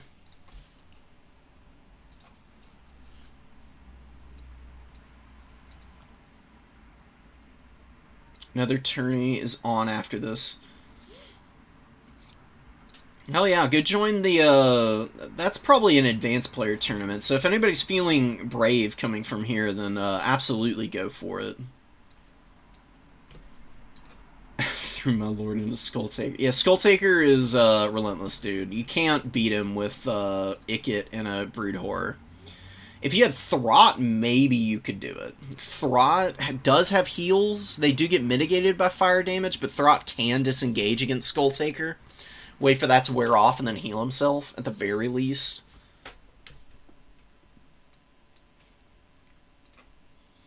Three other games. Hey, look, if you got 3 wins in the Skaven, that's pretty damn amazing, because Skaven are in a really bad place right now, unfortunately. They are the lowest win rate faction. They're not getting a lot of play right now. But them having a 40% win rate kind of tracks, honestly. This is a very, like, mobility and kite-favored meta right now, I would say. Like, all of the top 5 factions can do just, like, mega kite. In fact, the top 6 factions, if you want to include the Chaos Demons. Dark Elves have Scourge Runners and Dark Rider, Repeater Crossbows, Cold One Knights. They literally don't even need to bring infantry sometimes. They've got really good lords. Ogre Kingdoms have Lead Belchers, who are a little less strong, but, you know, they've still got, like, Man-Eater Pistols, who are very capable. They've got Nobbler Scrap Launchers are pretty good. You've got the swarms of dudes and big single entities that actually are pretty damn dangerous and scary. There's a lot going for them. We're going to be kicking it off here. And then the other factions are able to bring just like swarms of Marauder Horsemen, or what else can bring their Horse Archers and stuff. And Chaos Demons have all the Soul Grinders plus Skull Cannons. And really good like engage units like Seekers and stuff like that that just shred things. Highlands actually have a pretty decent win rate. 51%. Let's see if that holds. Slaanesh with a 51%. Slaanesh keeps dropping. I think Slaanesh, I think the Pavane nerfs were like perfect. They just don't seem nearly as terrifying. And the Seekers' loss of efficiency against single entities is also great. Because Seekers are still really cost-effective, but they don't delete stuff in, like, 10 to 15 seconds like they used to, which is why they got banned for a while. So we got 2 Blood-Rat Medusas, Fire Sorcerer, Dreadlord with the Sword and Shield. Very interesting choice for Pont. Pont does really odd builds for the Dark Elves, I've noticed. Stuff that's usually very out of the box. I don't know if Scourge Runners are super meta here, but I can't imagine that they're not, because Scourge Runners wreck Skirmish Cav so nicely. It's really brutal. Greenskins also have much shorter range archers than most of the other Horse Archer factions. 100 range as opposed to 140. I guess the Medusas will clear these guys up pretty good. And the Medusas are also going to be better against the infantry. So, Dangler is going to have to do a lot of work with the Air Boys and the Rugloods. I think those are going to be TMD's tickets to success. I do like the War Boss. You got the Loons, you got the Fungi, you got the Spite, you got the Sword. And on a Squig, right? Yeah, on the Squig. River Troll Hag has Mither, Spirit Leech, and Fate of Buna. So Fate of Buna is probably going to be used on Cold One Knights, and then just Spirit Leech down the Medusas, or Dreadlord? Nah, probably want to focus on the Medusas. The Medusas are going to be so dangerous to your infantry. It's feeling very much like the idea for Pont is to use the single entities and the fire magic to kill all the infantry and just like never really interact at the front line. And then punishing with just absolutely disgusting Dark Rider volleys. Because the Dark Rider repeater crossbows, their range is a little limited, but they hit so hard against everything that they fire at. It's pretty vicious. Just getting in position right now. Medusa's moving to the top of the hill. You've got the Dark Rider repeater crossbows moving out to the flanks. These guys opening up in the Morgrubs. Going to be a really nice trade for the Dark Elves here. Morgrubs are a very annoying unit. They do quite a bit of damage with their AP missiles. And they fire really quick too. So what you do with the Morgrubs is you pick targets that are fairly high value, shoot them, and use all the ammo up as quickly as possible on these guys, unsummon them, and bring them back in to do it all again. I've seen games where 2 summons of the Morgrubs Mangy Marauders have gotten like 2,000 value, and they cost 600, so very cost-effective unit. Taking a lot of damage here. You see the Dark Elf Kite. This Dark Rider repeater crossbows putting down the damage on these poor forest goblins and wolf riders. Repeater crossbows hanging in. We do have a goblin rock lobber in now. Trying to counterfire the Dark Riders is definitely a choice. I don't know how effective that's going to be, honestly. Getting boxed out really badly. Oh, but a good engage over here. You get the Bloodrat Medusa hit with the fermented fungi. And Orc Boar Boy's looking to follow that up. Is the fermented fungi going to wear off first, though? I think it is. I don't know if you have the Tormentor Sword. If you got the Tormentor Sword, it would have been a good time to pop it. But we do get the surround with the Orc Boar Boys on top of the Medusa. Killing this Medusa would be massive right now. But we're going to get a really nice burning head. Nailing the Orc Boys. I'd have cast it the opposite direction just because the greenskins are moving up over here. You've got more opportunities for Burning Head to get a favorable rotation into another unit. Dark Riders and the Repeater Crossbows continuing to open fire. Bloodrat Medusa getting hit by a Spirit Leech. Really good choice there. Where is the Hag? Oh, over here. So within range, able to drop that without paying the premium on it, which is really nice. Spirit Leech is just so cost efficient, man. Anytime your opponent is going to be bringing lots of single entities, and the Dark Elves do tend to bring a lot of stuff, like Bloodrat Medusas, and then Sorceresses, and, you know, like Dreadlords, or High Beastmasters and whatnot. It makes that particular spell just absolutely essential a lot of the time. A little bit of poke on the Dark Riders. Did a really good job of focusing down this Orc Boy, and the Dark Riders following that up.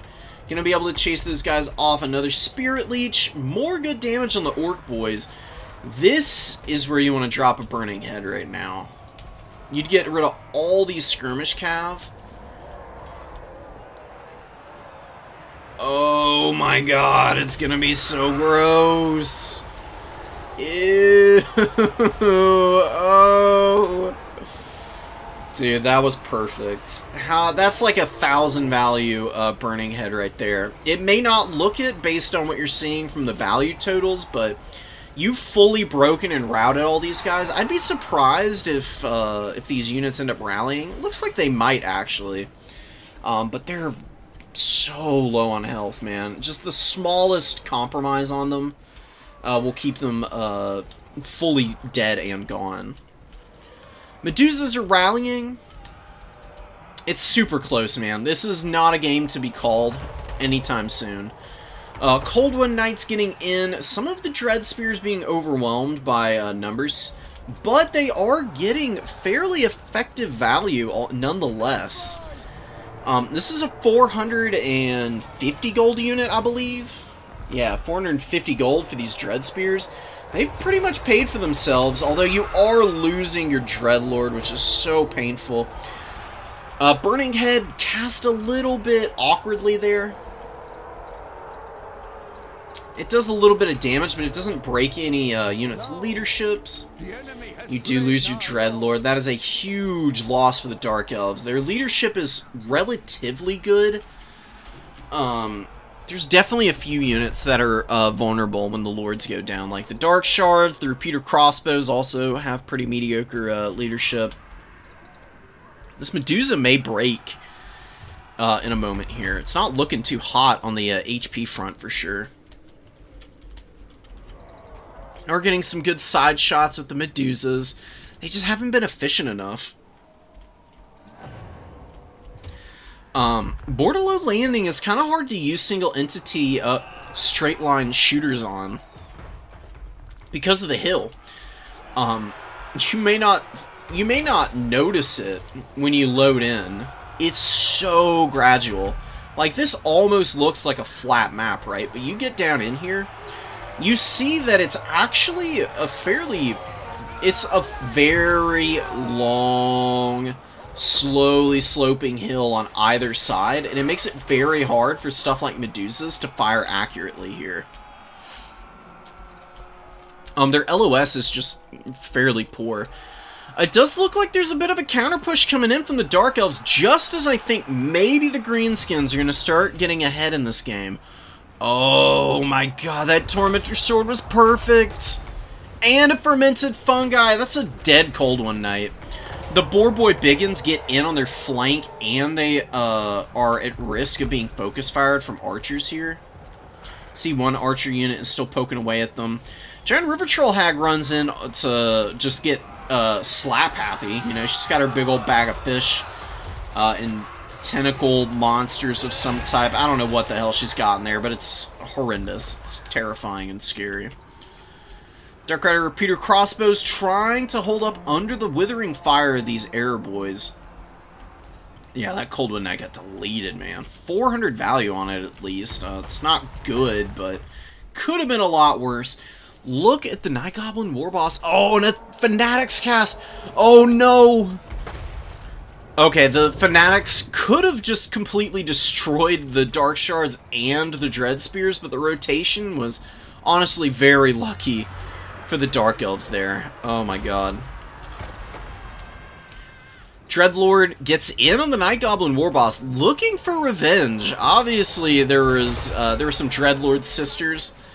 This one's pissed after losing her blood sister, and just brutalizes the little Warboss using those buffs. Man, what the hell buff is? Oh, the Hydra Blade. Dang, that's a huge buff, man. It's cool seeing people utilize some of these less meta choices now. You also get Murderous Prowess whenever your units get summoned out. It's hard to play on the back half of the map against the Dark Elves. Against the Dark Elves, you gotta play 2 objectives and force them away from the spawns as much as possible so that their summoned units that come out don't just have Murderous Prowess active against you as they get into combat. These Dark Riders, I mean, they're not going to do great against Boar Boys, but they'll do better here than they would otherwise, just because they actually have the extra leadership. They've got charge bonus, melee attack, and they're going to have really, really solid vigor the entire time. The minus 1% per second functionally gives you perfect vigor. It's obviously only going to last as long as this is active, but another 37 seconds with it is beautiful. Coldwood Knights with good value here. Biggins overpressing and going down. Another really nice Burning Head. The Burning Heads are really starting to add up. 1100 value on them is pretty damn good for how cheap that caster is. Orc Boar Boys running over here. Those Dark Riders should actually follow that up because they still have half their health. Killing them completely would be massive. Looks like there was an attempt to do that on this side, but the Boar Boys, the Biggins, they did rally a little bit too quick for the Dark Riders, and the Dark Riders just run into a gigantic armored wall. The Biggins are just way too much for Dark Riders to handle. They're pretty poor in a head-up fight against these guys. That Biggin might still lose because they're so beat up, but it's gonna be surprisingly close, all things considered. Yeah, about 900 value on them. They at least paid for themselves. Biggins over here crushing the Dark Riders, who are trying to protect the Dread Spears and the Dark Shards. Oh my god, and a brutal charge on these Bleak Swords, man. Amazing damage coming out of these Biggins. Coldwood Knights, seeing their brethren in trouble, are going to be trying to charge these guys down. Yeah, that's the rallying Boar Boy that we saw running off over there. Not killing them and taking the time out definitely is what allowed these guys to get back in there. They haven't done a tremendous amount of damage, but it's not nothing. It's an appreciable amount, for sure. One Medusa barely hanging on. Only 1100 on it. Really want a lot more value out of your Medusas. 1100 is pretty bad, honestly. And look at the Scourge Runners. They got stuck in this Orc Biggin unit and end up routing. That would have been really clutch for the late game. It would have been excellent at skirmishing down the Boar Boys. Also good at rear charging any of these infantry. A lot of Boar Boy, or not Boar Boy Biggins, just regular Orc Biggins on the field, actually. Doomfire Warlock's going to take the head-up charge against these guys. Need to pull out instantaneously, though. You do not want your Doomfire Warlocks engaged against Orc Biggins. These guys do hit back pretty hard. Most of that's due to the weapon strength. They are getting poisoned here. So it's not nearly as bad. What spell is this? Oh, they're dropping their Doom Bolt. And they actually do pretty good damage to the Biggins as a result. Another fermented fungi coming down. Looks like the Night Goblin War Boss has a fungi brother. Had a replacement subordinate waiting in reserve. He's definitely coming in here thinking it's his time to shine. The Dark Elves with the number 2 and their home objective very firmly secured, I would say. It's a little scary with this Boar Boy Biggin getting in. The Doomfire Warlocks have okay value. You got repeater crossbows making their way in. I think you can handle these Biggins with just a few volleys from your skirmishers here. Uh-oh, what is going on here? Oh no, disaster! The Boar Boy Biggin's gonna collapse in on the Dark Rider repeater crossbow, which gets way too close in trying to get shots off. And a Fanatic's cast actually does pretty good damage to the cavalry. Oh my god. Wow, takes almost half the HP off of that repeater crossbow. You've got Dread Spears trotting in. There is a backcap attempt playing out here, but we do get the Goblin Wolf Riders who are going to save that point. Medusa completely out of ammo. 1,500 at the very least, so she did pay for herself. Not a lot of HP left. Could get in there and maybe just tear out those Biggins. That's really what you need right now. And it does look like the Dread Spears and the Dark Rider repeater crossbows are going to be able to take down the very beat up Boar Boy Biggin in here. And you do get the Soul Blight as well, which is kind of cool. Man, those Dark Riders just trotting into combat. Really unfortunate for them. 854 here. You do get a rout on those Orc Biggins. Oh my god, so close. Can TMD somehow swing this game back? I just don't know. Oh, it's a really good rampage from the Fermented Fungi. Getting a very clutch engagement here. Hydra Blade is popped, though, from the Dreadlord already. And the War Boss has taken some pretty heavy hits. He is not very well armored. Hydra Blade wears off. Dreadlord down to 1,200. Night Goblin War Boss at 25. I would say the Dreadlord just stays away, and I think the Greenskins lose this game because Dread Spears and Bleak Swords, especially the Bleak Swords, should be able to outfight the Orc Boys, I'm pretty sure. If I'm not mistaken, it's just the better stats of the Bleak Swords overall that wins out, because they have more melee attack, they've got way more melee defense. And they actually have pretty comparable weapon strength to Orc Boys, which is great. Plus a little more armor and a silver shield, way better leadership. As long as they stick and fight, I see this going the way of the Dark Elves. They have a lot of pressure down on the Night Goblin War Boss as well now. A fresh Cold One Knight has come in, gotten a really good surround, this Cold One Knight with really good value. This is where you peel off the 2 damaged units so that they can charge against this Orc Boar Boy Biggin. Although, disengaging entirely is fine. I would have left the healthier Cold One Knight to just help finish off that War Boss. And then turn around and brought them back. Doing it this way, though, secures you the number 1, and you'll have killed the Biggin so that they can't recap it immediately.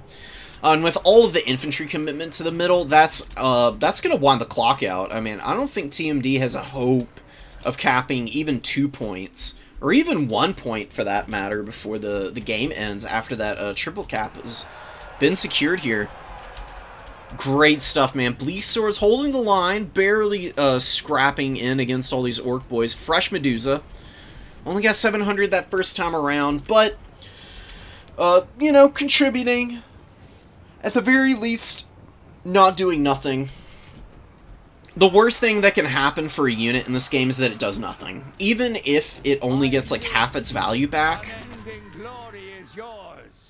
it's something. It's something that you can work with at the least, because it means that it did damage. 9 times out of 10, getting half your value back on a unit, even if it didn't perform very well, right? Or I guess if it only got half its value back, of course it didn't perform well. Even if that happens, as long as your opponent cannot heal all that damage up, and you have a way to at least make up for the lack of value on that one unit, it's fine. And Pont definitely made that happen. Like, the Medusas were hard countered by the Night Goblin War Boss, so there's Fungis, and the River Troll Hag with some good Spirit Leeches, plus good pressure from the Biggins and the Archers, and all of that came to nothing, because Pont was able to grind out just a little bit more value with the Infantry, the Burning Heads, and the Dreadlord, I would say.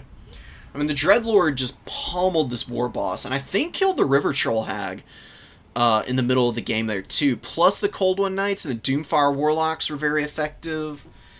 Dark Shards were okay, but again, like I said, all of these units in here, except for this one, they're probably only out there for like 2 seconds, though.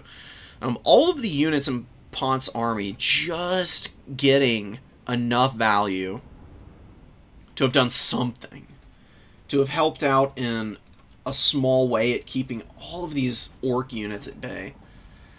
And the Greenskins are, like you can see here, they've definitely got some units that did not get a whole lot done. Orc Boar Boys came in multiple times, mind you. This Wolf Rider came in, I think 2 or 3 even. I think 3.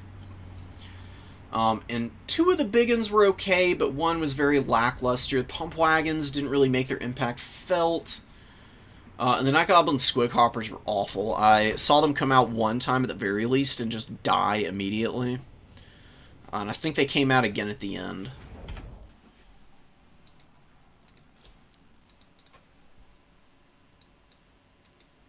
We all know Kislev is the best faction, 100%.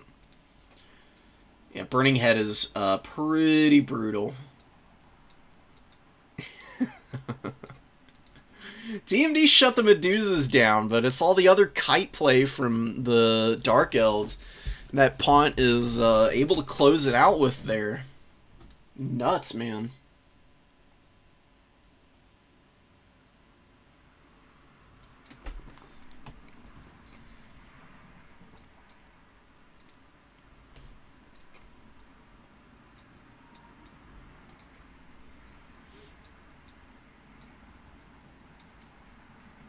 Yeah, armor-piercing missiles are always amazing.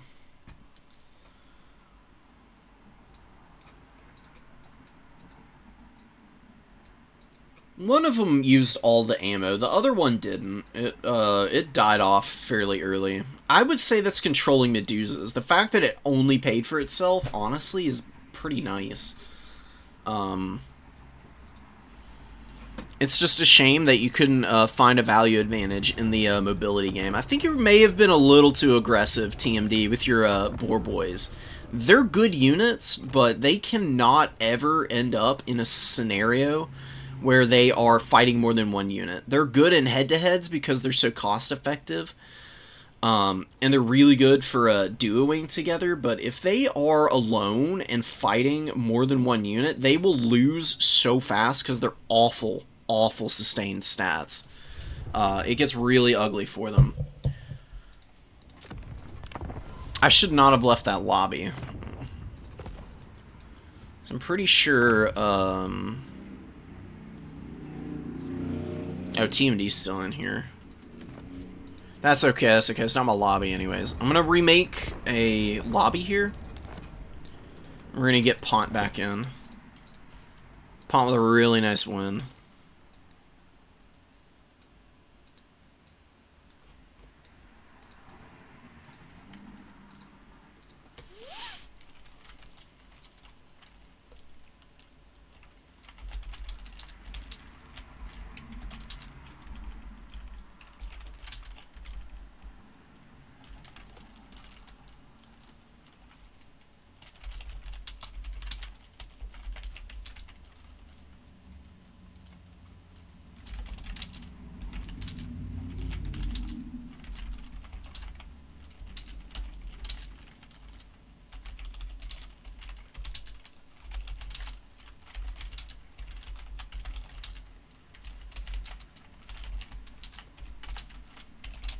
Sorry, just talking with Otto for a sec here.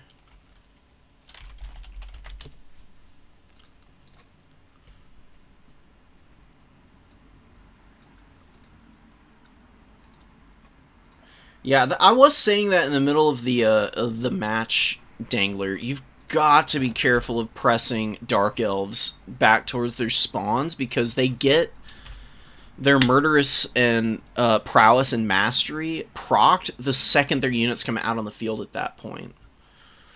As soon as it procs, it's just active for the rest of the game, and it immediately activates when they walk onto the field.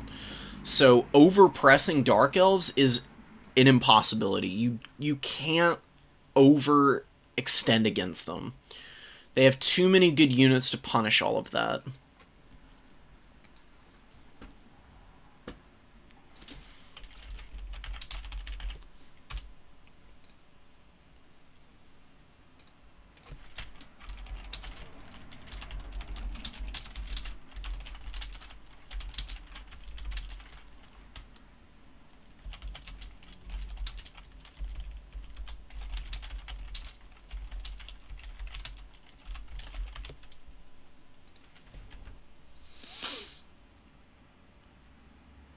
I'm going to be back in just 1 second, guys. BRB. Oh, let me get the map set up, though. Then I'll scurry off to do what I need to do. Halls of Carrick Doom is going to be really interesting to watch. I don't know how the Dark Elves do here. I feel like they're going to get boxed out pretty quickly, but we will see. We will see. So, be back in 1 sec, guys.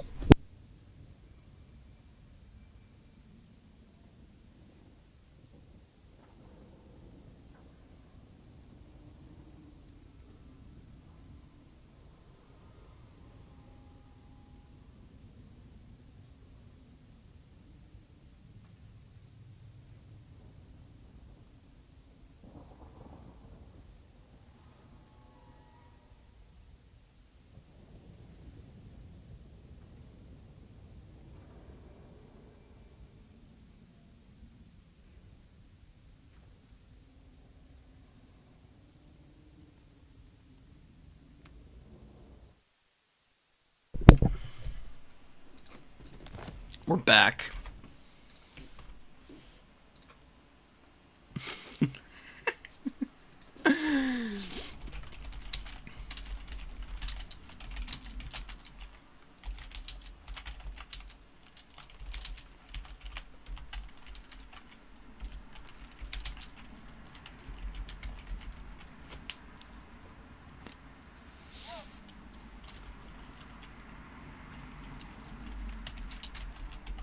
You're right, Pawn. It's not full kite. It's like it's a mix between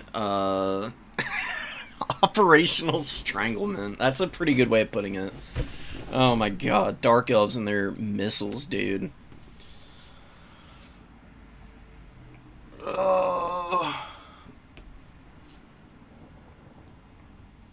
I'm curious to see who is the opponent here. Oh, it's Astromancer. Okay. Hell yeah. So it's actually gonna be Tomb King. Or not a Tomb King, it's gonna be Lizards.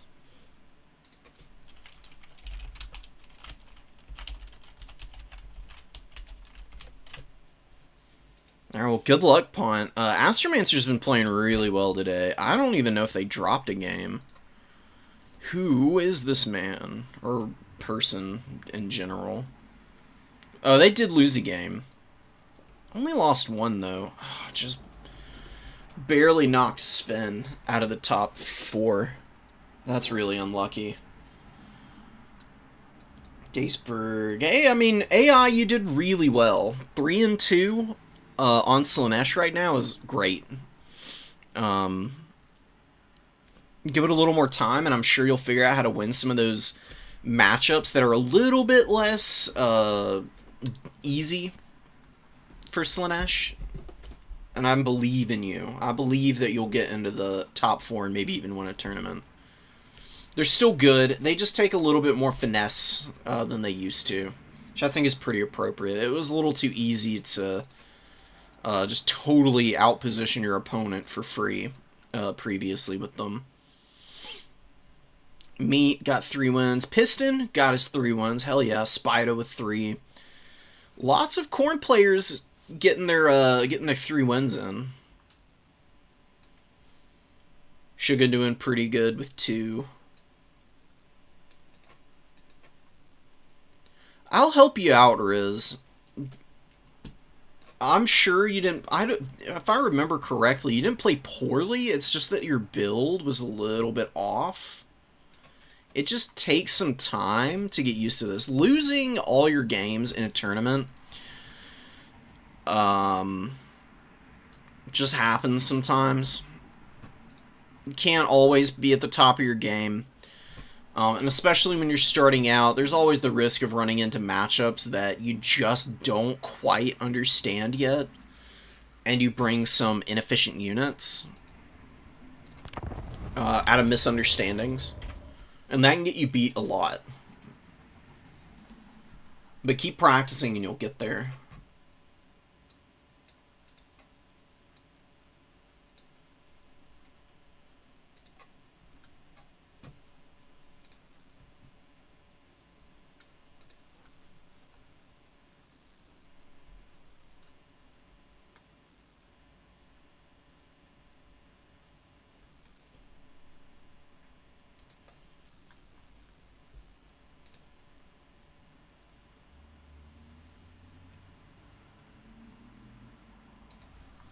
If you're going to be playing in the tournament in a few minutes, good luck, everybody. It's one that I think Tim is hosting. Or Own Goal. That's going to be a rip-roaring tournament. I already see a lot of heavy hitters there. But it's good to go and get practice against higher level people in those smaller tournaments, because if you get beat by them, you very quickly learn what you can and can't do. It's a very humbling experience getting beaten by like the top like 4 or 5 folks.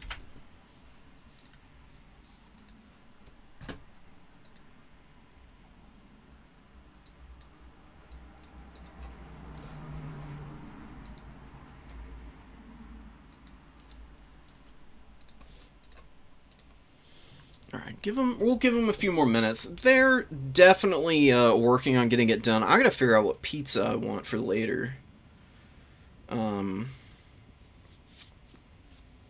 My friend and I have been figuring out a system for not eating out a whole bunch and actually cooking proper meals. It's been great, but I want a freaking pizza. There's a really good pizza place down the road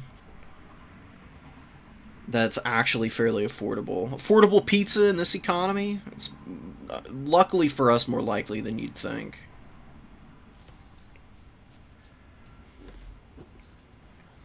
When people stop ordering pizza, that's probably the biggest recession indicator I can think of.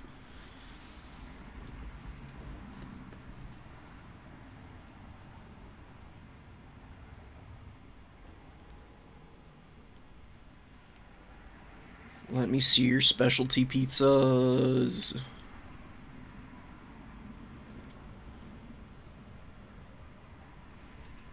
Oh, there they are. They make good pizza, but they have the worst website. It is so bad. Oh my god.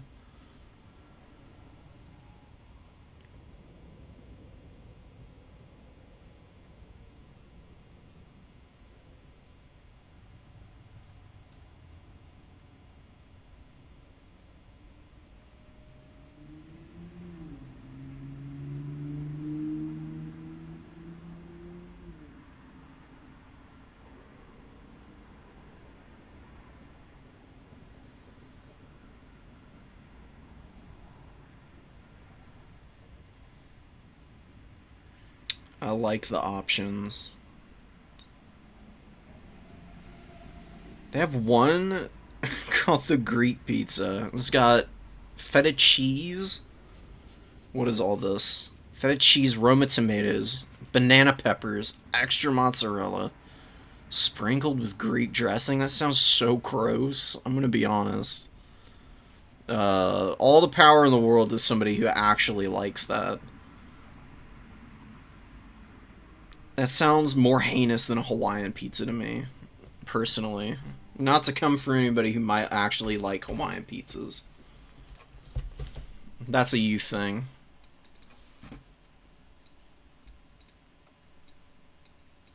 Yeah, it's hard to find the time to do all the cooking, but it makes a huge difference in your life. It really does. It just sucks having to do it, because especially where I live in America, there's such an intense work culture that basically sucks up every bit of time that you have, and you have to fight like hell to find opportunities to do anything other than jobs. It's really awful. I hate it. Unions, please. My God. The best job I ever had was working for the United States Post Office, because they have a great union, and they back you up so that you aren't constantly getting like crunched on by managers. So the managers are actually a lot more chill, and they actually work with you to do your job. And I have never been in a more chaotic but functional work environment in my entire life. And you get great benefits and all kinds of good stuff because you actually have representatives who will get you a good collective bargain.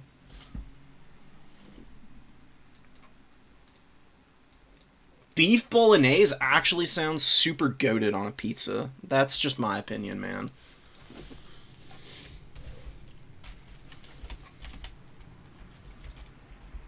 So we got Bloodrat Medusa here. Jeez, guys. Okay, that's great. Very excited for you. And do the Persians at the end of 300 against all of the lizard men over here, I think.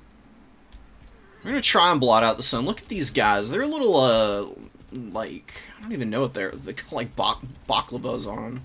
Or balaclavas. Baklava is the fucking dessert. Oh my god. You know I'm getting deep into it when I'm talking nonsense. Ooh, one Blackguard of Nagaron in the mix. Hell yes, dude. I actually love that against the lizards. Blackguard of Nagaron will easily be able to beat a Saurus. They just have great stats. Their armor piercing is goated. They have a lot of weapon strength. 44 is high for a halberd. We have a victory point.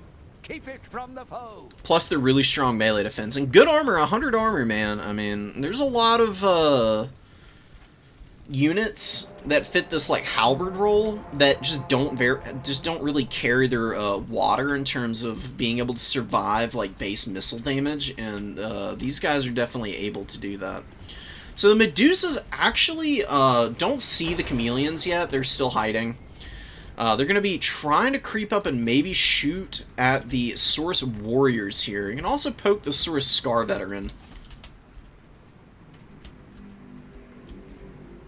Yeah, these chameleons are going to get revealed very shortly here. They're almost within range, and there we go. As the Scourge Runner gets into view, does get a good volley off from the Ancient Salamander, but they take a lot of damage in return. And the Ancient Sally actually lands a shot in. One of these Scourge Runner chariots is about to go down here. This one is very weak. One that I have my mouse on, kind of in the middle portion of this unit. If it gets hit one more time by the Ancient Sally, it's dead for sure. A little bit more poke from those chameleons would also finish it. Good damage from the Medusas. Excellent shots, excellent effect on target. Saurus, unfortunately, are so meaty that they do not get killed by the Medusas. Their individual models are able to stay alive, which is why the life magic... Oh, this is not a life slam. This is the icky little fire slam. which honestly against the Dark Elves does work pretty good. I don't know about this. Burning Head on the Black Guard, really not that impressive of a spell cast. We get a really nice Pit of Shades going down on the Saurus Warriors. Blackguard will take a little bit of damage from that Pit of Shades, but not that much. The Vortex is pretty well placed behind the, or in front of the Blackguard, so it was away from them. But they're getting focused down by all of the spells, man. I mean, you've got, I think they got hit by Banishment as well. They got Blood Statuette. I think they get, oh, here comes the Banishment. They got hit by the Burning Head. They've been fighting the Saurus Warrior. God, dude, just full focus on that Blackguard unit, and they get melted here. Brutal stuff. Saurus Warriors hanging in as best they can to get a final chance mutation coming down? What is this? Oh, the Web of Shadows. Web of Shadows from the Canine Assassin hitting the Saurus Scar Veteran, who's getting hammered right now. Assassin's Trophy popped on him too. Dude, this is a brilliant selection of abilities and units from Pont. This is so dirty. You can see that the Lizardmen are finally breaking through to the home objective of the Dark Elves, but they continue to not be able to get enough momentum to push the Dark Elves off the field. And over here, the value trades with the missiles have been really good so far. All of the Saurus are dead now. Oh, no, one's left. One Saurus left. Get rid of the Saurus. Oh my god, and the Slan Priest in the middle of nowhere. Oh, doing God knows what. Terrible spot to be in. I would get this Medusa in the way of him to body block and get chip damage on him. Yes! Although somehow he just phased through her. What the hell happened there? Okay, now it's time to pull away from the Slan Priest with your Medusas. The Canine Assassin can still poke him though. He's got the little hand bow. That missile should do some pretty effective damage. And the spears get in under him with the Dark Rider repeater crossbows still in range.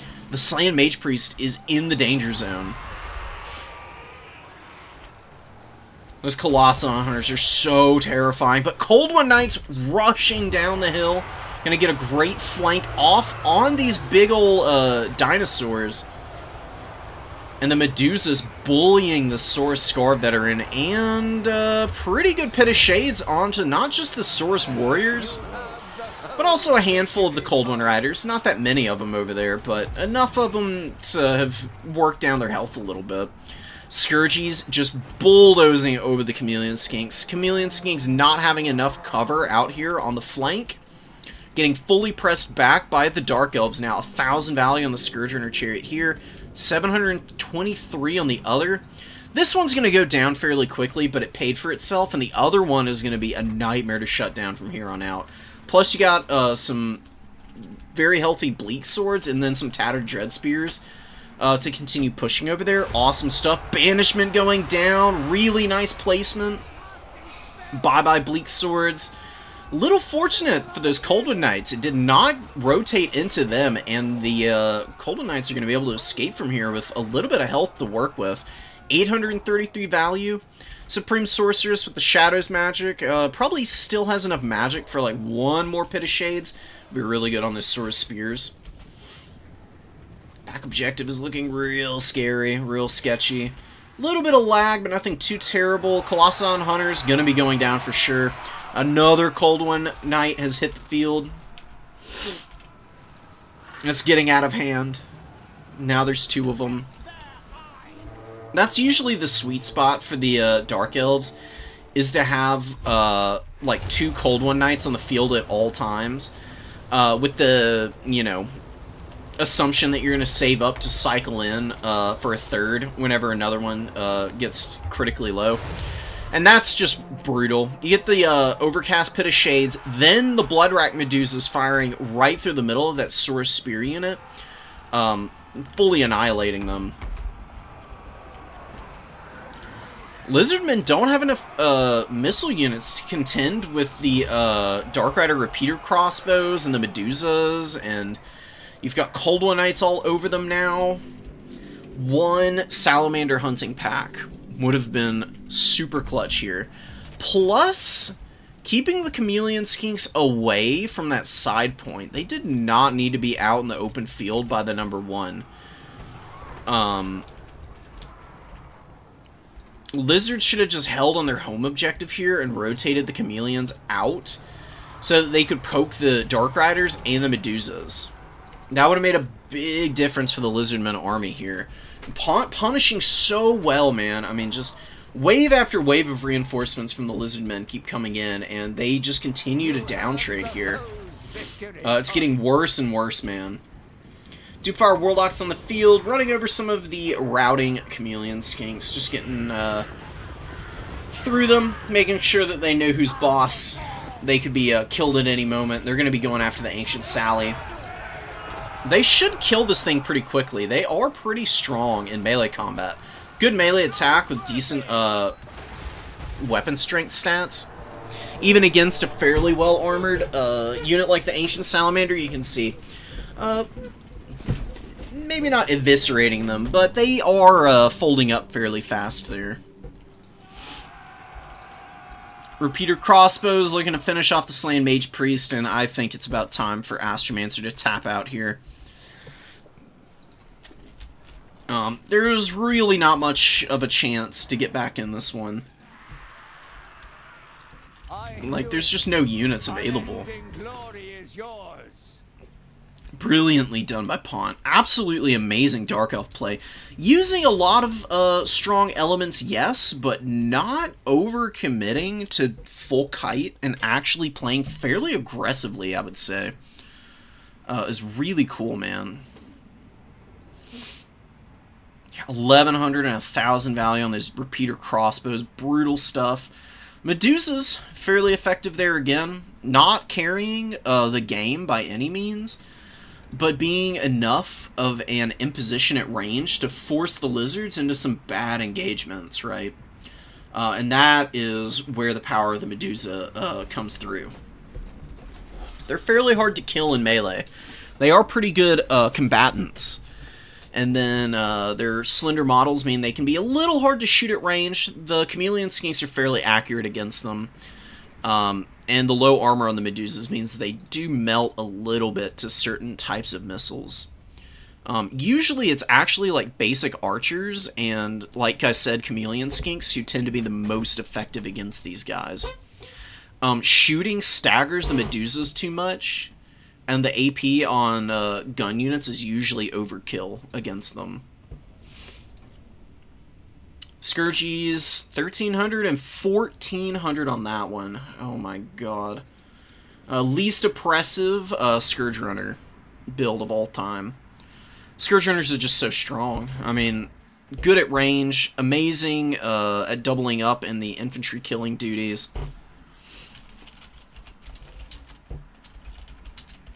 Just congratulating Pont here.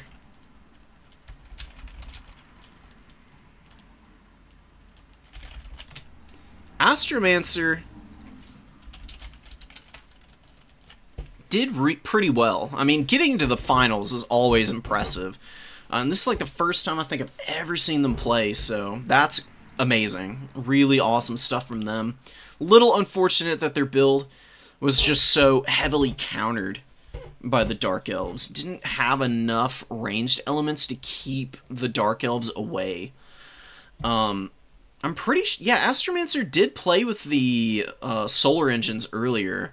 Not sure why he didn't, or why they didn't opt for using them this time around, though. I would just commit to that, personally. The solar engines are just so strong at range. They're a little bit longer range, also, than the Scourge Runners. I think they've got, like, a 80-meter advantage. No, it's a 90-meter advantage over the Scourge Runners. Dang, okay. Hell yeah. Okay.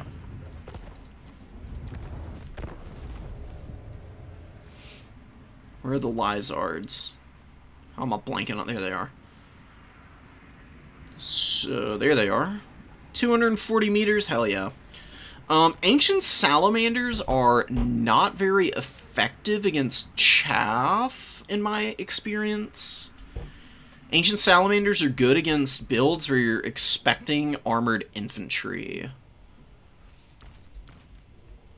Against Scourge Runners, you want Sallies and Solar Engines. Those will put in a lot of work for you. You could maybe do a Feral Troglodyte. They're a little too short range, though. That's the problem. If they hit, though, they do a ton of damage, plus poisoning. It's pretty cool. Troglodons in general, though, tend to be a little on the weaker side of things. But maybe you could do something with the Pale Death. It's a cool monster. I mean, it's got a fun ability in Primeval Roar. Really solid stats with good melee defense.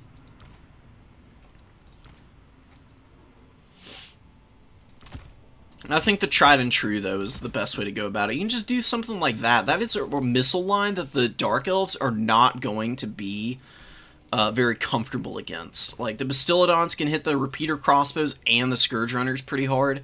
And anything that tries to close the gap and get too close, the Umbral Tide pops out of a stalk and just roasts to bits with their very powerful missile strength.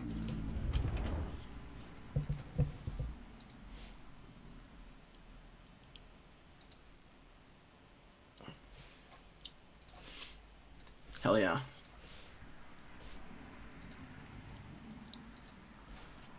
Alright guys, well that's the end of the live tournament portion here. About time he won one of these. Yeah, Pont is a really strong player. And Pont is a really strong player who doesn't go just full meta every time.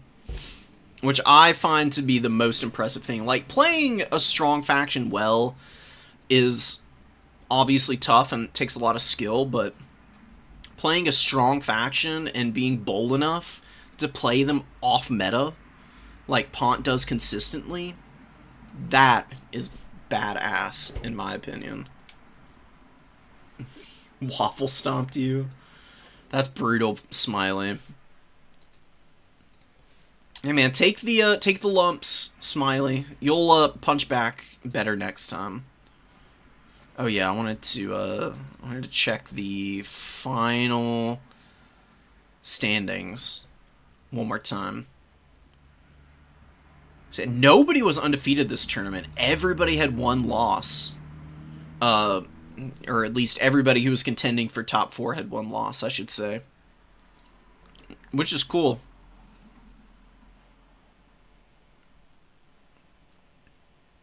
So Pont ends off 6-1 today, which is amazing. Really awesome performance. We'll see Astromancer again. Like I said, I'm pretty sure it's their first time playing in any of these tournaments. It 100% is. They have absolutely no info on Challenge. I don't see them anywhere in the leaderboard either.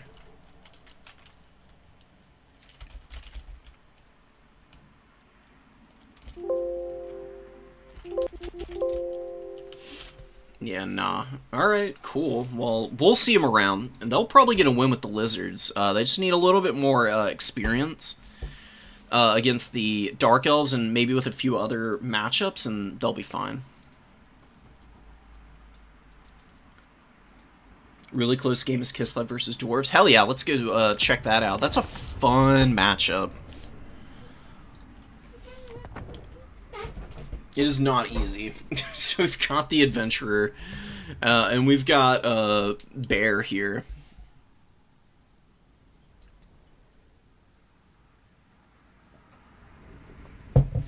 Who wins, a Bear or an Adventurer? No, it's the Revenant fight scene all over again. Double Little Grom. An Incarnate Elemental, 1 Streltsy. This is an off the wall build. Enemies are numerous, but they are ill prepared for ice magic. So Little Grom on this map versus cannons is actually kind of broken, because these cannons are going to have a really hard time getting in position to shoot Little Grom.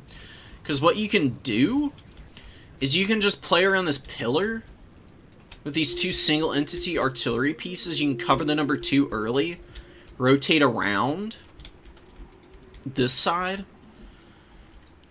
pound the number 3 while your opponent's cannons are busy elsewhere, and just rotate before your opponent like really notices and tries to punish you. I don't know about the Incarnate Elemental. We'll see if it works here.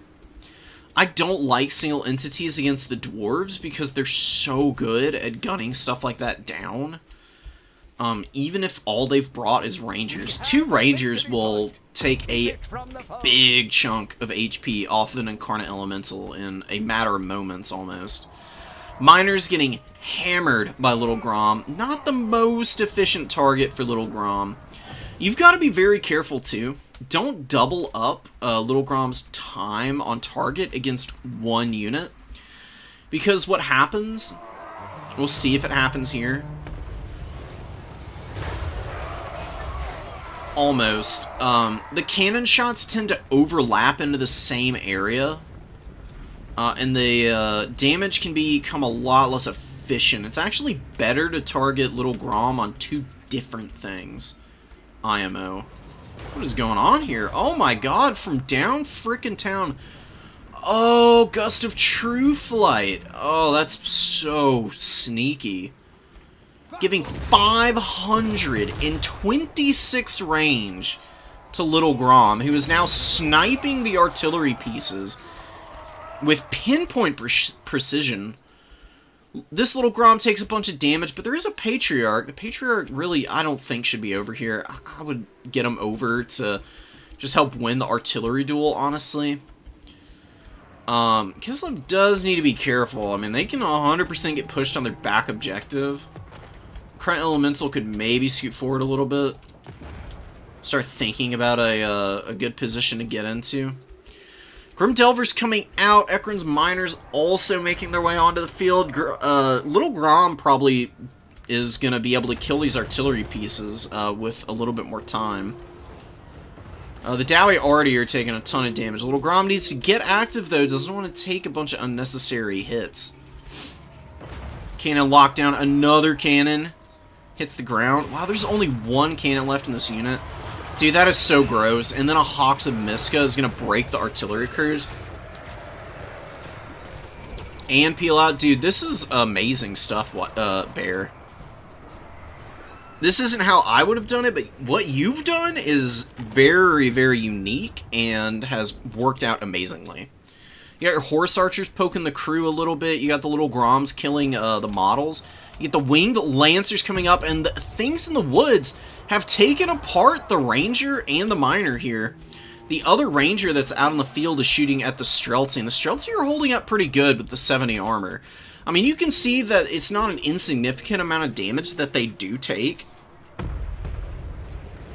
It's definitely making this a very painful experience for the Dwarves, though. Thorek is getting hammered by Groms now. And it looks like attention is going to be paid to these Rangers, just so that the Streltsy are not worn out. Because you do want the Streltsy to use all their ammo if possible. Very, very accurate and well-placed shots from the Little Groms here. One of them with 1100 value, the other only with about 329, but getting quite a few model kills, which is also really impactful. There's an example of that overlapping shot. Which is why, unless you're shooting single entities, I recommend spreading the damage out across units.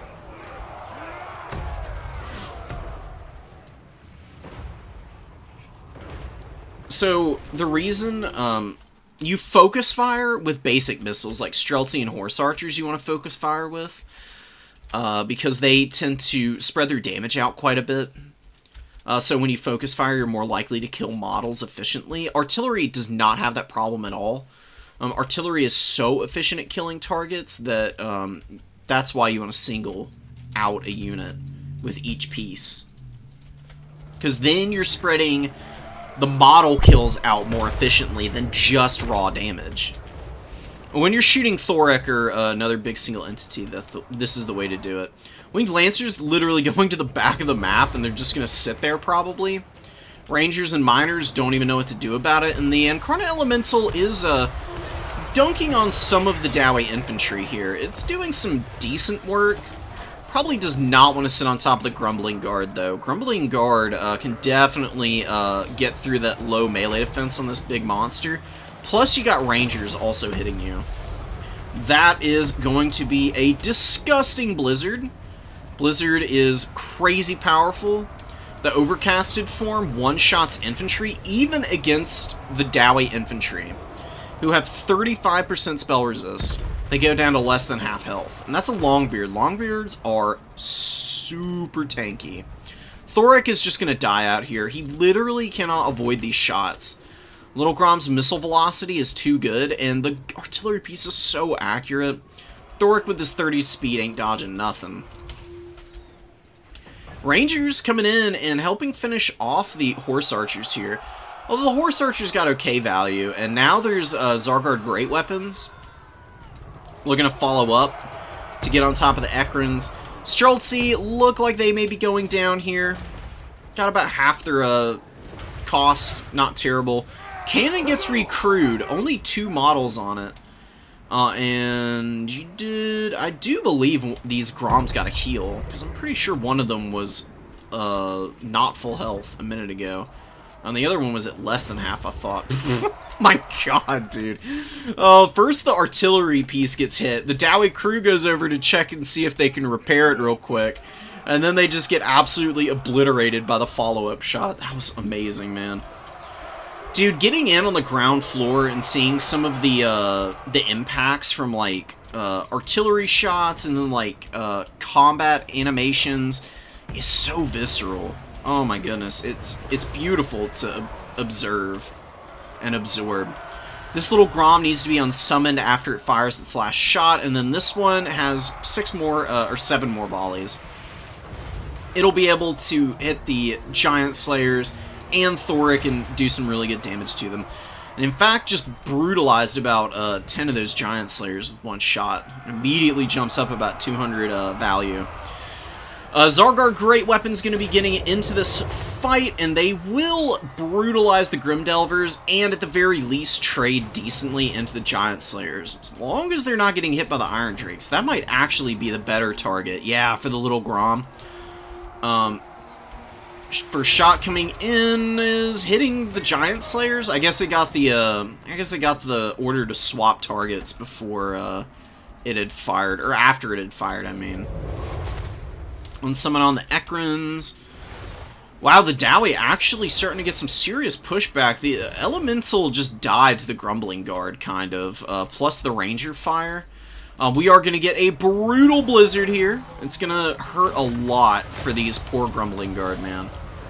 They're probably just going to be fully dead by the time this wears off. Winged Lancers don't want to run into the Blizzard, though. Looks like they're going to pull up short and just take out those Longbeards. Zargard are going down, but yeah, they did grind out a lot of value against those Giant Slayers, and Little Grom is actually finding some success against the Iron Drakes. Only gets 1 model there, but one of those other shots got, I mean, 2 of those other shots maybe got 14 of these guys. Thoric is dead. Grimdelver's very beat up. The Dowie are super gassed right now. And I think this is where Things in the Woods with Winged Lancers can brutalize a lot of the reinforcements and then clean up what's left. Amazing work with the Winged Lancers and then the Hawks of Miska to break the Miners and the Rangers, and could go after the Grumbling Guard and clean them up real quick. You could also just have your Lord do that job. Mordheim Beowulfs in the back line get deleted by blasting charges. Absolutely filthy damage from those things. I don't feel like that was 127 value. That was easily like 200 or 300.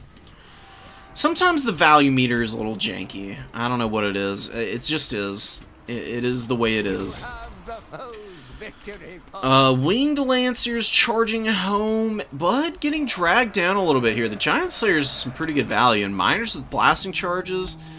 Taking down the Streltsy here, but more Winged Lancers, more things in the woods.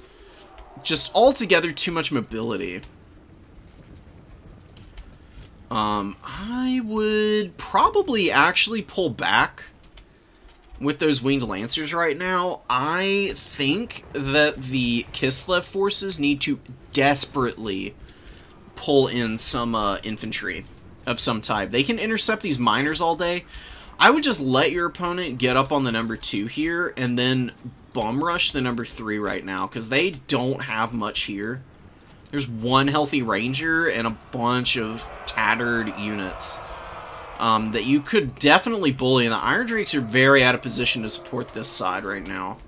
They'd have to walk all the way around this shot blocker, or they'd have to push up and around, which is putting them in a position where they might be a little harder to defend. Little Grom coming back up, 2,400 value on this bad boy. Gonna be rocking in and taking out the Iron Drakes. Then you can probably shoot the Rangers and the Ekrans. Warriors of Dragonfire Pass wouldn't be a bad target. And yeah, this is exactly what Kislev needed to do. The focus has been excellent for Bear. Really good priority recognition on what targets are most vulnerable and what needs to be taken out sooner rather than later. Iron Drakes are in range of the Things in the Woods. Things in the Woods take another volley from the Rangers. A little bit of HP damage that's not great for them, but they do find a home here and are going to be able to take those Rangers down. They're going to need to loop around the shot blocker, because if they try to close the gap from the front, they might get hit again by the Iron Drakes, but it looks like they're not. Iron Drakes repositioning. Little Grom shot? What is going on there? Apparently not firing. Things in the Woods do get on top of the Iron Drakes, and they will kill those in record time, dude. All the Dowie routing over here. Oh, cannon comes out at the worst possible moment. Winged Lancers crushing the crew on the impact there. Blasting charges. God, they're so effective against Things in the Woods. This is something that Dowie players need to be hyper aware of, is what their blasting charges are and aren't good against. Very good against Things in the Woods. And that little Grom shot, how many people did that kill? 80 and 8. Oh my god, it killed 38 dwarves in one shot? Seriously? Or wait, no, 20. Yeah, 20 and 18, 38. That's wild, dude. Plowing through the Ekran's miners yet again, taking another 20 models down. Oh my god, dude. Alright, this little Grom crew needs an actual medal after this one, because they have been carrying Kislev so far. I mean, not to say that the other units haven't been used well, but it's a small Kislev army, and little Grom has been putting in the numbers, dude. Absolutely opening this game up. Winged Lancers blundering into the Warriors of Dragonfire Pass, unfortunately. One Iron Drake goes down to that cannon shot. Do get a vicious volley off on the Winged Lancers, who are stuck on these Giant Slayers and the Miners right now. Yeah, the Giant Slayers, 1,500 value. Last time we looked, they only had like 13 models, and they somehow got another 500 value. That's wild to me. Kislev does have the ticket lead, but does not have the hold on the objectives that's required right now. This is another Giant Slayer. Oh, they killed the Winged Lancers over here. Oh no. Oh no, no, no, no, no. Kislev could get boxed out by the Slayers. I really think it's a possibility.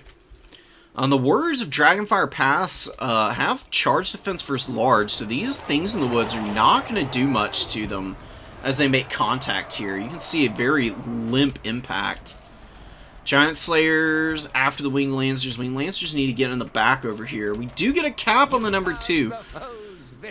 Just everything here rushes those miners right now. You just have to stop them from doing anything. Actually dodging a shot with the Iron Drakes. Winged Lancers coming over to try and bully the Miners and the Rangers moving up, which should be fairly doable for a Winged Lancer. They are very, very strong against these weak Miners. And very good against the lightly armored rangers, right? I mean, miners just have awful combat stats. They do have AP, but it's not enough melee attack to get around the 26 melee defense at base. Winged Lancers with Tor's battle him. Big charges coming through onto those miners, like I was saying, and going straight for the Winged Lancers. I mean, go for broke, right? If you're gonna commit to a charge, you might as well go all out, and they actually end up on top of the Rangers. The Mordheim Beowulfs following up behind. Giant Slayers are on the number 2. Wow, what happened to the Warriors of Dragonfire Pass lost that badly to Things in the Woods? Really? Good to know. Okay. That did not go quite the way I expected. A welcome surprise to be sure, though. Kislev is scrapping for that point, man. Little Grom obstructed right now. A little unfortunate. Mordheim Beowulfs definitely don't want to fight the Dragon Slayers for too long. The enemy has captured one of your victory points. Pulling them out and going to combo that Dwarf Warrior on the number 3 is a really good idea right now. Just so you're not getting ground down by these really obnoxious Slayers. You've got Zargard getting up to the point. Although it is triple cap territory now. Wow, the double cap was held long enough to get those last few points. To make it so that White Bear just needs to hang on to the number 1 here. Which I think is very doable. I mean, the Dwarves don't really have anything close. They're getting Ekron's Miners over. The few Warriors of Dragonfire Pass warriors left, but Winged Lancers coming out will easily shut that pressure down. Mordheim Beowulf's holding in here, getting ripped up by the Giant Slayers as they're trying to escape, though. 1800 on this Giant Slayer. Dude, Giant Slayers seem really strong now. Every time I see somebody bringing them, they're getting up trades. I'm not 100% sure on why that is. It doesn't make a whole lot of sense to me, because I don't think they got any big changes. But, God, man, I mean, 1900, I think the other one had about the same. Oh, there it is, in fact. There's one guy left running around down here. Unending glory is yours. Dude, this guy's, like, this Giant Slayer has Gotrek levels of, plot armor. I mean, my goodness. Literally fighting the whole freaking game. Dowie do lose this one, but razor close margins. Yeah, the Incarnate Elemental didn't do anything. Little Grom was a nightmare, though. Great value on it. I'd just cut the Incarnate Elemental and get another Streltsy, and then maybe some Kossars or something. I don't really love Horse Archers that much here. The Horse Archers are okay against, like, gyros and stuff. But with double Little Grom and Streltsy on the field early, you probably don't even need to bring the Horse Archers for Groms, and just bring some, like some Zargard, or like I said, some more Streltsy, and, what else? Let's actually go take a look.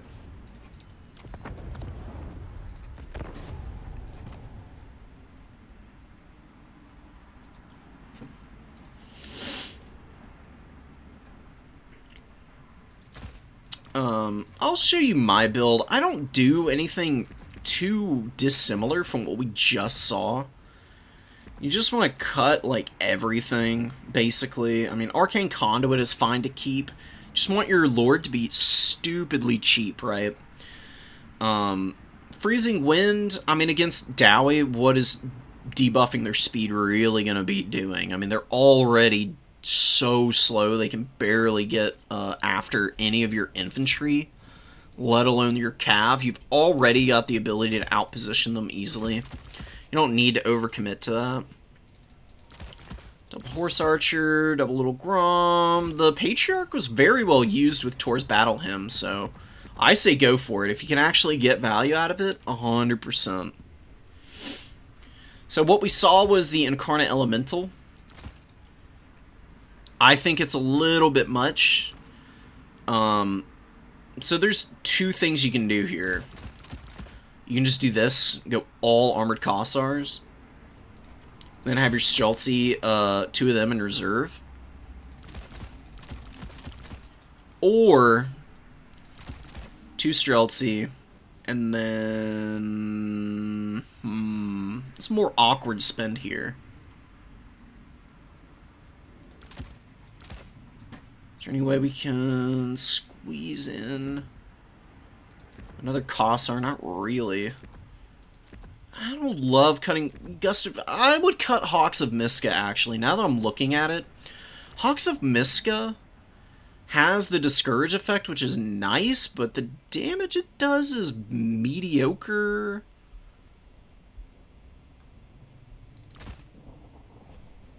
I think this would be a more consistent build. The Elemental is just way too vulnerable to the Dwarves. Dwarves have too many things to kill single entities like that with. It's only got 50 armor. It's going to get shredded, man. And it's not going to be a fun time either.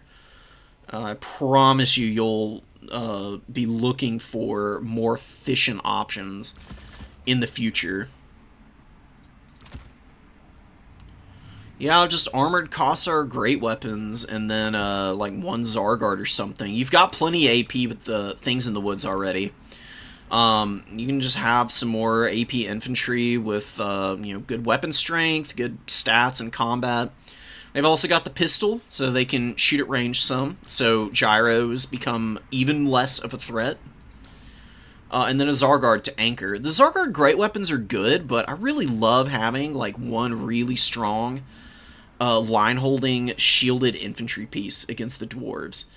And I think the Zargard fit that better than the standard armored Kossars. The standard armored Kossars are just a little bit too ineffective at holding the line, in my opinion, and doing damage against the dwarves. The Zargard, I'm not 100% sure why. Probably just the weapon strength and the extra melee defense just seem to be much better at the pure melee grind roll. Plus, they'll beat up on Giant Slayers pretty bad. The great weapons won't do nearly as well because they don't have very good melee defense. You compare their melee defense to one of the Giant Slayers. Hell are the Giant Slayers there? They're at 1,200 gold unit. You can see they've got 48 melee attack. This is a 36 melee defense of the Zargard great weapons. The Giant Slayers actually can tear them up pretty bad. Plus, these guys have a lot of HP.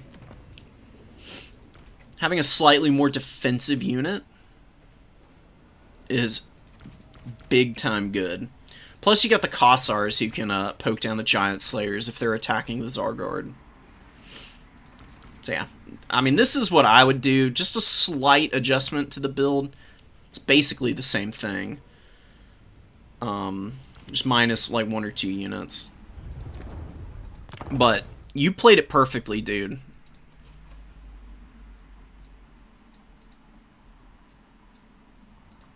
Regular Slayers are actually kind of bad now. I don't see them value trading very consistently anymore. Oh, you were talking about, oh, okay, that's my bad.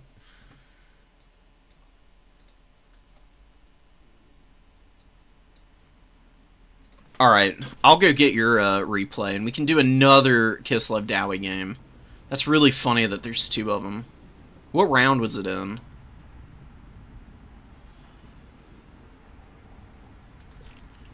If you DM it to me, then I'll 100% have it. I may have not grabbed it.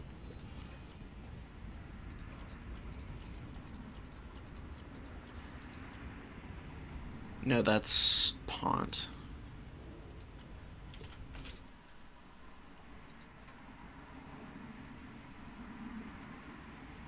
Round 4. Okay, let me go take a little peek at the Discord for it. That'll be the last game, and then I'll, you know, I'm gonna go away, take a break, and we can do more replays later tomorrow. Probably Monday, though.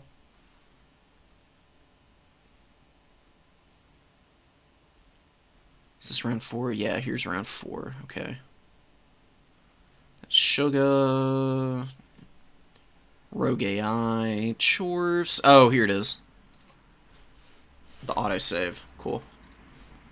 Rename this real quick. Which one is it? Oh, God. I've got 2 autosaves in here, so I don't know which one is yours. It'll be fine. I gave them my my very ordinary, normal, and well naming convention.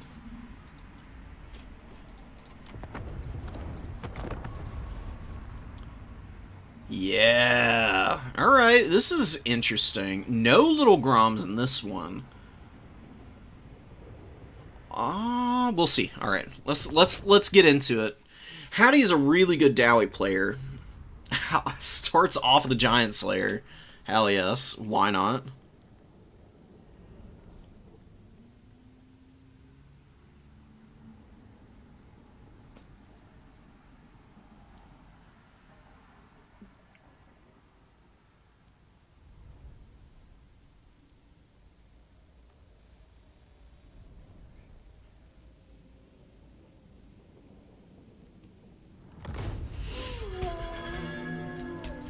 Sweet. All our lives we have trained for this. We cannot fail. We shall not fail.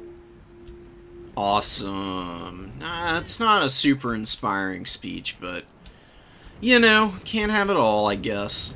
Giant Slayer's on the left side of the formation to protect the home objective a bit, I guess. Also cover this flank. I mean, this is the wider flank. But, I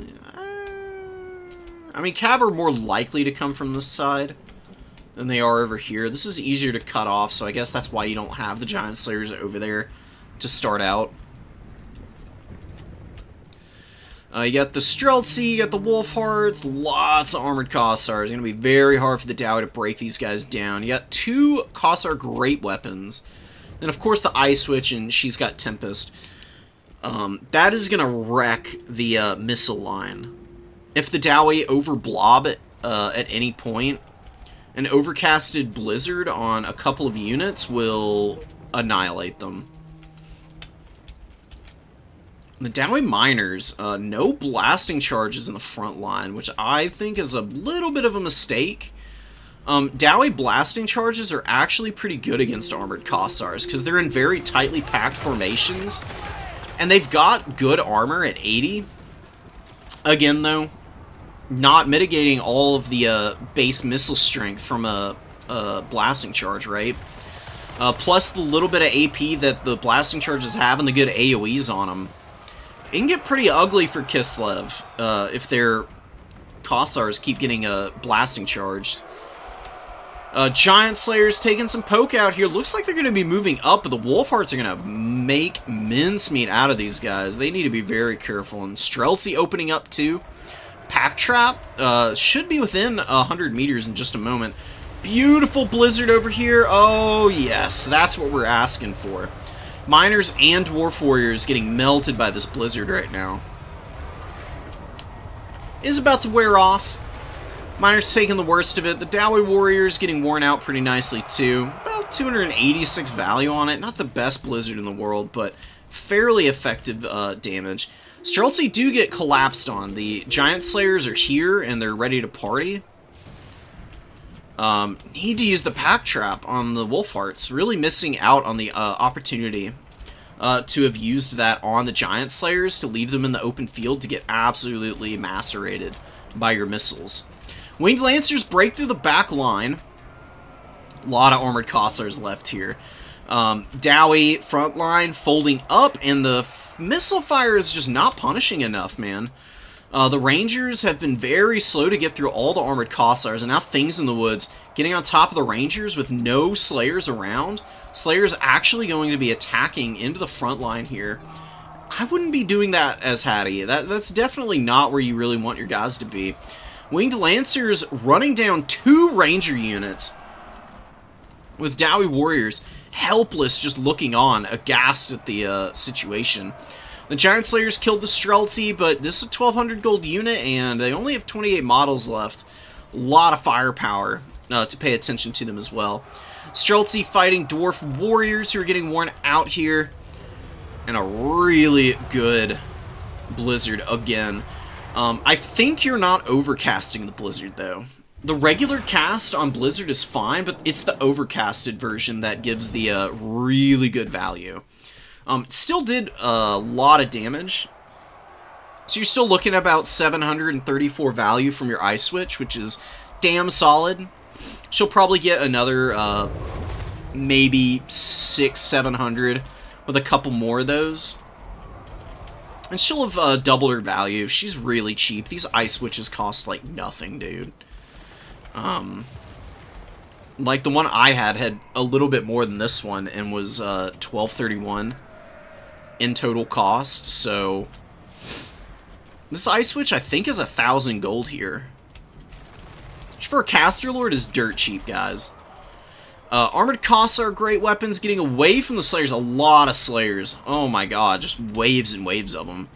I don't like that though. I really don't think Slayers are a very good unit. Yeah, they hold forever, but their lack of armor, their bad melee defense, and honestly their melee attack really isn't that good. At 36 or 38 at base, it falls apart fairly fast. And the Dowie do have a little bit of a missile line. They've got 2 Rangers left. These Constified Dervishes should follow up on this Ranger unit that's already routing away. Winged Lancers with 1,000 value, which is nice. Constified Dervishes doing what they can. The Dowie Warriors are just way too chunky. Constified Dervishes do not do well against them. Another nice Blizzard. On a Quarreler, no less. So the reason that you hit missiles in the backline is that missiles just don't have very efficient HP spreads for the number of models they have. So they take especially hideous damage from AoE spells like that. Armored Cossar are a great weapon, getting really good effective volleys onto the rear of this fight. One Armored Cossar over here has not used any ammunition. The other one here did use most of theirs.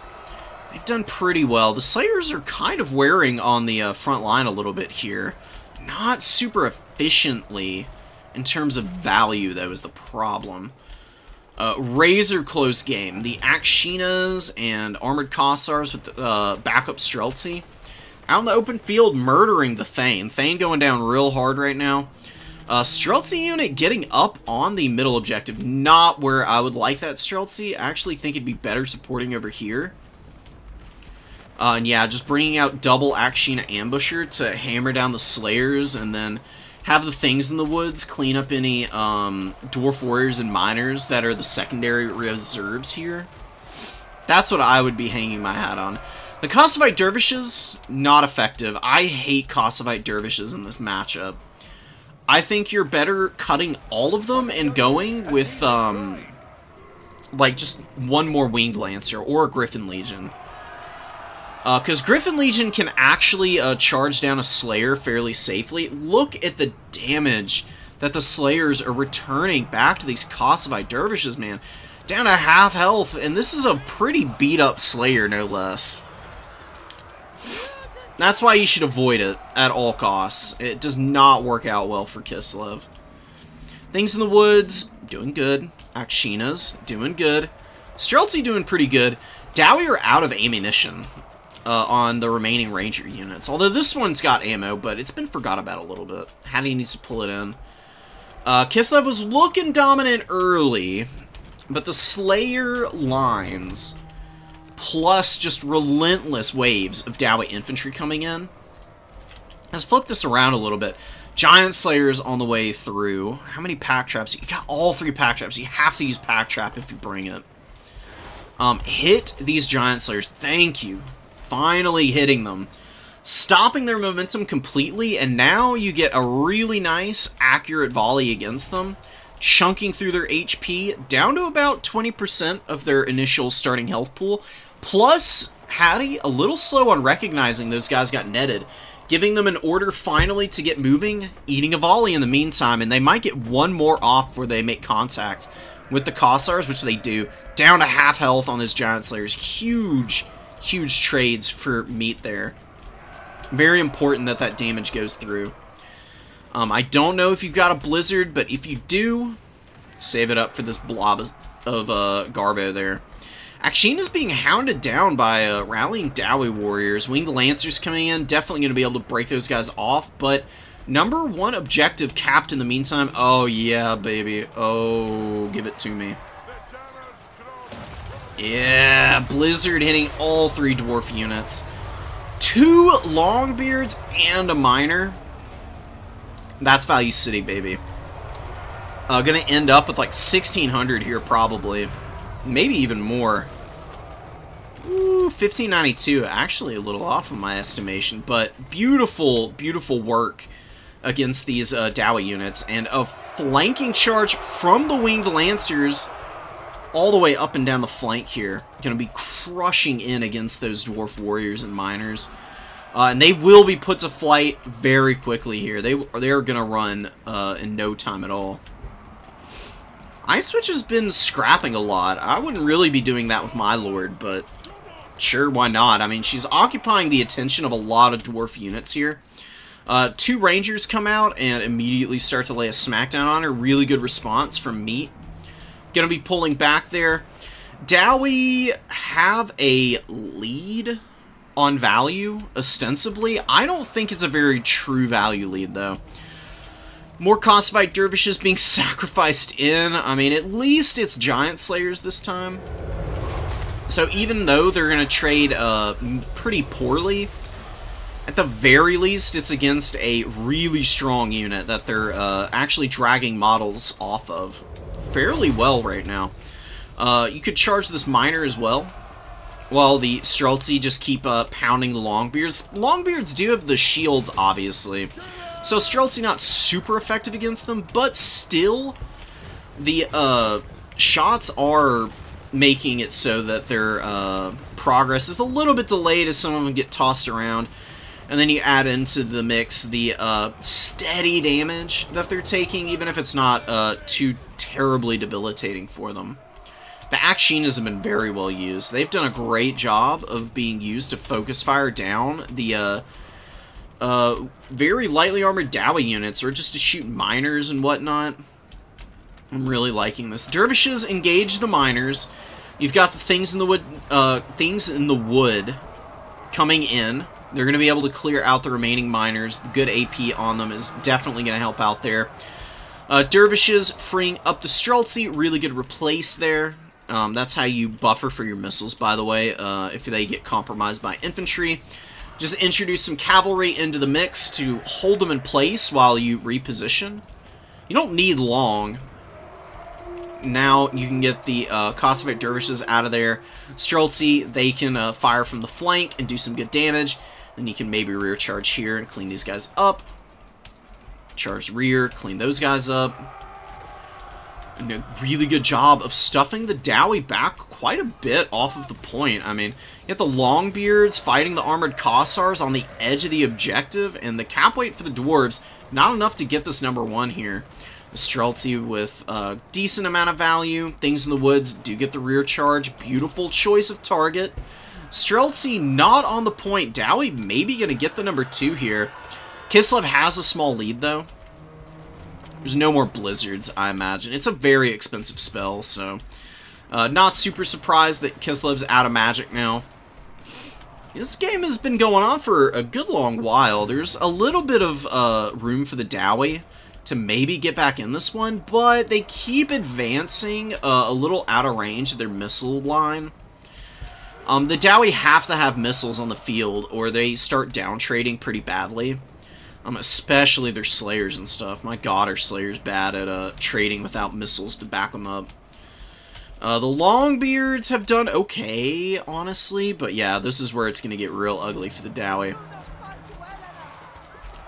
You can see the Slayers being shot up pretty bad here. Taking a lot of damage. Very unnecessary, all things considered. The Kislevite armies very rarely go with anything more lightly armored than Winged Lancers. And Things in the Wood are kind of hard to catch with Slayers, because they really are just an annoyingly quick unit. They're slower than Winged Lancers, but they're still way faster than Slayers could ever hope to be. And they're already AP units, so they're going to be going after, like, miners and stuff anyways. Winged Lancers just have good shock damage, so Slayers get folded up by good Winged Lancers cycle charges. This is going to be very dead core of Rangers here.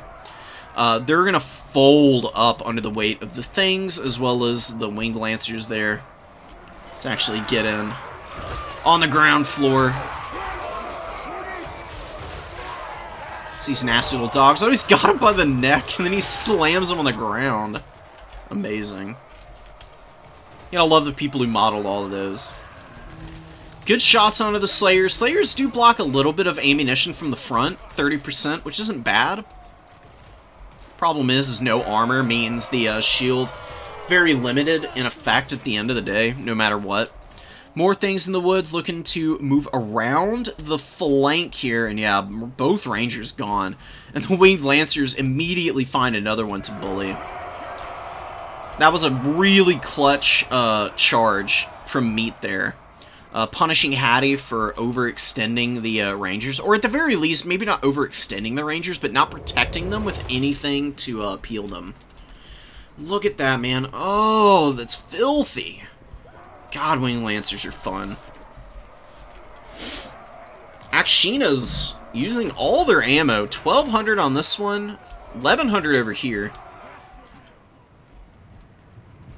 Slowly using up what remains of the ammo. They're going to be shooting for a while here because, you know, they've got a decent amount of ammo, plus they've got, I'm like 90% certain that missile units don't lose ammunition from the pool because it's not counted for each individual model. It's a collective amount of ammo for the whole units. I am 90% confident in that answer. Somebody's going to have to prove me wrong on that one. I'm pretty sure that with 41 models, the Akshinas will still use the ammunition as if they had 90 models.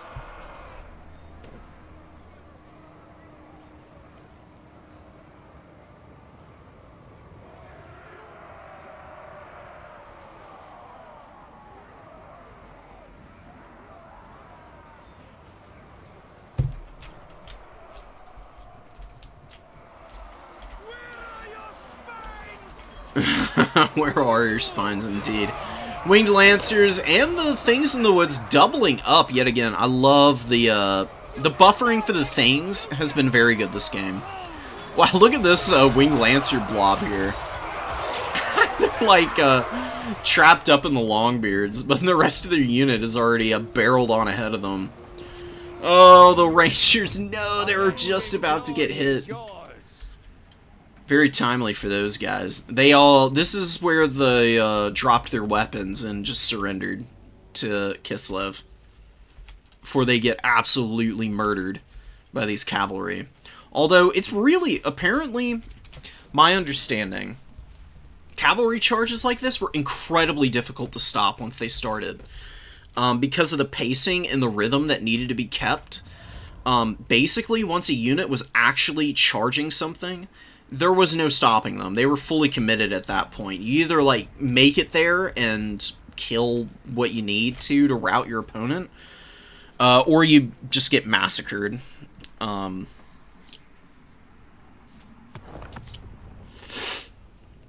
who knows? Those Dowey Rangers may have gotten folded up no matter what.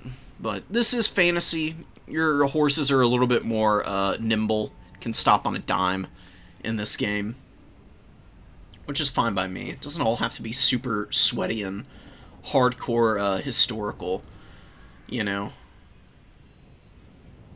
I just love the base mechanics of Warhammer Fantasy. I mean, it's translated so well. It's been a slow process for CA to, like, iron out all the kinks, but the current iteration of Warhammer 3 is, like I said, in terms of the domination mode, as balanced as it has ever been. It is a joy to play all the time.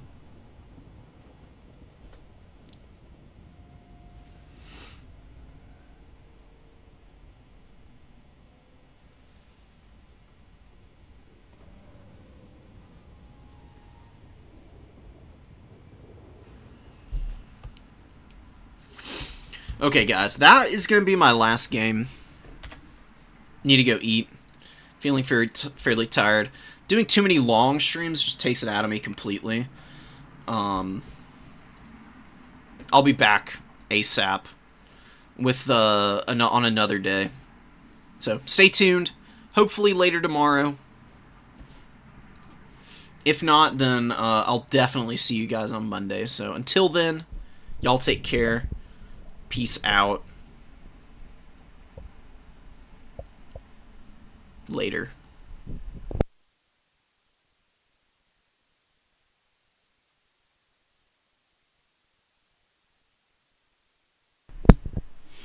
Oh, also, how can you see the 6.3? Let me answer questions real quick. I just noticed that there's some people in here who would like some help. Something in particular. The 6.3 public patch request. I don't know where that's pinned. It's pinned somewhere in Turin's.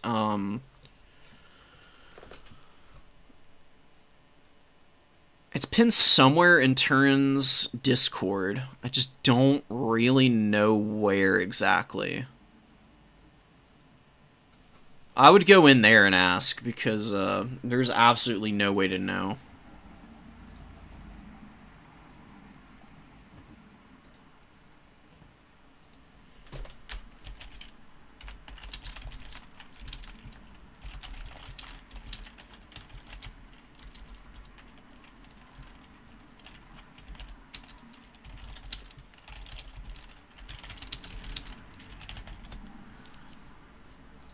Alright, answering a question for someone there, and... Yeah, absolutely, dude. The cannon shutdown was sick. I assume you're talking about that, game against the dwarves. It's pretty damn cool. Mostly took pack traps for gyros. That's fair. Pack trap is really good for the gyros. Just against, like, a giant slayer that's like trying to close the gap on you and you've got missiles available to like punish them with pack trap, always take that opportunity. That does make sense why you're holding on to it. I didn't really consider that as thoroughly as I could have, I guess. Yeah, don't take dervishes. They are terrible against the dwarves. They are way too lightly armored. They don't do any damage. You're, like I said, you're better off with, like, Griffin Legion and then Winged Lancers, man. The Winged Lancers are super cost-effective. It's just that in a lot of matchups, the Griffin Legion are that little bit better to be more consistent in value trading.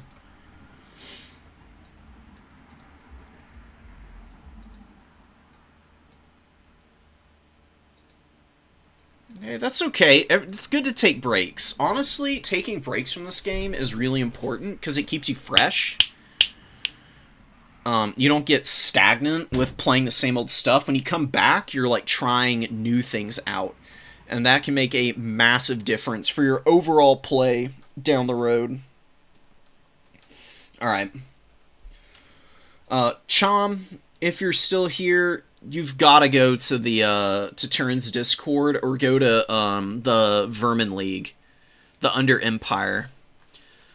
Because, oh yeah, this is where you can find it, a whole discussion thread just on that. I don't think I can invite people to this one. Can I? If I drop this in here, is it gonna... Am I gonna get in trouble?